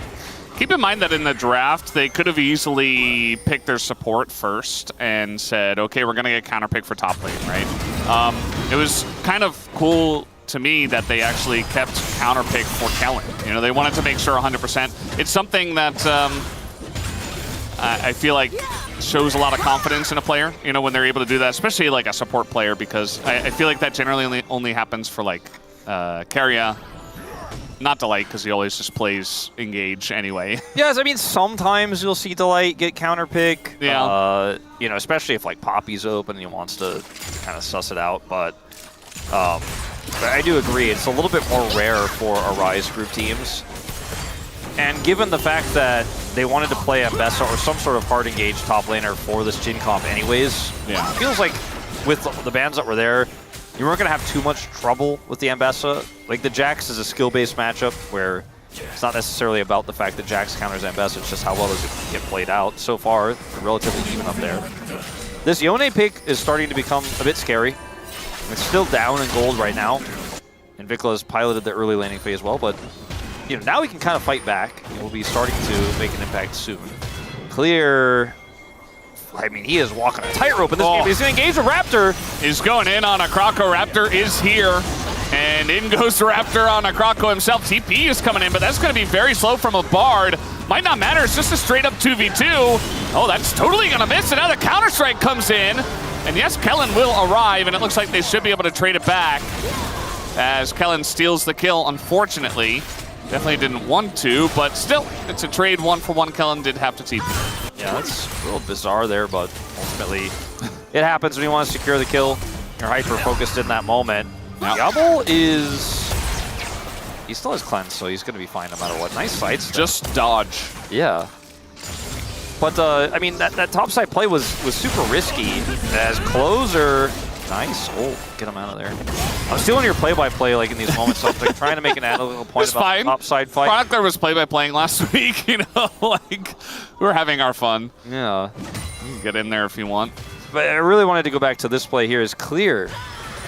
You know, his communication with Raptor in this moment is, I have an angle, come up here, and then Clear hits the tip of the ultimate. The problem is that Kroko can actually use this wave to taxi away, buys a ton of time, has a really nice smash there. Then that W misses, the sapling slows. Like, everything goes so well for Kroko. I mean, he plays it super well, even dodges there. Kellen's Q. But I gotta applaud the play in the turn there from Clear. It was really nice. It just ultimately didn't matter that much. Yeah. Because Kroko played it so well, and then Bard stole the kill, so it's a win for Bro, but I liked how Clear was thinking on that one. Yeah, he did a great job. That's how you gotta play on Bessa. You gotta be playing on a tightrope, essentially, at times. And it can be very anxiety-inducing. Kellen's over here. Just clearing out vision. They're gonna get the one grub. Grub's not having a very big impact in some of these games that we've seen. It's pretty good for Jax. He already has 2. As Vikla, be careful of these. He's just walking the line. We'll end up getting the favorable trade. Valdez. Bro and Brew, what are you drinking over there? It's my second peppermint tea of the day. Second peppermint tea? Yeah, I'm often a chamomiler, believe it or not. Yeah. But, I don't know, I'm feeling peppermint today. Got a little, you know, cold that I'm recovering from on like the very end of it, so I wanted to get some tea. And it's working well for me. It's a good idea. I had the feeling, as you and I both agreed at the beginning of the day, that it was going to be a 3-gamer this series. Starting to feel a little bit less sure about that as this game goes on, but you just never know. Sometimes the drafts don't matter. Like, sometimes you can look at a draft and be like, wow, that's a giant gap. Like, we were worried in game 1 with the 5-0 Trundle. We're like, oh, we just talked about how this draft was so good for the side of BNK, and now, even the specific matchup, the Trundle is, like, popping off, and then it just didn't matter. Part of it is that it's a Trundle with 5 kills, and, like, what is that even going to do? Especially when you're playing against Wukong and the comp that plays around it. But, yeah, you just never know. Like, yes, Bro got a really good draft, but they still got to play it well. Not convinced just yet. It's funny how, like, you know, in a Legend game, especially in upper echelon. Oh, hold up. Yeah, closer assault again. This is the perfect example of what I was about to say is, like, in a Legend game, moments like this don't really happen that much because you don't get in a position to where you can, like, ult and push somebody out of the lane and force them to ult. It's closer, but, like, he's had to do it now twice in this matchup. You know, some of those jukes we saw from Kroko not only are less likely to impact a play that's basically decided by a macro rotation and numbers game like that happens in Legend Group, but people don't miss their Wind Becomes Lightning either in Legend. You know, like, moments like these can actually be the defining factor in on a knife's edge how close a Rise Group game is that you just don't see in Legend, you know? That's why Rise games are more fun. Counter-Strike is down, Clear finding the angle, but not quite confident to dive the turret, not just yet. Yeah, not even confident to grab that plate on his own autos. We'll let the minions do it. Shield, very powerful. Going back in is Morgan. He's going to run out of his Counter-Strike. And guess who's here again? It's Kellen. He's got Ignite. He does. He's absolutely going to try to go in on this one. The auto comes in, and the flash has to be used. I mean, that's so many plates now going over to Clear, though, from the play. Look at the positioning of Vikla as well. He was ready to follow up. They had tons of vision. Oh, man, even gets the deny. That's such a Bard play, by the way. It is. And look at the vision control over the top side of the map. Like, they know that they can actually go this far for this. Kellen knows he can absolutely follow up, get that deny on the back, look for the kill. Maybe when they couldn't use this back, but yeah, that's such a Bard move. Yeah. Just baiting them into using their abilities, yeah. Such a magical journey he took. Yeah. All right, going in on the Xinjiao. Tons of damage into Kroko, though. Look at that. But meanwhile, Closer's getting isolated on the right side. So a trade 1-for-1. I think I'll take that kill on the Varus a little bit more. Yeah, feeling pretty good about that. The angle for Vikla on the Kroko is pretty good. Raptor's pretty strong right now. You can see that Closer can't really fight him there. I'm not really sure why they were still in the river. But either way, they got punished for it. We're sure why they're still in the Rise Group. Let's put it that way. That is one thing, yeah. It's kind of locked down after a lot of play in rounds 1 and 2. You know, like, talking about East Side, West Side before Rise Group, Legend Group, you know, it felt pretty obvious what we meant, but now I feel like with especially how they're locked into this group, like, you know, in the past East teams will play against West teams, you're like, well, anything can happen, right? But it's, you know, it has to be an upset. Now we just know where we're at. We know where we're going. The Rise doesn't mean you get to rise out of the Rise group. You're stuck there for the rest of the season. As Hype is totally fine. Ooh. Okay. Hit the third. All right. He's like, cool. Anyways, let's go back to killing a minion. That's his version of the Varus Q. There you go. That one ult was the Varus Q. But, like, he had to aim multiple shots to get the value out. Yeah. Oh, yeah, that also means it's, like, not as good, yeah. Well, higher potential value. I think the hope here for B&K and this comp that is, right now, 1,500 gold up, is that they can have some really nice shockwave engages, and the Zambessa is going to hold water. And the Bard play has been pretty good so far from Kellen. Yeah, Morgan gonna get ulted here. No Counter-Strike goes in for the ult. It's a very close one. We got Raptor on the way, but it might just be a one-on-one kill. It's Clear. One more auto would do it, but he can't quite make it happen. Yeah, a little hesitation there. Morgan is fighting with components, and Clear had an Eclipse, an additional longsword. So, I think, wait. No way. No way! Well, he hit that one. He hit that one, becomes lightning. Vikla is the target here. Oh, Tempered Fate gonna help him a little bit, but the follow-up, pretty good. It's Nico, it's Yone, and it's a Maokai. Apollo, though, will be traded back. So nicely done. Kellen just getting even more fed. Look at him, he's 3-0-1. Yeah, Kellen is actually just... It's a carry. He's considering, like, if he should buy a Shirelia's or something right now. He's like, well, I don't know, there's a lot of money here. Is he going Dead Man's Plate next? Might. This fight is pretty unrealistic to hope to take, I think, if you're Morgan in this situation against an Ambessa that has ult and that has items on you and has shielding. Like, it looks pretty close until it doesn't, right? Claire's not going to be able to connect that one, doesn't get the last auto. Raptor's like, well, I'll take this into my own hands as he just takes turret aggro and Morgan wasn't watching. I mean, all he had to do was not be in the shop and just run away from the Xin Zhao that was diving the turret. But this ended up being pretty good for BNK as well. Like, they end up getting the Tempered Fate here to buy time. The Plot Blossom has to be used, and then the kill goes over to Kroko, and Palu is traded. I mean, they're kind of not really winning on this one. They obviously lost on the bottom side. And it's a lot committed, you know, to just trade kills and, like, yeah, it's just Kellen, but it's another Kindle gem. Every support's favorite item, just pick up another one. He's actually pretty tanky. He's got his redemption finish. No item completion for Palu yet, so very far behind the Bard. Get wrecked. Support div. Yeah, just Bard things. Big Bard fans over here. He also doesn't have unsealed spellbook. He's so limited, though. This is a pretty risky hold of this Herald here by BNK. They're going to have to give up control. Oh, that shockwave, though. The damage is insane. And now the shots coming through from Diablo are pretty good, but the steal here on the Rift Herald is going to be good as well. Raptor goes down. That's another kill for Morgan. Picks up the Bard. And Morgan just going to walk away from this one as we have the emote down. Clear as well, running away from two. Can he trade one back is really the question. The ult comes through for closure, and the shot from Hype is enough to put him in the ground. So Bro finally gets something here. Bro finally with a big swing back. They will be able to get the Herald as well as the ensuing team fight. As the Shockwave positioning here, the ball denies Kroko entry initially. He does drop down his ultimate now, and the follow-up is insane. Look at that damage. Coming through Raptor as well, layering on top.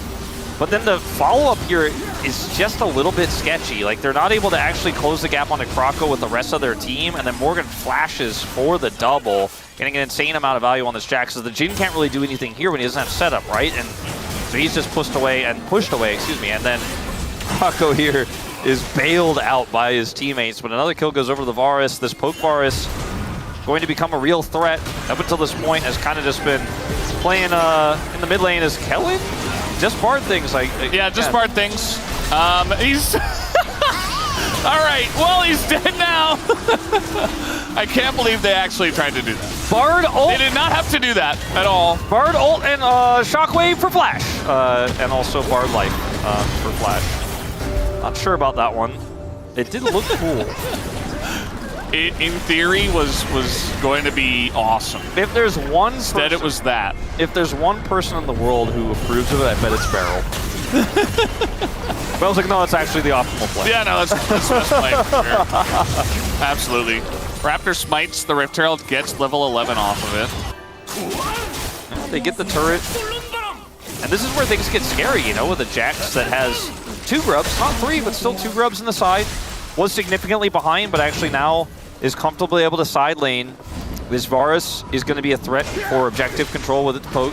It's another Mountain Soul today, which is kind of wild. But that is going to limit some of the poke Varuses. Kellen gets caught here and then decides, hey, if I have this set up maybe to carry exhaust, like, all right, nice, cool idea. They got his flash. And they should be able to get the dragon out of it as well. Yeah, not double dragon, just single dragon. Yeah, not a double. Yeah. Very slow dragon pacing in this game. Yes, indeed. Big gold swing. Now they're going to go back on Apollo here. There's the Tempered Fate. And, well, the Jhin is not going to hit, but everybody else is here, and they used quite a lot. As Kellen gets another kill. Yeah, there were 4 people attacking him. Next thing, he's going to start, like, last hitting the minions mid lane. I want to see Dead Man's Plate. Kellen? Yeah, okay. He is soaking up a lot of pressure. So is Raptor. Gonna try to flash away. They're very deep in the enemy jungle here. Very short magical journey is now trying to turn on a Morgan here. Clear running away from his opponent. Yeah, pick a target. Very interesting. Bro. Any target. They really wanted to get... They got greedy with that one. They were like, we get Kellen +1, right? And they ended up not getting anything at all, in fact. So that was wonky. It's still a big win for Bro, but I think they wanted a little bit more monetary value. As Paulo here, you know, tries to use his clone, gets tempered faded, as the timing for the Jhin is not perfect, but it doesn't matter. Kellen steals the kill. Ruler would be so angry.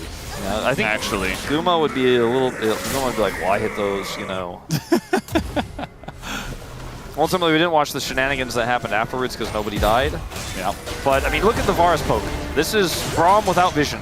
We kind of set it up earlier, the possibility of what it could mean if BNK lose control of the map, and Kellen is reminding himself of what that's like. And here we go, it's Otacon start, all right? Look at the vision control. It's not perfect, but they got a control ward here in the tri-brush. They got one on the bottom. That one guy in the crowd just screamed, I'm pretty sure. Guy said, please don't hit Otacon. As this was the demise of Bro in game one. All right, they pulled off of it. Good job, guys. Did they? Just kidding. They're spotting it, still leashed. Morgan has TP, and obviously so does Clear, but they're gonna try to look for a turn. This is how you use Otacon for pressure. This is the right call, Bro. Yeah, they have learned, and I'm sure that Duke and the coaching staff just went back and said, "Okay, guys, that was not it. We can make it. Let's go over this." And that was much better handled. It didn't really, nothing really happened out of it, but that's fine. Yeah, I mean, BNK played it well. They did not over-index. They did not face plant on trying to deny. Kellen took a bunch of damage and got back, and this time they know that two members are backed, and they have tons of mid-prio. This kind of works, and I think this time there's just simply no way for BNK to know. Yeah. They have no vision anywhere. Like, look at the mid lane. That's what happens when you have Varus on that mid-prio against a Jhin. You're just like, well, anything can be happening on the map. You'll just never know. Very sneaky from the side of Pro. They're going to take it down, and this Otacon take so much cleaner, and that's the guy. He's ripping the sign! They said, yeah, you can start off Otacon first if, you know, you do it like that.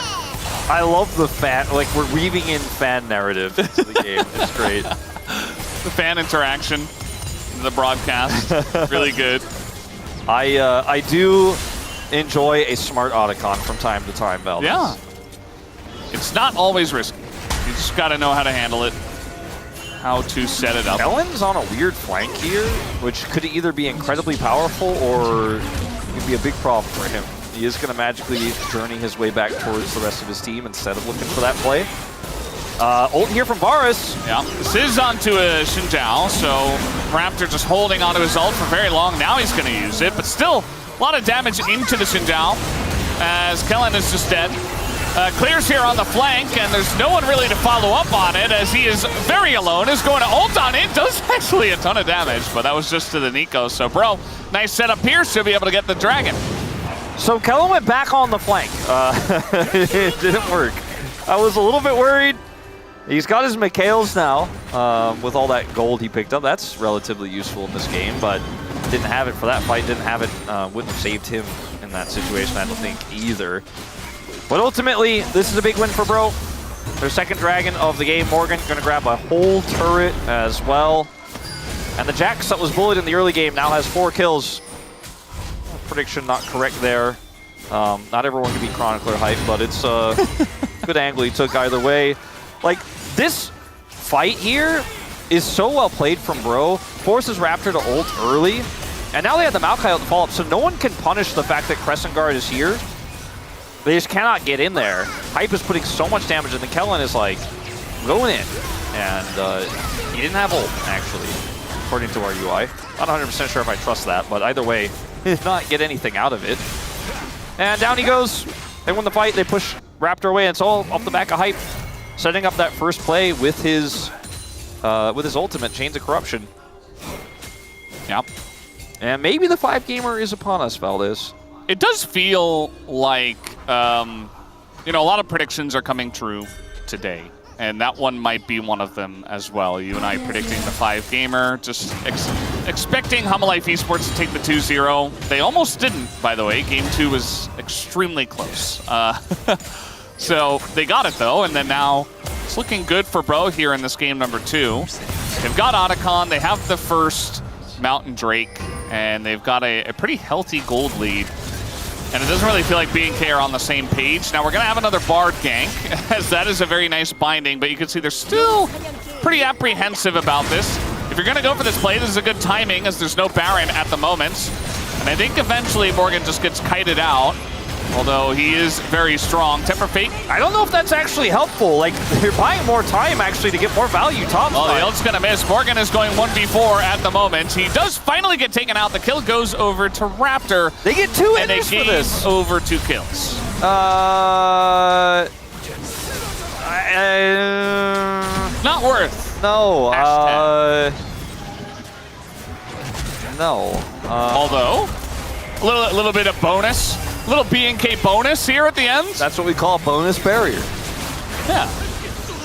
Can they get more? Hype is Wait. just walking over blindly? Wait. The self-slow? Raptor, he's in there. The damage is done. 883 gold given over to the Xinjiao. Vikla gonna get rooted even though he didn't have to. In goes the Yone, and it doesn't matter. He gets taken down. And B&K rolling their way into so many bonus kills. Yeah, bonus barrier was just the start of the combo. And ended up getting a lot out of this. So Morgan has respawn and does have TP. They're gonna get Baron. I don't think they can stop this. There's just no way. Apollo has flash, but he doesn't have ult. And I think maybe if he did, they'd do something, try to do something silly with the Jax TP, but without the Pop Blossom, there's just no way to make anything happen here, and they're just gonna have to concede the Baron. There's 2 turrets. Yeah, there's 2 turrets up that are gonna fall instantly, and I think they can get much more than that. It's hype. If he had barrier there, no, I'm kidding, but Raptor actually just so difficult to kill, and I'm not really sure about this attempt on the Yone to actually get in there, but... Well, he was dead anyway, so he just... I guess it doesn't... He sent it. Yeah, I guess he probably doesn't get out there even with his flash. And if he does get 2 kills there, it's great. He doesn't have his ult for a little while here, but I guess with Baron just going for free, it doesn't matter. As Diablo is large, as the production is pointing out. He's big. Is he in charge, though?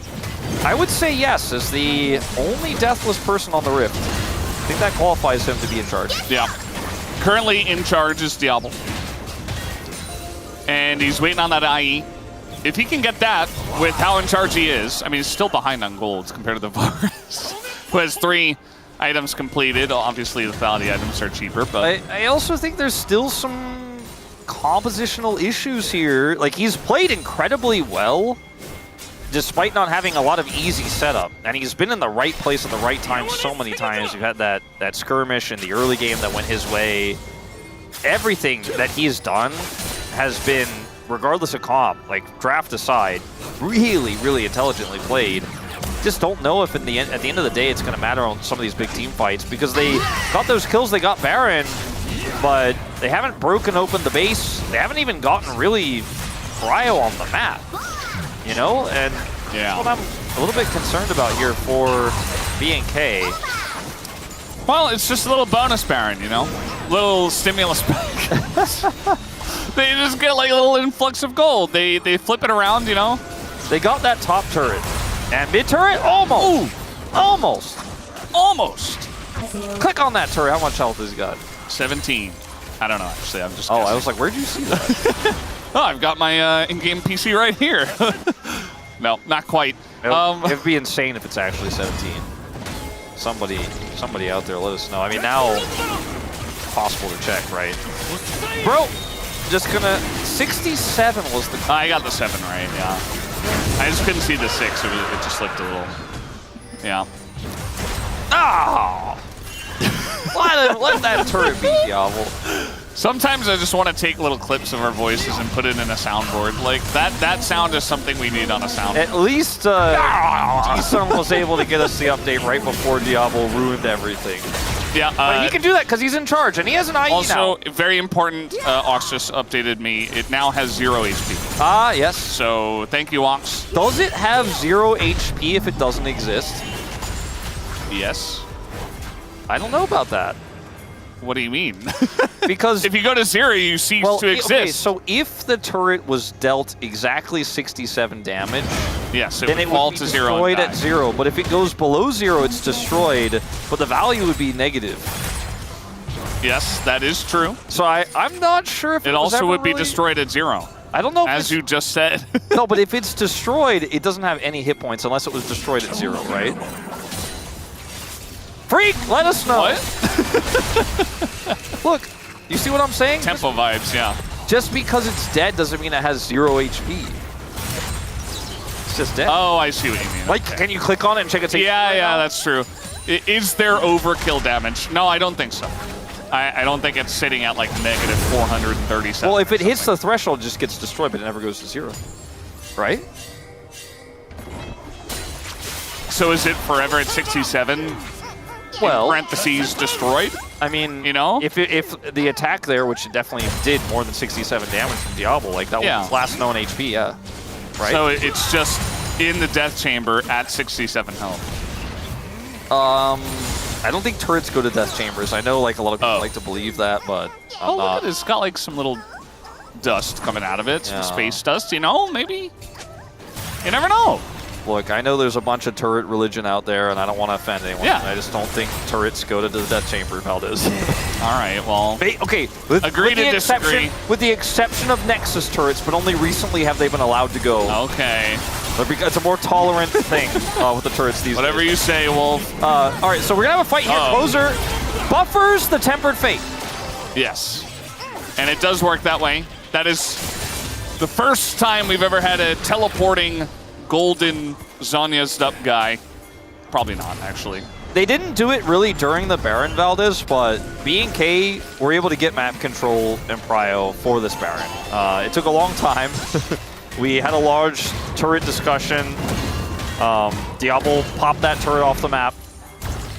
And finally, once they got the mid turret, it was a little bit easier to play through that and set up for what will be potential Baron take / turn here for B&K to try to close out this series. But ultimately, we'll see how this one plays out because Rise Group is Rise Group. And like if they just... You just never know. If they just get vision and then let it go and then Hype shows up as a 4-item lethality Varus, maybe actually they just outpoke and anything could happen. Anything is possible. Impossible is nothing. Yeah. Keep your mind open. We're thinking outside the box today. At least in the second half of today. Right, you get it, Nico. The taunting is real. That's the Varus poke. That was onto an Ambessa. Yeah. And a Jhin. They have the Bard, so it's like a minimal amount of healing. It's not amazing, but you know, it's enough to at least mitigate some of that damage. And if we're just kind of sitting here getting poked out by Varus, you're going to need something. Yeah, I mean, eventually that will start to add up. But in the meantime, they'll just put a Jax in side lane, shadow him with Croco. As Raptor, if he's forced ult here, this would be really bad. At least he gets the ward. I mean, the Saplings are beginning to do some damage too. This angle here as well for Croco is kind of insane.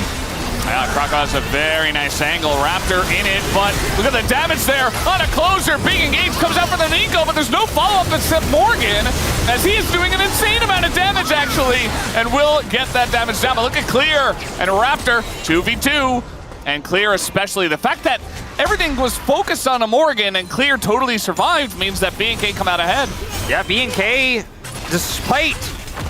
I mean, despite everything, like, Diablo's positioning in that fight, by the way, I don't think he could have played that better. Just kiting it out. Actually insane. End up coming out on top. This angle here for Croco felt like it was a shoo-in. He's got this insane setup with his ultimate. Diablo is caught, but they cannot get on top. And the Yone engage is actually super poor. Pop Blossom hits, but there's no follow-up. And look at Diablo, this is what I'm talking about. He's just insane damage output despite being focused. And yes, he ultimately does die, but so much with it. B&K. Yeah, it's not gigantic, but it's very big. Wait, this is a little wild.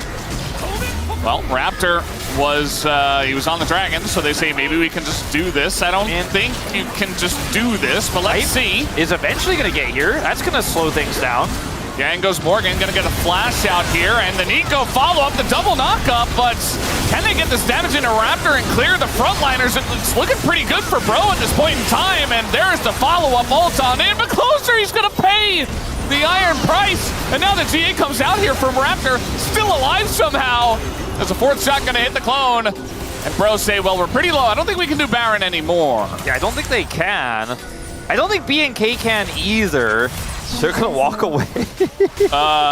Ooh, that was close. Yeah. And 80 carries are doing the moving, as we call it in Korea, in this state of League of Legends.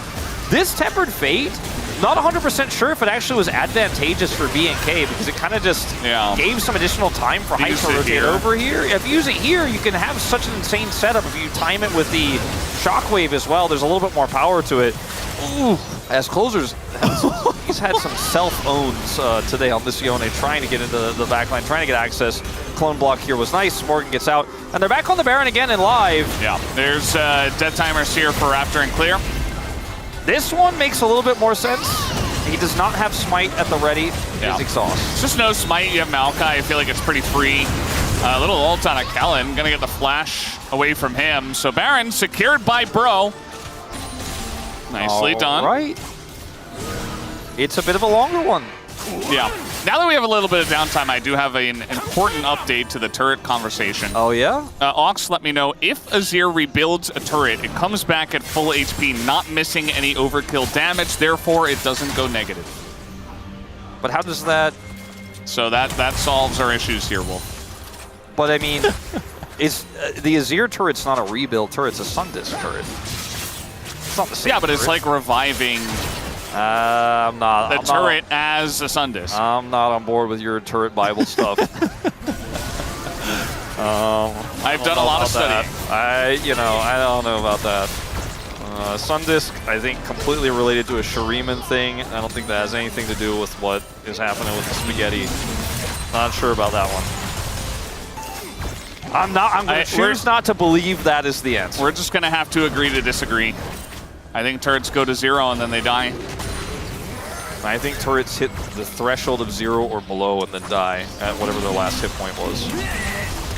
I don't know, fellas. I'm just having a bit of a jab, as so is this poke Q coming out from Hype. And I mean, this Baron and the Siege is kind of insane, and we may have a wraparound here as well for Closer. Like, the damage from this Varus is wearing away at the side of BNK, and at any given point, Kroko could just use his ultimate for Siege. They need to be respectful. Okay, Raptor's just fine. And yeah, I think Bro get this one for sure, and so do BNK. So they're going to back away, give up the one. It's huge that they get to do it without either Kroko or Closer pulling the trigger. And usually, if they pull the trigger, you back away, they get the turret. Now they're like, well, maybe we do it on the next turret. A little bit tougher in the base, as DNF will tell you, to take those down. But the outer turret's definitely a pretty good look here for the side of Bro. A ton of money injected into these players. And that might be the last dregs of this push, as Kroko's waiting for someone to step over the line, and it's just not going to happen. He's also inconveniently on a ward he can't see. Yeah. And I guess that's the end of it. This game will continue. Bro, they have just enough time to reset and head back over here, use the last of their Baron buff to grab Cryo for what would be Mountain Soul. Yeah, that's where all the eyes should be at this point in time. Bro on Mountain Soul points.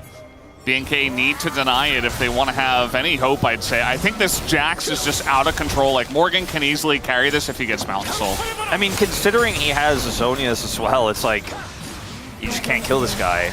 Yeah. You basically have to kill him twice. Item value is almost exactly even at this point in time.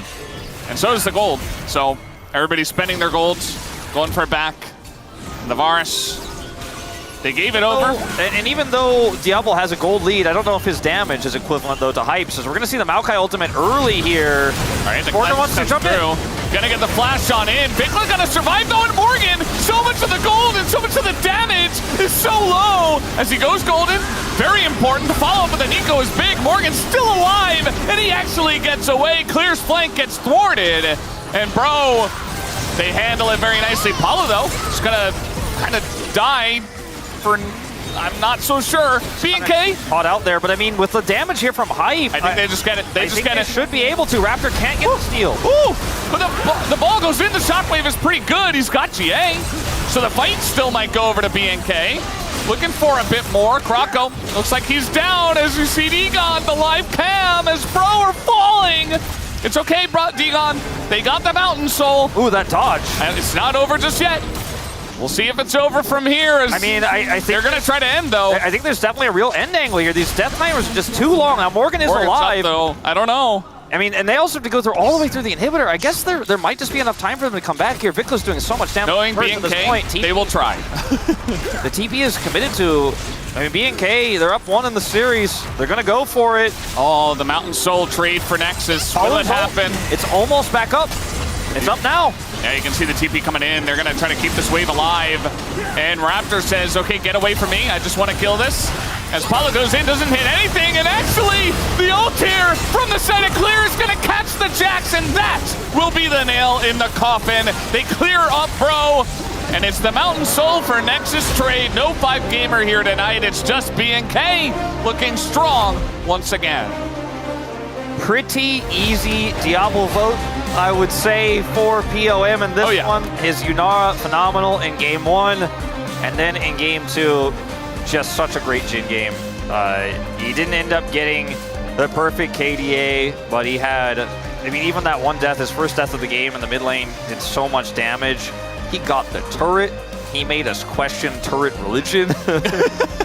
He is just on top. Pretty good series from Clear as well.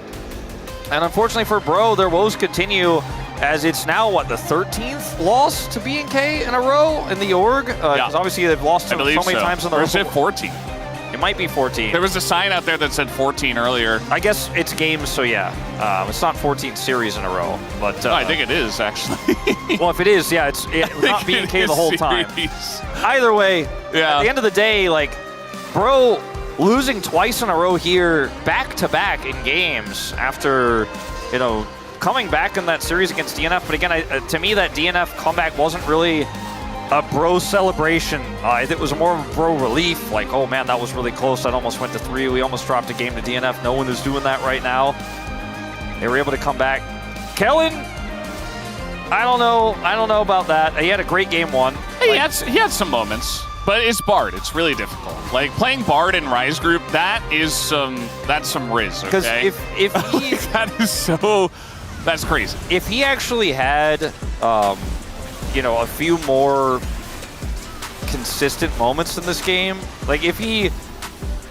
How do I put this? Like, if he got 4 kills, but like all of every team fight was all about him, I'd be like, oh yeah, of course. Like, he stole the kills, but it doesn't matter because he got a great game 1 and he's palmed for sure. But I think Diablo ends up taking the cake here. I think Raptor, absolutely. Pretty clean Xin Zhao game as well, I gotta say. In the face of some of these circumstances. He played well, I just don't think he was the POM. I kind of agree. I think it has to be a Diablo angle, but we'll see. You see that closer pops back there. He was super caught, so just kind of sends it.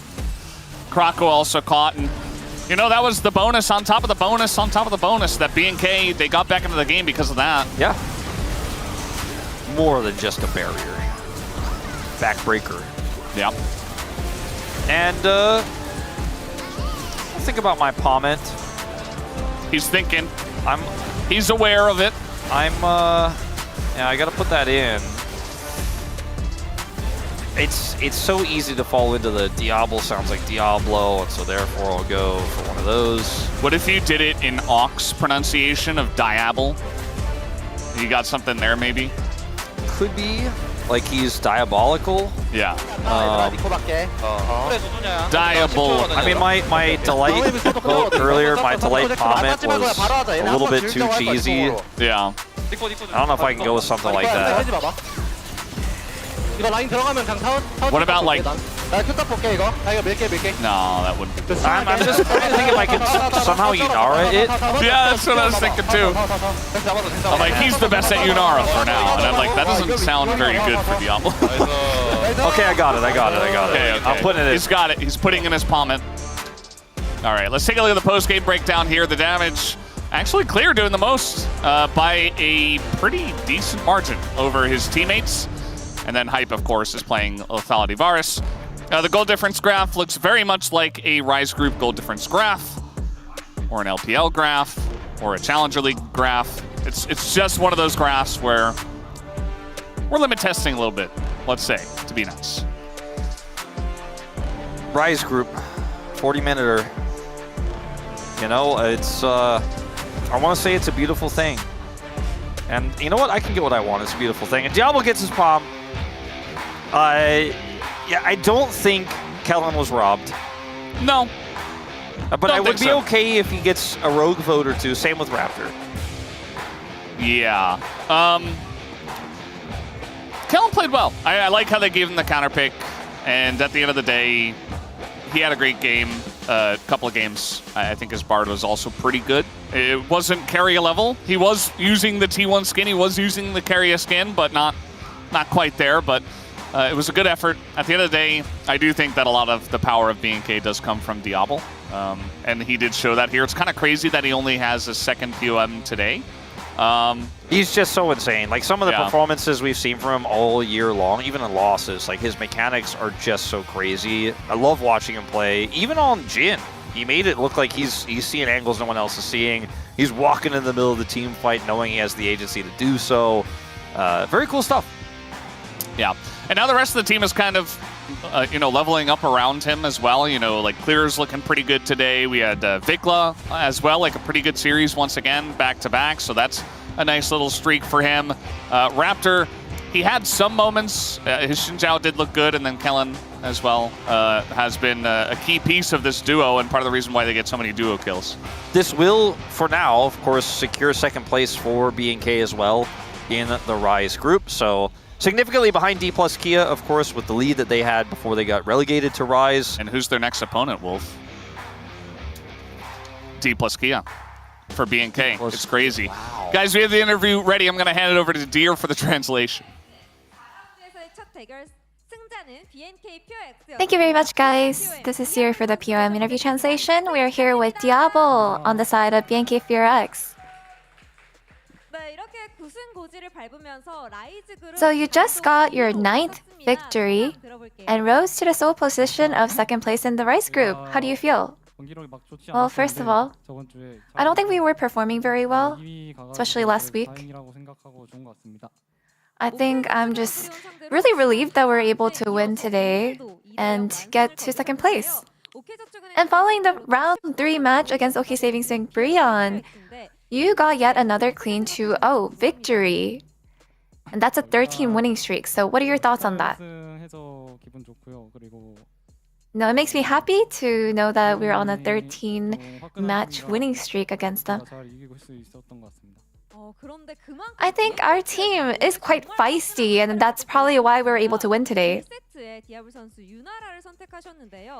That's right. In game 1, you guys picked Yunara. So it seemed like you guys picked a comp that can set the Yunara up for success. So did you prepare mainly around the Yunara? Yeah, we got some practice with Yunara, and the tempo seemed really good with her. So I think we just really wanted to try it out on stage. So what makes Yunara shine? Maybe something about like the team's impression of her?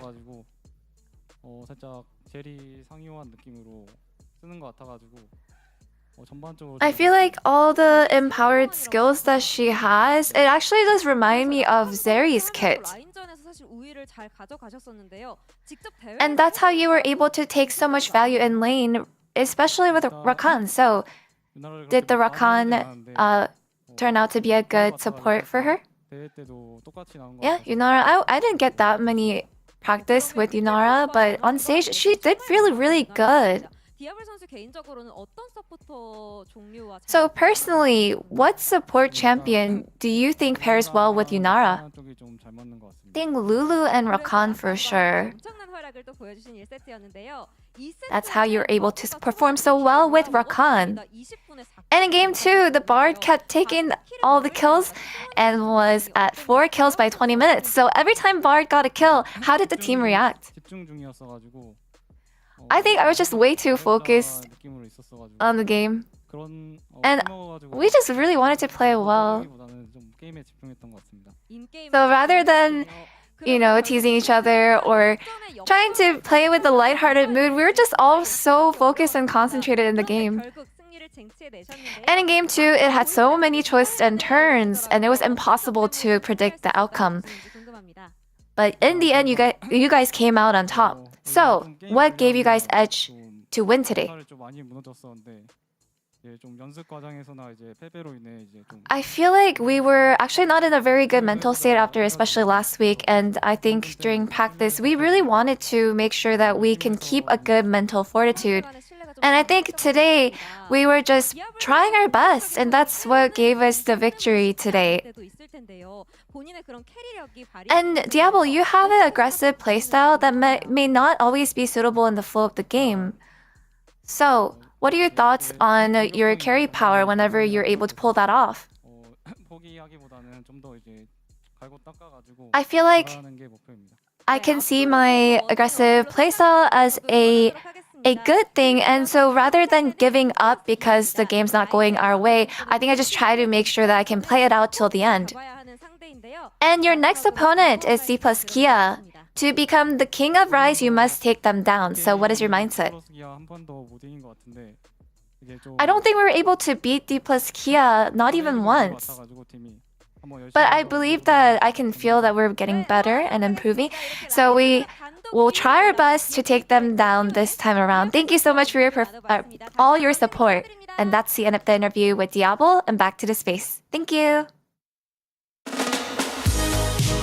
Thank you, dear Ayaya. As we hear from one of the leading candidates for Rookie of the Year, it was Diablo getting the job done, making history, getting the first win on Yunara, and closing out the series 2-0 over the Bros. There's always next week, Bros.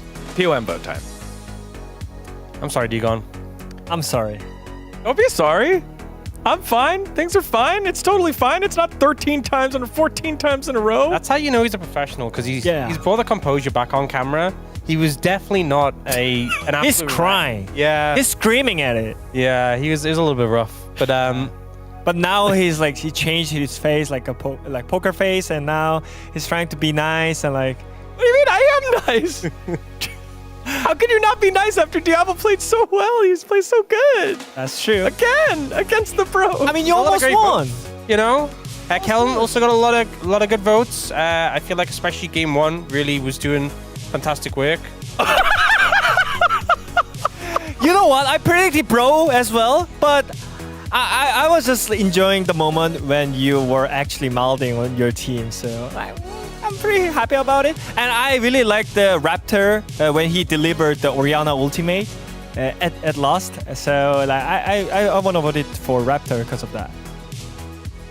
I also went for Raptor. He kept getting these great flanks. Game 1, it was the Wukong over the wall. This one, it was the walk from bot lane to top lane.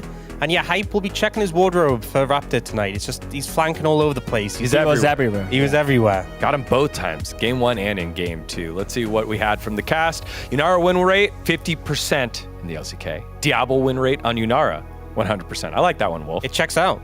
He did caster math after he got off of the broadcast. I mean, he changed my mind. I mean, I thought Yunara is kind of overrated, but I guess Yunara is a good pick. Let's see what else we got here from the Korean cast, as it was the 2-0. Just Kellen aura farming. Kellen did have a really good game. He did have a good game, some really big moments there, especially when you compare the supports. Then Diablo was the vote for Gogo. Did you see that, Calix? The Rookie of the Year race is on. I like how Calix was caught up there. Guess, who else is there? That's rough. I feel like Chiwoo. Chiwoo? Chiwoo is probably, I feel like, a closer in contention for it, you know? Oh, he debuted last year? Okay, I just lied on broadcast. Sorry for that. Hype is as well. Yeah. Let's see what the next one is. Depends. Kellen is the vote here for Cloud Templar. Support, just Kellen. Kellen back being to Kellen. classics. We got 2 highlights here from the last game, and it was Raptor's long journey. You're saying you're going to see, Hype's going to see him in the cupboard, cupboard? So this one's crazy because they all go bot to collapse onto Morgan, and it kind of ends up being not a great play initially because it's four men going bot lane to kill this Jax, and in the meantime, they're losing 2 towers. So we saw this, the casters called this out. This wasn't initially going to be a great play, but at least they get the Jax. And then we get Raptor, and he just starts walking top. He just goes on a little journey, and he's just going for this mega flank, and he just keeps going, and he keeps going, and he keeps going, and the Jin's ulting, and he just walks all the way from bot lane. No, he's here. Still going. And there he is. He just walks the whole length of the entire Summoner's Rift, and he kills the enemy AD carry. Ta-da! Because why not? Surprise! But you know what? How did Brion got ganked by Jinzao on both sides? And they won the game of this play. That's actually crazy! How? He just, because like, initially it was like they all went bot, they lost 2 tower, and then he just walked the whole map, Digo, and they didn't do anything about it. They just watched him. Well, I guess they didn't have vision of him the whole time, but he just walked. We watched him. He just walked all the way up. It's just a great, brilliant macro play.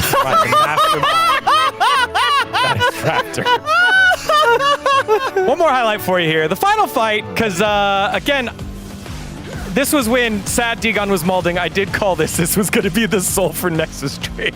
Oh, yeah. I mean, initially, it was great fight setup from Brion here. I thought they could end the game from here, but it was not a great engage from Jax right there.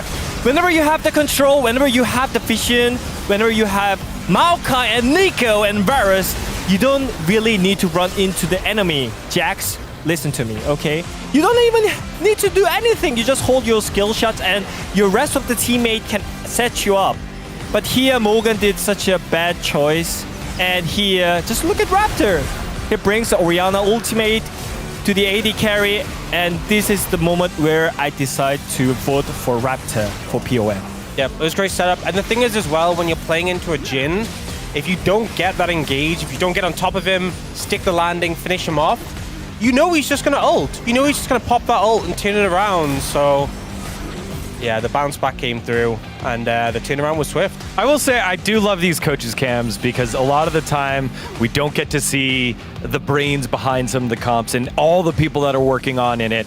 And for Ryu, who's been under a lot of fire, it's all about getting these wins right now. Get the wins, make it to playoffs. It is a very close race between the Bros, DRX, and BNK FearX, and this win will get them a great start into round 4 and beyond. I mean, it's made such a difference. It's given you a little bit of buffer space because that 3rd place spot is in the danger zone, and a little bit of a poor performance, a bad week, puts you in threat of going under that line. And a reminder, if you're under that line where DRX and DNF are, you don't get a second chance once the season ends. You don't get to go to play-ins. You don't get to play anymore. So, Bro are currently under threat right now. Oh, yeah. I mean, I thought Brion is a lot better after the round 3 in terms of the rotation. But after this game, I need to change my mind. Diablo is just one of the best AD carry in LCK. I confirm that. Now I cannot believe in Bros. I mean, I did predicted Brion 2-0 this week. Oh! But I knew it. I knew this is gonna happen. So I just feel so bad. Well, remember, we've had a lot of instances with did predicted and it going wrong. So, you know, we were blaming your shit earlier. Maybe there's another culprit at play. Who did you pick for DRX DNF? What did? Well, I did pick DRX this time. Oh. Who did you pick for Genji T1?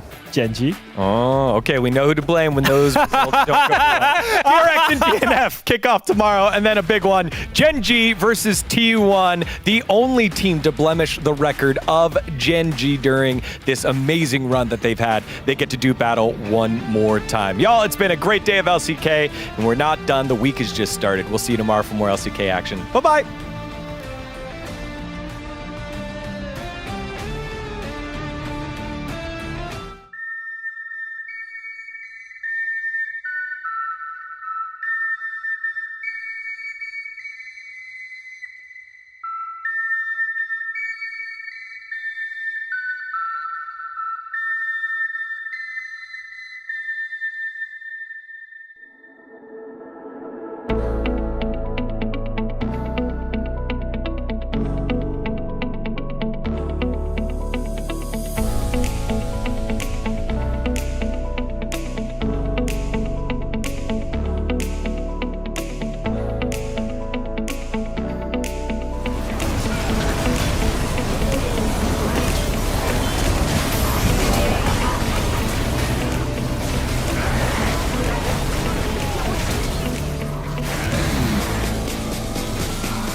결과에 따라서 플레이인 진출이 결정이 되잖아요. 그렇다면 그 안에서 서로를 잡아먹으면서 몸을 키워야죠. 테디도 복귀한 이후로 매판 너무 잘해주고 있어요. 은맨이 멈출 기세가 아니에요. 지대! 여기서 살아남기 위해 오늘도 열심히 싸우는 그 팀들이 있어요.